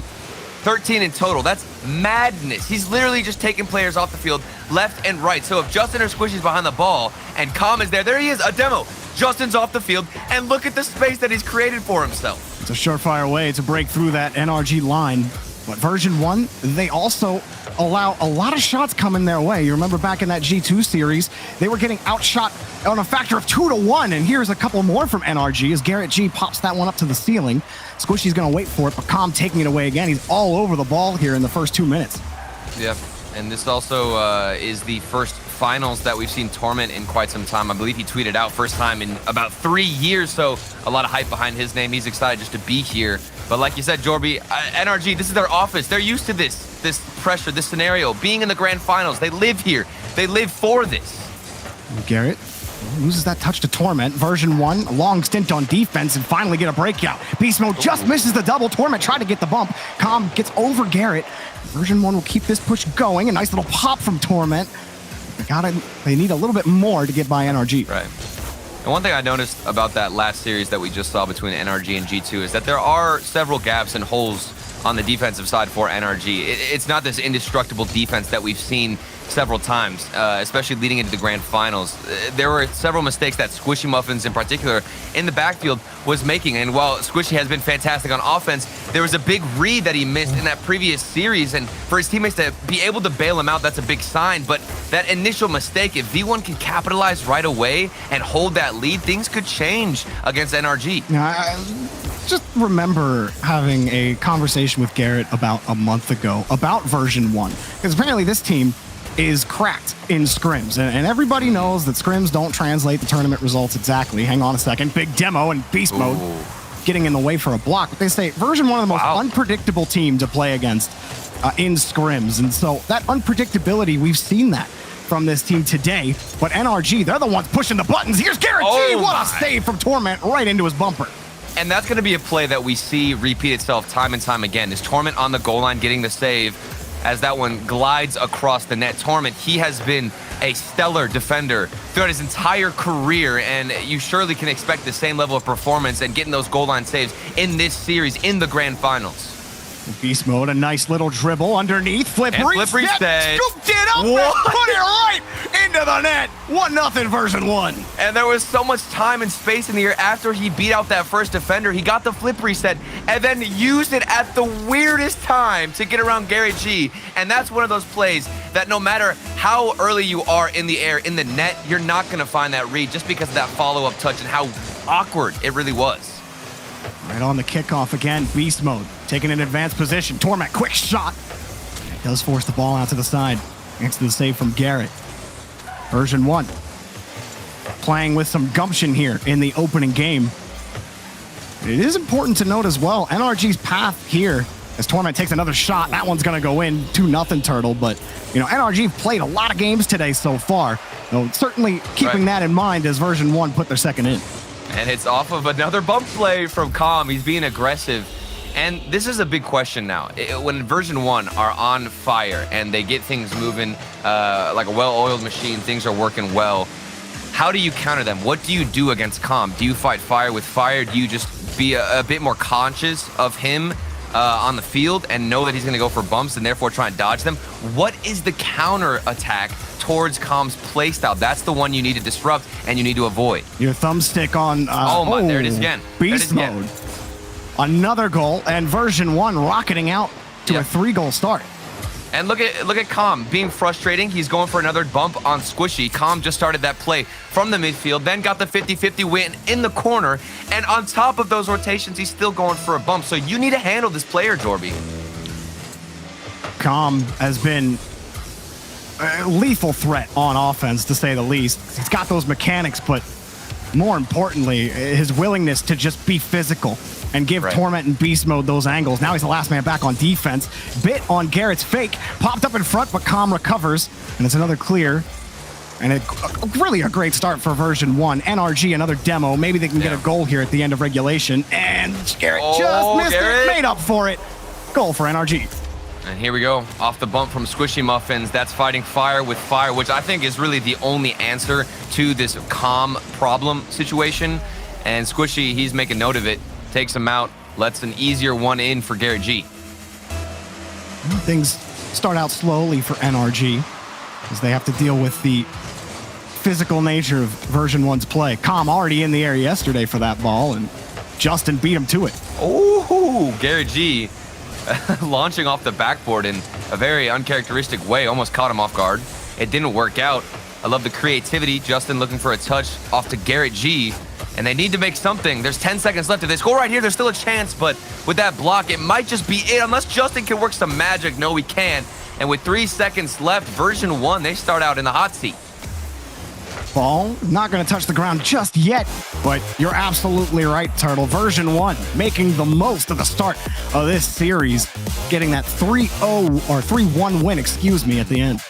And it's surprising because NRG are carrying momentum going through the lower bracket. If you look at the history of Rocket League in tournaments, in grand finals, heck, in a lot of lands, you know, you think back to even the Cloud9 lower bracket run, teams that can start getting an abundance of wins in that lower bracket just start to ascend with their play style, and they get into a rhythm that seems to be unbeatable. However, version 1 in the first game, all of that is destroyed because of one player, Calm, getting aggressive, disrupting the rotations, and making sure he does everything he can to knock NRG off of their path. So NRG to stabilize, you were talking earlier, it's like, what do you do to handle that threat of Calm, knowing that he's always going to be searching on the back line for a demolition, a bump, or anything that's going to give version 1 an edge? And I mean, there's not much you can do, right? Except keep that right thumb just moving at all times. Make sure you know where every version 1 player is on the field, and to stay 100% focused and also having to track the ball. It's a lot. When version 1 are in control, that is very dangerous and tough to do for sure.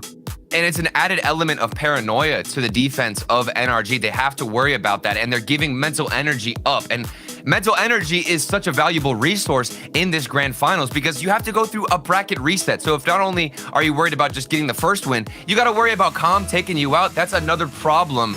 However, I definitely think you can counter it, obviously, with the same style. Go for some demos yourself. Squishy Muffins, a player who oftentimes will go for those demos. We do see Garrett G get involved physically too, so those two players, I think, have so much responsibility on their shoulders to change up their play style because of Calm. Remember, NRG, they have to win 2 best-of-7s against version 1 coming up from the lower bracket, and they've played a lot of games today. So the more version 1 wins, the longer this series goes, the more it may benefit version 1, even if they end up losing this series. But version 1 starting out on the attack, and they get another goal to start the game. Calm delivers the strike. I'm not gonna lie, I thought the desk was crazy. 3 out of 4 analysts picking V1, but after what I'm seeing here with a fake from Torment, absolutely baiting everybody out on the defense from NRG. Version 1, they are elevating with their style. NRG gonna try again here with Justin. You know he can turn it on at any moment and flip a game in his favor. But here's Torment trying to set up shop in midfield. Calm launches it forward. Beast mode following it up. Justin there to meet him. NRG looking for a way out. Pass in front to Justin, cut off by Calm. Question is, what is it going to be from NRG? There's a demo from Squishy Muffins, and now an open net from Justin, but Calm is back in time. The player who was annoying on offense actually finds his way back on defense, and then the follow-up from Squishy, and this all started with that demo, Jorby. Yeah, and Calm, not a bad idea. Beast Mode got demoed on the play, spawned right in the path of the play, but that's tough to get underneath after Calm got that first touch. Was too much to handle. The demo opening the gap for NRG. And that just may be the plan for NRG. They'll go to that demo game. Squishy especially loves hunting on that goal line for chassis. Here he just gets a simple flick over one. Beast mode, trying to keep it close. This is an NRG push at the start. Beast mode, trying to protect the ball. Garrett G gets around it, forces the 50. Big muscles in the box, and Justin delivers. And I feel like a broken record because this also started with the demo from Squishy Muffins getting physical, bumping that last man back, and then leaving a gap open for Garrett G and Justin to do a little bit of footwork and secure a second goal. And all of a sudden, NRG have the lead. Torment on the kickoff. Have to let that one drop, but Calm's ready for it. A nice catch off the side wall. Calm, flip, reset available. Fakes it out. Lets it for Beast Mode! Brilliance from version 1! Look at the communication from these teammates. You got Beast Mode and Calm. Calm fakes one out and says, hold on, you take the shot. I'm going to take out Justin, and Beast Mode moves up. It's flawless from V1. NRG are gonna have to find a way to counter this. It's going to keep happening as long as it keeps working for Com. Yeah. The more goals go in, the more confident he's gonna get. There he is again, being frustrating. Dealing with him is such a hassle. And then the 1v1 play from Beast Mode, that duo starting to pick up. Com collecting that midfield boost. Beast Mode next in the rotation. It's a nice light touch back to Com. 37 left in the tank. He got the stealing to help him out a little bit. Made it awkward for Justin. The ball's loose. Torment couldn't get the 50. And Beast Mode gonna swing back around for this one. Off the ceiling. Com on the wing. Comes around, but Torment next up on the rotation. Version 1, they're opening up so many options for themselves, and they can pick from any of them. NRG have to respect all of them, and it's making life difficult for them on defense. Oh, lovely control from Squishy, but it's not enough to get past 2 players. There's space on the field for Justin. Moving forward, Beast Mode looking for a challenge. It's over one of them, and Justin has all the time in the air to work with, but doesn't go for the early touch. Instead, feathers the boost, the questionable decision, and they're back in the midfield. Beast Mode slips around Garrett. Can't slip around Squishy, though. It's Justin coming up quickly, but Torment just gets a solid 50 with no boost. The best kind of 50. It's Justin. Yeah. Catches that one off the ceiling. Justin taken away by Beast Mode. Com just gets the advance downfield. Pot shot taken away by Squishy. Justin back over to Squishy. It's cut off by Beast Mode, and Version 1 have taken the lead.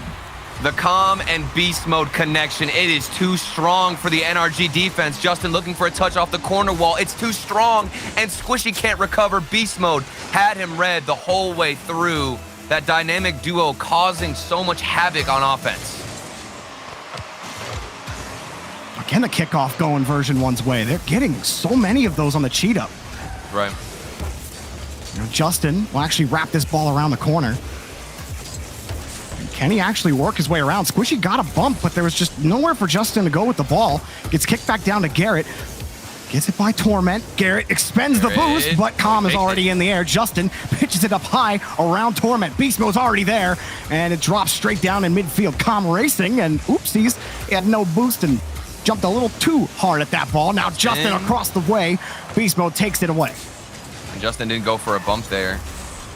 Or maybe he did, but couldn't connect. And one thing I've noticed, Jorby, about the V1 defense is they always leave somebody in the midfield waiting, lurking if they're on defense to get in front of that shot and make sure you can disrupt. Disruption, it's literally the theme for V1. There's a bump as I'm speaking about it. And NRG, they get a big clear out under a minute left. They need to secure 1 goal, otherwise they're down 0-2 in the series. V1's defense have held. Here's another one, just a little high. Torment grabs the rebound.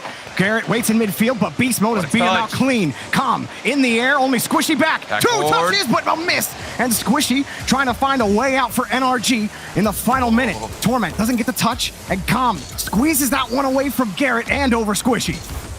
Lovely defense, and I was on Torment's perspective. He saw 3 players from NRG moving up at the same time, and V1 were still able to deny them. However, they only have a 1-goal lead, not enough security. There's time for NRG and an opportunity if Squishy can get that pass out, but it's intercepted by Com. It's not enough juice on that touch.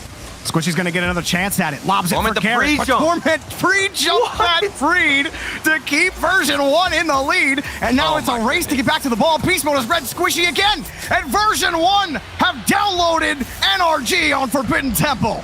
Unbelievable from V1. Beast Mode getting aggressive, staying in the face. And this whole attack on offense started with that pre-jump from Torment. That was immaculate to get up, get that read, stop NRG's momentum.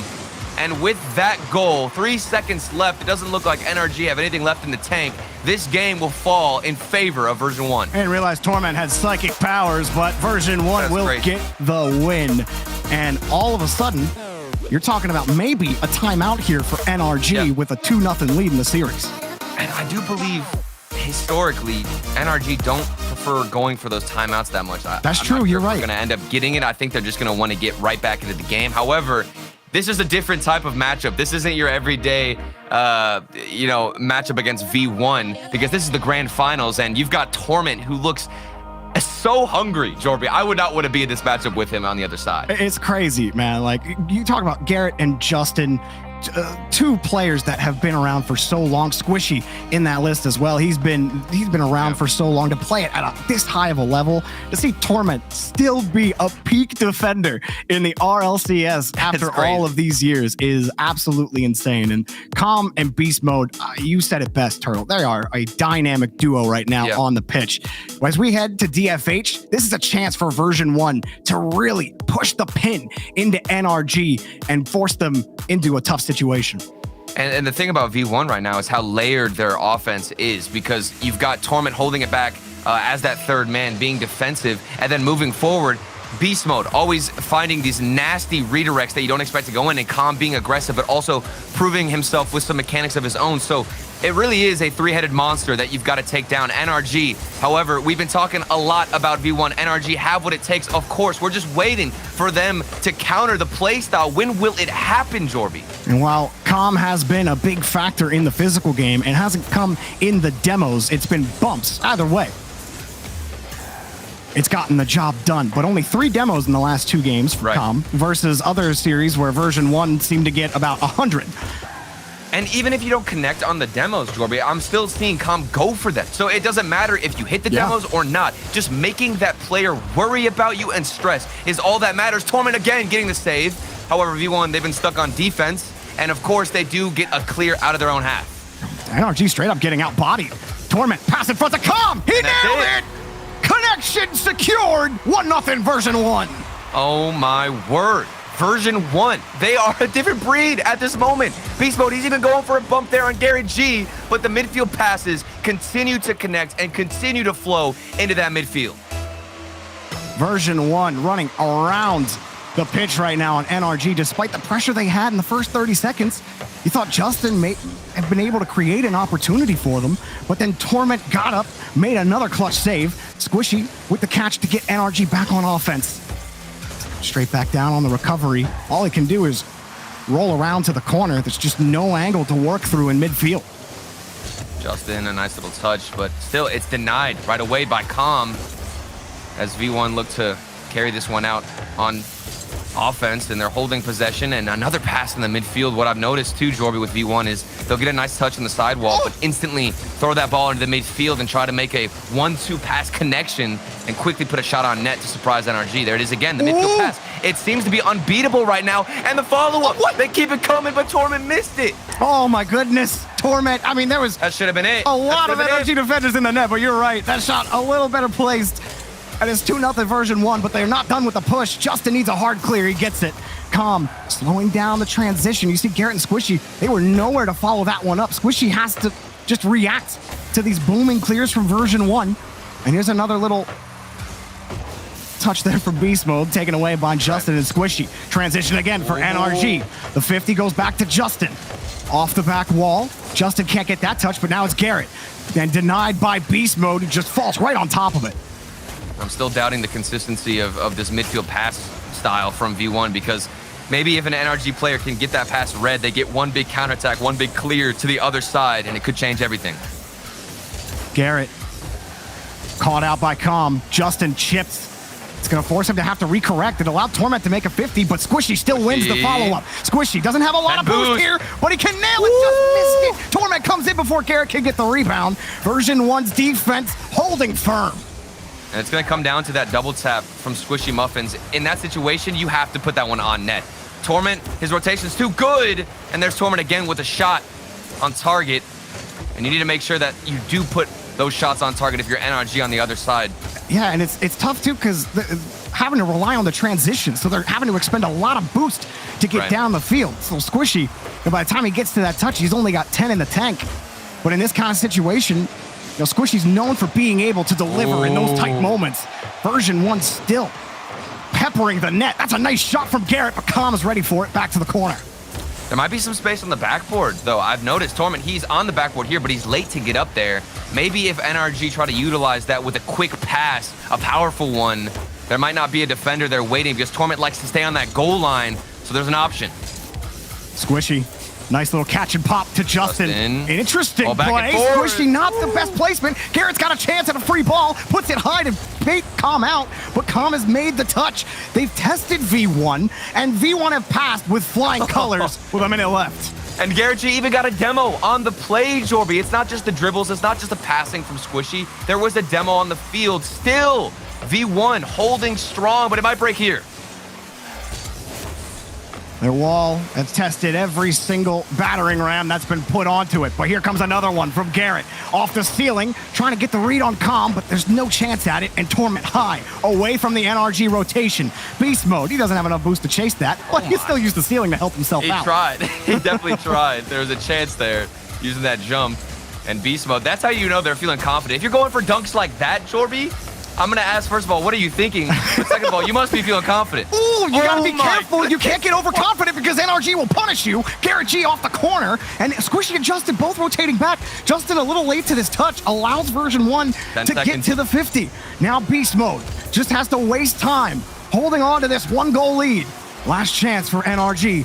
Here's Squishy. Justin has pre-jumped it. He's nailed it. Oh, wait. What a save from Beast mode off the post. Version 1 clamped down on defense. And there was a follow-up from NRG. I'm not sure if that ball would have had enough time to hit the ground, but if Beast mode didn't connect on that touch, it would have been over, all tied up, and we would have been set into OT. Turtle. Version 1.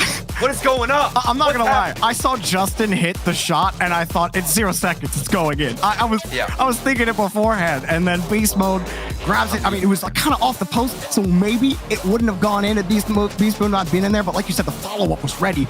And that was as close as it could have gotten for NRG. But they just don't have enough. They've generated 8 shots on net, and I feel that. But there's only 4 saves from version 1, and I feel like they've played immaculate defense.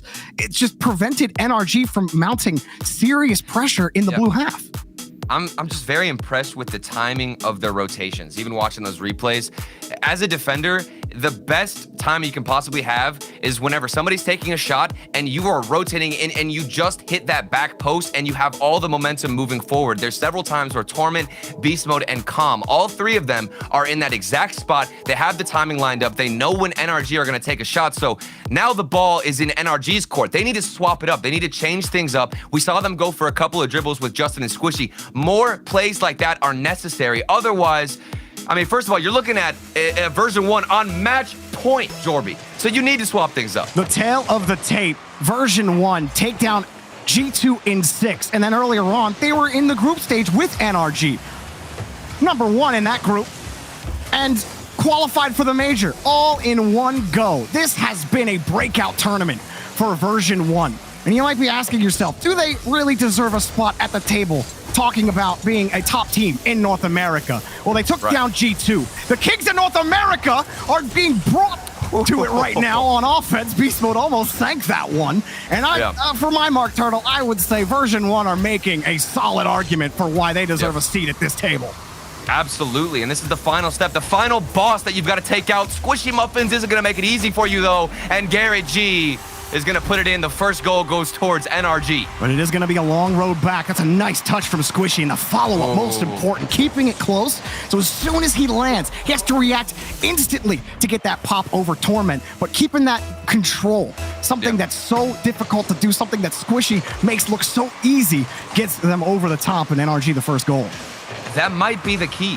1v1 plays for NRG if they're trying to do everything together, going for too many midfield passes.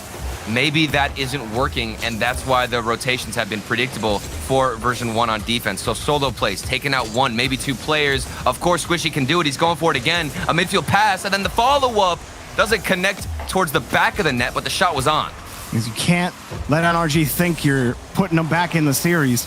I believe they're the owners of one of the best of 7 reverse sweeps that have been happening. So they take this game. It's not over, Jorby. It's not over. For those of you watching at home, you still got to sit up straight, okay? We're still in a close series here. Beast mode looking pretty good, though. Shot denied by Justin. Stoic in net, waiting for that shot to come. Maybe a flip reset. Oh, Garrett. Oh, he got over one of them. Yeah, Garrett can get a little mechanical if he's feeling like it. Yeah. I want more of it, though. They're going to need more of it, actually. Maybe get more physical as well. Find a way to box by this version 1 defense. That's going to be a high ball. Beast mode diving back. Com got a demo on in another stadium. Oh, there's another demo. Beast demo. Mode, no boost, wins that 50. Calm, well, he can't win that 50. Squishy does rip it away from him. Pre-flip into the ball. Wants the demo. Got the bump, but Beast Mode was there for the follow-up, and there's always a fail-safe ready for version 1. However, NRG, they are controlling a lot of these full boost pads. I've noticed Squishy on the backfield. He's rotating out. He gets a full boost, and then we'll take the midfield as well from the corner. Not sure if that'll affect the version 1 offense, but it will definitely diminish some of those demos because you don't even have the boost to extend and get the speed to get the demo. Beast Mode jumping from the wall, trying to get around Squishy. He's successful. And Torment, full tank of boost. Gets the ball over Justin. Version 1 all set up thanks to Torment. Comes in the air. He's missed the ball. Beast Mode wrapping around. He's got to protect the retreat. He does so with those 2 soft touches and just put his team back on offense with that touch. Justin having to float in the air. NRG protect the lead. And they just threw that opportunity away. Calm missing the ball, not hitting it or making any contact at all. And you need to put that away, especially if you're trying to close out this series. Beast Mode, he can do it here maybe with the equalizer off the backboard, but it's read by Justin. NRG, they have stabilized and they're still in the lead by 1 goal. Long clear from Calm back to Torment. Calm taking away the clear option from NRG. Beast Mode winning that 50. Torment flipping back across. He had to stretch for that. Back to Beast Mode. Denied by Garrett. Not letting that shot come out too quickly. Torment flips underneath. And Calm, he picked up a demo, but Squishy's got control of the ball. Beast Mode last back. Calm diving back. He is flying all around the pitch. Another pass. Squishy jumped off the ceiling. Oh, the save from Calm. And Torment picks this one up. It doesn't matter how NRG approached the net. Somehow, version 1 have come up with a save, but it's not good enough for this game, Turtle. They have to score. They're definitely showing why they led the tournament in save percentages if they're saving that one from Squishy Muffins, which seemed to be unbreakable. However, that 1 goal that did go in, it was the solo play from Squishy who's stepping up huge in the series. Squishy knows he's got control. No reason for NRG to panic here. They can hang on to a 1-goal lead just as well as version 1 did last game. Beast Mode flipping that ball up.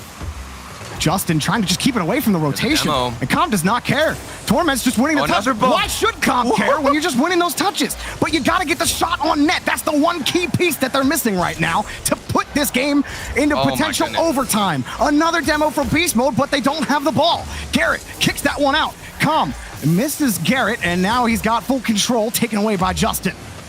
NRG, they've got to get the fly swatters out. They've got mosquitoes just running around their defensive half, trying to take them out, bug them, and annoy them.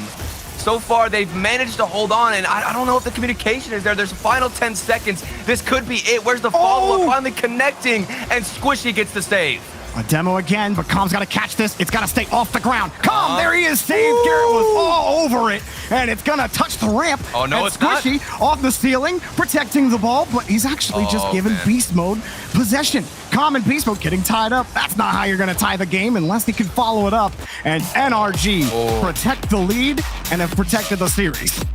And like you said, Jorby, NRG, they are one of the teams who have completed a reverse sweep in a best-of-7. This one is not over, folks. There's plenty of time, plenty of chances for NRG to get back into it.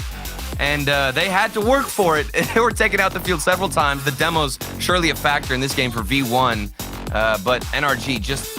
It felt like they put on another plate of armor and were handling it a little bit better. They got a lot of armor, don't they? Squishy, I thought, did excellent work in that final minute. He was great. Every time he'd catch the ball, he'd beat that first attacker on version 1, get NRG out of some tough spots. Garrett as well, with the opportunity Calm had at the end of the game for a flick. He came out, he rocketed it out of the net. No way he was going to give Calm any sort of space.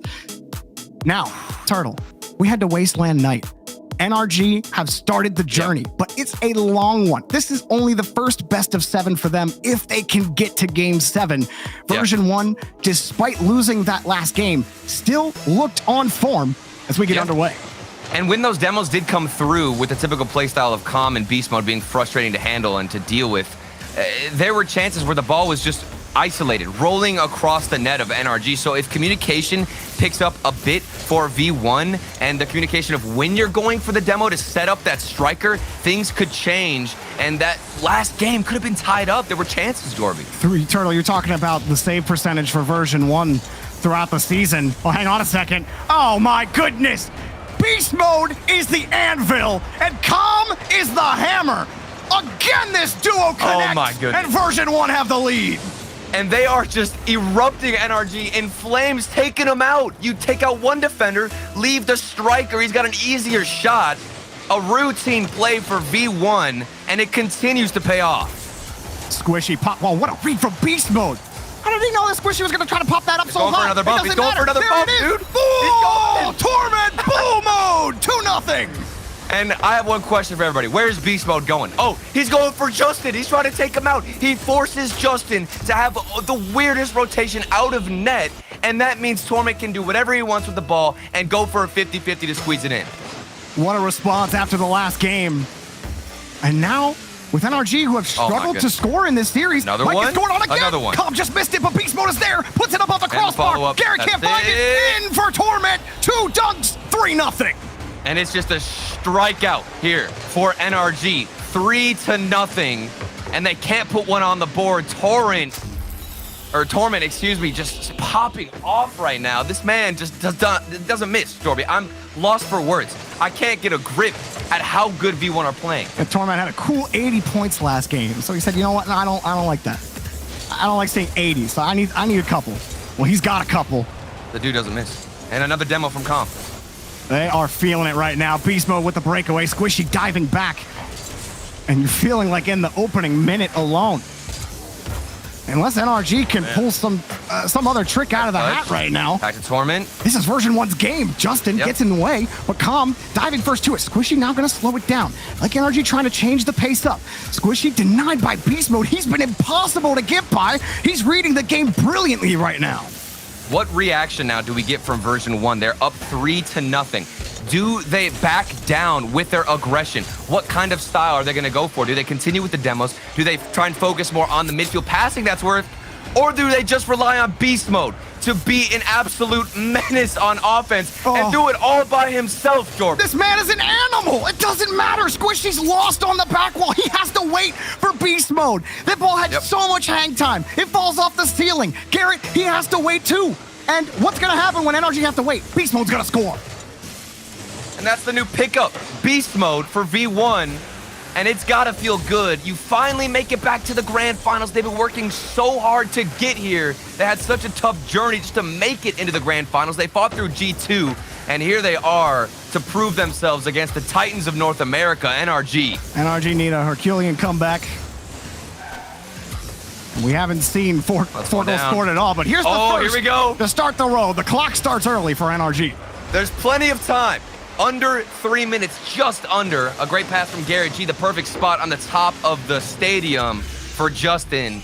And these players on NRG, they've got a lot of heart. They're not going to give up easily, Jorby. This is still a match that you've got to pay close attention to. Yeah, you can't get can't be overconfident if you're version 1. But there's another demo for Calm, Beast Mode. Light touch, he went for the demo as well. Version 1 have found the kryptonite of NRG, and it's just take them off the field. It has worked to perfection. Yeah. Here's Beast Mode again. Yep. Even thinking back to the previous series, I remember James Bot was talking about how NRG, I believe they're ranked around 15th in North America for demos per game, and that is proving how effective it is to go up against them and force them to go into that playstyle. Because if you want to talk about a counter to this V1 squad, you also need to get physical, also need to go for demos and take their boost. NRG, they don't like playing that way, Jorby. So forcing them in this uncomfortable situation, it's perfect for V1. And you know, Turtle, here's the fun part about North America. You know, we have all the memes like, you know, Big 3, Big 4, Massive 5, whatever. There's never been a Massive 5 in North America. Massive 5. In RLCSX and this season, between all of those regionals and majors combined, if version 1 win this game, if this scoreline holds, they'd be only the 7th team in North America to win. That is how tough it is for teams to break by a juggernaut like NRG. Yeah. And that's why it's still so impressive for version 1. A minute 30 left There's on time, the clock. though. And here's a nice pass back to Here we Squishy, go. but it's off target. Torment gets in front of it. Just not going to get it done for NRG. And what we noticed earlier on, you know, was the ice for NRG to close out the games previously in Game 7, Game 6 even against G2. And now here, they're looking to continue that trend, but it doesn't seem possible. Too big of an obstacle. 1 minute and 5 seconds. They need to score now, Jorby. This is their chance. This is the only opportunity they might get. Yeah, version 1 scored 3 in a minute, but I'm not sure NRG have it in them right now. They gotta show it. Justin popped up on the ceiling. Calm, back to beast mode. Every touch by version 1 is more time wasted on the clock. And what a weekend that they've had. Calm, just a free ball. NRG sitting in front of it. More time chewed off the clock. It's getting close to impossible now. You're talking a goal every 10 seconds if you're NRG. Is it even possible? Squishy going for the 1v1 play in the corner. It's saved by Torment, and of course, expected as that player alongside Calm Beast Mode. A valiant and beautiful effort in the grand finals to secure this win, Jorby. They've done it. Version 1 played an erratic, symphonious, but beautiful another one song through this weekend. Calm delivers the cherry on top of an incredible performance by version 1. And where's he coming from for this goal? I don't even want to fixate too much on this goal because it's over. V1, they take the win. They win the Mobil 1 Mountain Classic. Unbelievable performance from all of them. And they did it with brute force. Just nothing but physical gameplay from these players. They absolutely crushed them. Outboxed wouldn't be doing it a service. It was literally a demolition derby. And NRG, they're the ones picking up the bill for the damage done at the end of the day. Version 1, man. And Calm, what a breakout performance from him, too. He's had, ever since he first got picked up and he first made the RLCS, everyone thought, okay, this guy, he's gonna be the next big thing. And then he kind of fell under the radar for a while. Fast forward onto version 1, they add beast mode, and he just looks so much more comfortable, confident with beast mode on this team. Torment, still a world-class defender. 20XX and Torment is still playing at a top level. What can you do about it? NRG, it wasn't their day. There's not much to do about it. It's really hard to counter playstyle whenever you're not even on the field to play the game to begin with. And I think after today, everybody's favorite color is going to shift into a slightly more purple-looking color. Yeah, there we go. It's like bluer would be purple. Yeah, I'm colorblind apparently. Yeah. But we're all purple over here, okay? Oh, man. But great stuff from version 1. We're going to throw it back to the desk to close out the day and talk about the madness, guys. Jorby, thank you. I was, wow, cool. Happy to be proven wrong if it's done in style like that. That's for sure. NRG, they make it back, as they usually do, which is a testament of his own. But V1 shut them down. They did not give them any space. And you could tell, Stacks, that they were happy about that.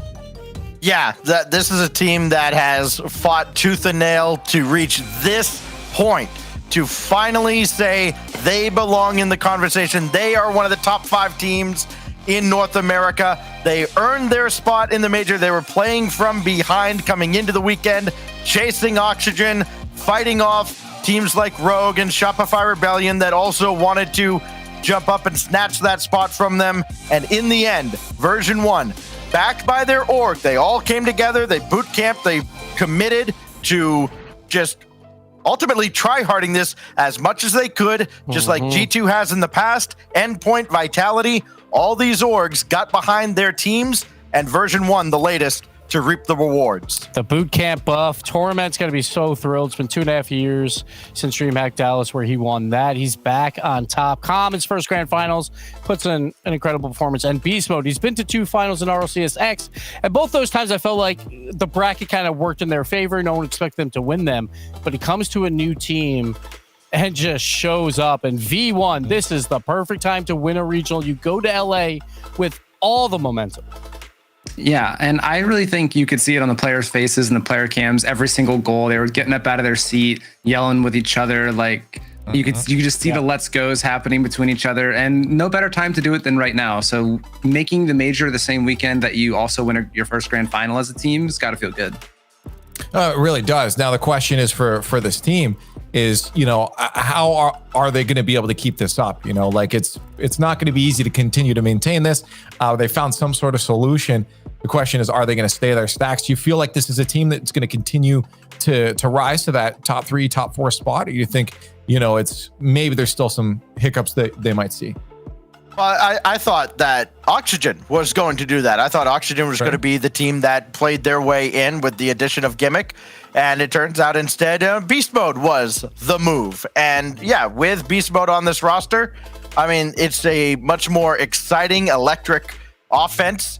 Yeah. You see Calm just going absolutely nuts. I mean, he is the lifeblood of this team. There is a reason he's right in the middle. He sets the tone for everybody. And, with Beast Mode just going absolutely insane, yeah, this V1 team can absolutely make some waves in North America and the world going forward here in this season. Well, who's going to agree with that? It's Calm from version 1. And he's on the line right now to talk to us. Calm, congratulations on the victory. You are beaming, buddy. Yeah, absolutely. It feels unreal, honestly. We've been putting in a lot of hard work the past few months. I think we've been working harder than any other team. I think we've been putting in the hours. We've been trying to make improvements, and I think we've all seen the fruits of our labor here. Yeah, I mean, there's so many things I want to ask you right now between the boot camp and just being here in the front. I want to get Grand Finals. I just want to talk about that then. Grand Finals, you guys make it there for the first time as version 1, and then you win it, and in style too. Obviously, that work paid off. Is there anything in particular that clicked for you guys that was that difference maker this time around? I absolutely think the boot camp came in huge. Not just for the fact that we're sat here playing next to each other, communicating is easier, we're on a better wavelength, but also doing replay reviews together, being able to do it in person, being able to go over the VODs of our other teams that played. We went over, G2, SSG. We went over, or not SSG, but SSG Complexity, so we know what to do against Complexity. All of that, I think, played into our game plans very well against these teams, and we felt like being able to execute on that game plan was way easier here together. So I want to go back because everything was probably against you guys, including the fire alarm in your building versus G2. Can you walk us through that? What happened? But you guys won that series anyway. So what exactly happened there? Honestly, we didn't have much of an idea. It had been going off for probably about 30 seconds before we called for a timeout because we didn't exactly know what was going on. We just kept playing through it and we were extremely focused. And then we just eventually had to call a timeout, and we were like, what's going on out there? And Fire was texting everybody in V1, was texting everybody. They had to get the building manager or whatever to come out here to come look at the fire alarms, see what was going on. And it was going off for so long that we eventually just decided we're going to play through it anyways. So we played the rest of the series with the fire alarm going off. That must have been distracting. Yeah. Well, Calm, I wanted to ask you, this was a very magical weekend for you guys, but I want to look forward to the major because you guys, I believe, are the 4th seed going in. Do you think the strategies and, the play style you guys have now, thanks to replay reviews and working together, do you think you're confident at the major as well to go up against some international competition? Yeah, absolutely. That's what one of our main ideas was when we first came together and we picked up Beast Mode was we were extremely good in scrims the entire time. It was just, we were blowing out every single team in scrims, but that doesn't always translate to tournaments. So we put in a ton of work, watched a ton of our replays from all the regionals, and that's where we were grinding out and trying to get a much more tournament reliable play style. That would get us conceded on a lot less. It would be way less risky. And I feel like if we implement this playstyle at LAN to where teams are even more nervous and they'll be less likely to play well against us, I think we'll be able to implement it extremely well. And I look forward to a lot of success at LAN. Yeah, awesome. And people are going to be really excited to see y'all play on that stage. First of all, Calm, I believe unofficially, y'all finished with 99 demos for the tournament, and I'm very disappointed that you couldn't find one somewhere along the way to get an even 100. But with that said, your confidence has to have shot through the roof in this whole split, but this event in particular. You've talked a little bit about being able to boot camp with the guys and do replay review and all of that, but what was it about maybe adding beast mode in this winter split or anything with V1 that has allowed you to propel yourselves to this point now where you are now major bound? I really do think most of our success can be attributed to the fact we were talking about it before. I think we have the best mental of any team. We didn't get tilted at all. Anytime any of us made mistakes, we bounced back extremely easily. And on top of that, none of us have any kind of egos, so we're extremely easy to work with. And we're not afraid to admit our mistakes or point out other people's mistakes. And we make sure that we're always improving from every single match, every single scrim. And that way we're always getting better going forward. Hey, well, it's paying off right now. And having that vision of what to do must be so rewarding for you guys to see it all come together. You take down the General NRG, one of the top teams in North America, in style, and you grab the dub here at the Mobil One Mountain Classic. That means the stage is yours. You get to talk to the world and say whatever you want here. First, I want to thank everyone for the support. I want to thank V1 for having us come out here in boot camp. This was their idea, and I'm glad they came up with it. Paid off a lot. If you want to go check out my Twitter at RL_com, feel free to drop a follow. And not much more besides that. Just looking forward to playing more and hope I get to do another interview like this again in the future. Hey, I'm looking forward to it. I'll hold you to it. All right. For sure. Take her easy, Com. Thanks for joining us. Yep, for sure. Good stuff, man. And there's Com from version 1. They do sound confident though, Gibbs. Yeah. I mean, they sound like they're really, really good place right now. Yeah, and like no egos on the team. That's unlike here where LeafX, we can't point out any of his mistakes. But but that's a good sign where teammates know how to grow and learn with one another. Then you got Fireburner as a coach who's going to obviously give a lot of detail there as well. So, man, hats off to version 1. It's not a regional winner I think many of us expected, but they come out on top. You know, and also sorry, Crow, just the growth of Calm as well. Because I mean, this is a guy that I first saw at some random low-tier event in Toronto several years ago. You know, we're all going from, all right, you know, hey, let's embarrass this guy by interviewing his parents while he's on the stage. And now here he is. He's going to the big stage now in LA. It's just, hey, it can start from anywhere. And Calm has grown so much, and it's awesome to see. Yeah, Snacks, I think it's really cool to see players like Beast Mode and Calm really on the rise, you know, being with Torment, who's been around for a long time, that help with the, I think the mentality definitely, probably Torment's probably a good leader for them, but also the support from V1, the org itself, all of the work they've been able to put in as a team and that team mentality. It's just cool to see them really step it up, enter the big leagues, but do it in such an emphatic way this weekend. No, absolutely. And again, seeing all of these teams that are making these moves start to have success is really fun. Let's take a look at the bracket and talk a little bit more about that as well. Because you look at some of those teams down there, Stacks, you know, that also pulled an XC9 player onto it. Oxygen didn't quite make it, but you know, it's starting to show the value in some of these players, and that they're finally getting success out of it. Yeah, and there's something to be said about adding the right piece. I mean, you know, look, when Gimmick was with version 1, like that team had very clearly plateaued. They had reached their ceiling. They were as good as they were going to be. Breath of fresh air, adding Beast Mode into this version 1 lineup, and Gimmick thrived over on Oxygen. It was one of those rare moves where it's the best of both worlds for all parties involved. And unfortunately for Oxygen, they don't get in this time, but we have not seen the last of them. It is going to be cutthroat when the spring rolls around, and these teams are going to go right back at it, and we'll come right down to the final day, I'm sure, sometime over the spring and into the summer when we put our teams into that major. But for now, it's V1. It's their time in the sun. And V1 as well, they went through groups who they had to play Energy in their groups, and they 3-0'd them. So they played Energy 8 times and only lost once all tournament. That is absolutely huge. And they go in as a 4th seed, which will help them a ton. When the groups get announced, everyone will see that that's probably going to be better than an NA 5 seed. So version 1 coming up when it matters most. And it just makes it so NA is like so much fun right now because we have 3 different winners in this split. We have Energy, G2, and version 1. And then there's also FaZe, who always finishes like top 3, it seems like, for top 4 at the very least. So you got 4 very competitive teams, and then you got Daniel on Space Station also going to LA. So the team building is going to be through the roof for all these teams because they get to experience a LAN yet again, but this time with the crowd. And that is what everyone is waiting for.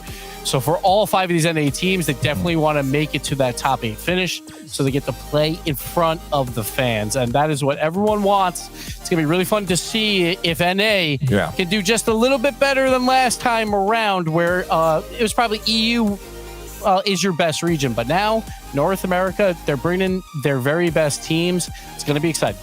Well, let's field advantage. Yeah, let's talk about those two, because the major's coming up here, and we got our teams for North America. Looking at the points for the winter split here, it's all finished up. We're all rounded out here.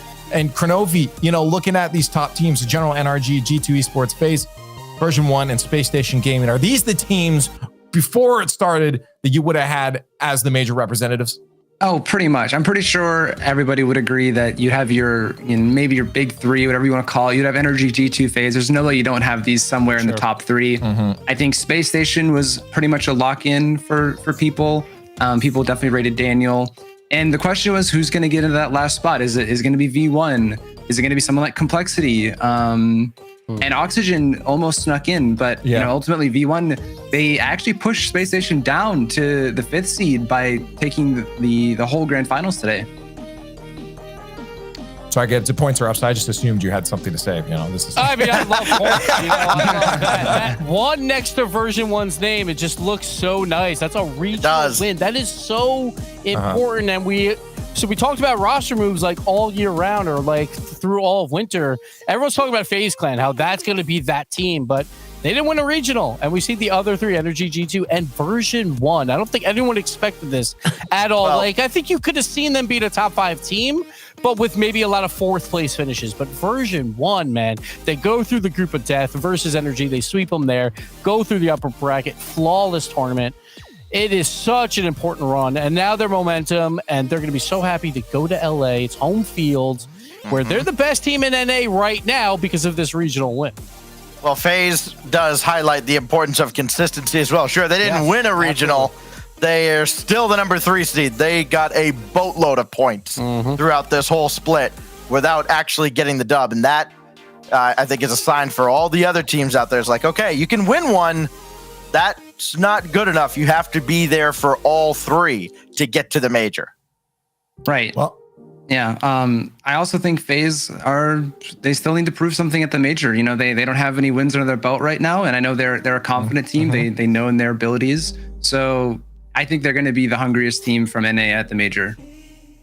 We've now reached the point of the show where people start spamming percentages, and we try to drag it as long as we can, but it is final goodbye time. So we'll go usually down the line here, but we're going to start with Stacks, go to Gibbs, because it's the Mountain Classic here. We're going to give it to Kronovi as the final word. So Stacks, final thoughts. Just as much as knowing what the people want to hear is kind of a skill or an art form, I also know what the people don't want to hear. And what they don't want to hear is me. So I yield the balance of my time to the former professional from Georgia. You stole my line. I was going to say, I can see my time to Kronovi, because Kro, this is all about you. A fantastic career. The floor is yours. Yeah, we give it to the Mountain. Well, I honestly am just I consider myself very lucky to be here in amazing company, getting to watch some of the best players in North America score goals on each other. And the grand finals, the whole regional, honestly, was an amazing treat to watch. It was some very good Rocket League, and it was cool to see, not the usual grand final that we're used to seeing. And I got almost all my predictions right. So that's a win in my book. I'm feeling good. Yeah, there you go, dude. It was a blast to have you here at the Mobil 1 Mountain, a classic, a legend, and I'm glad that we got to have you an experience. And you got to promise me that we're going to get to do this again sometime. How about that? Oh yeah, I'm free any weekend. Okay, good. Okay, good. All right, perfect. Ladies and gentlemen, we've come to the end of the show. Championship Sunday here for the Mobil 1 Mountain Classic is coming to a close. NA has locked in their teams for the LA Major. We still have a few other regions to get through here and a lot of other shows on the channel. So make sure you're hitting that follow button, subscribe button, get over to the Twitter, get on the Reddit, even join the discussion. Just keep involved in RL Esports. There's lots to go. Don't close the tab. So much action here, but we just say thank you for joining us on the behalf of, again, production, Sonics, and everyone else involved. We love you all, and we'll see you very soon.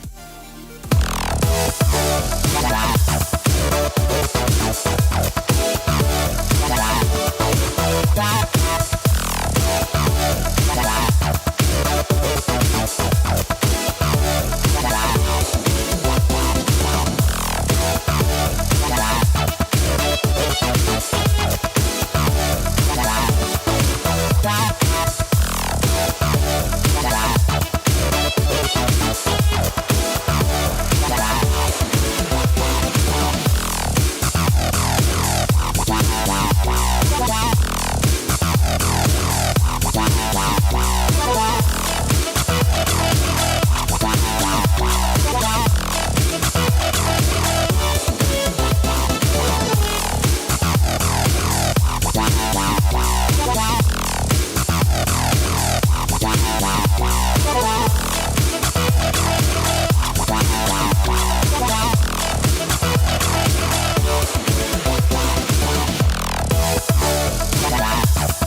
You know how some carriers give you so little for your older busted phone you just end up living with it?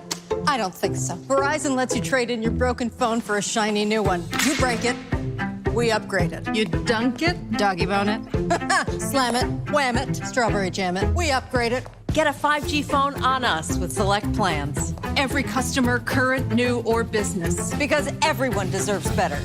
And with plans starting at just $35, better costs less than you think. This might not be your car. And this might not be your engine. Maybe this isn't your morning routine. And maybe these aren't your coworkers. Perhaps these aren't your standard driving conditions. Far from it. But this is your oil, which means you're one of us, doesn't it? For serious engines, on and off the track, upgrade to Mobil 1. It's 3 a.m. I need a taquito. If you want it, we can get it from the 7-Eleven. Slurpee, light bulbs, antifreeze. Here's your order, nacho cheese. If you want it, we can get it from the 7-Eleven. Tippy driver.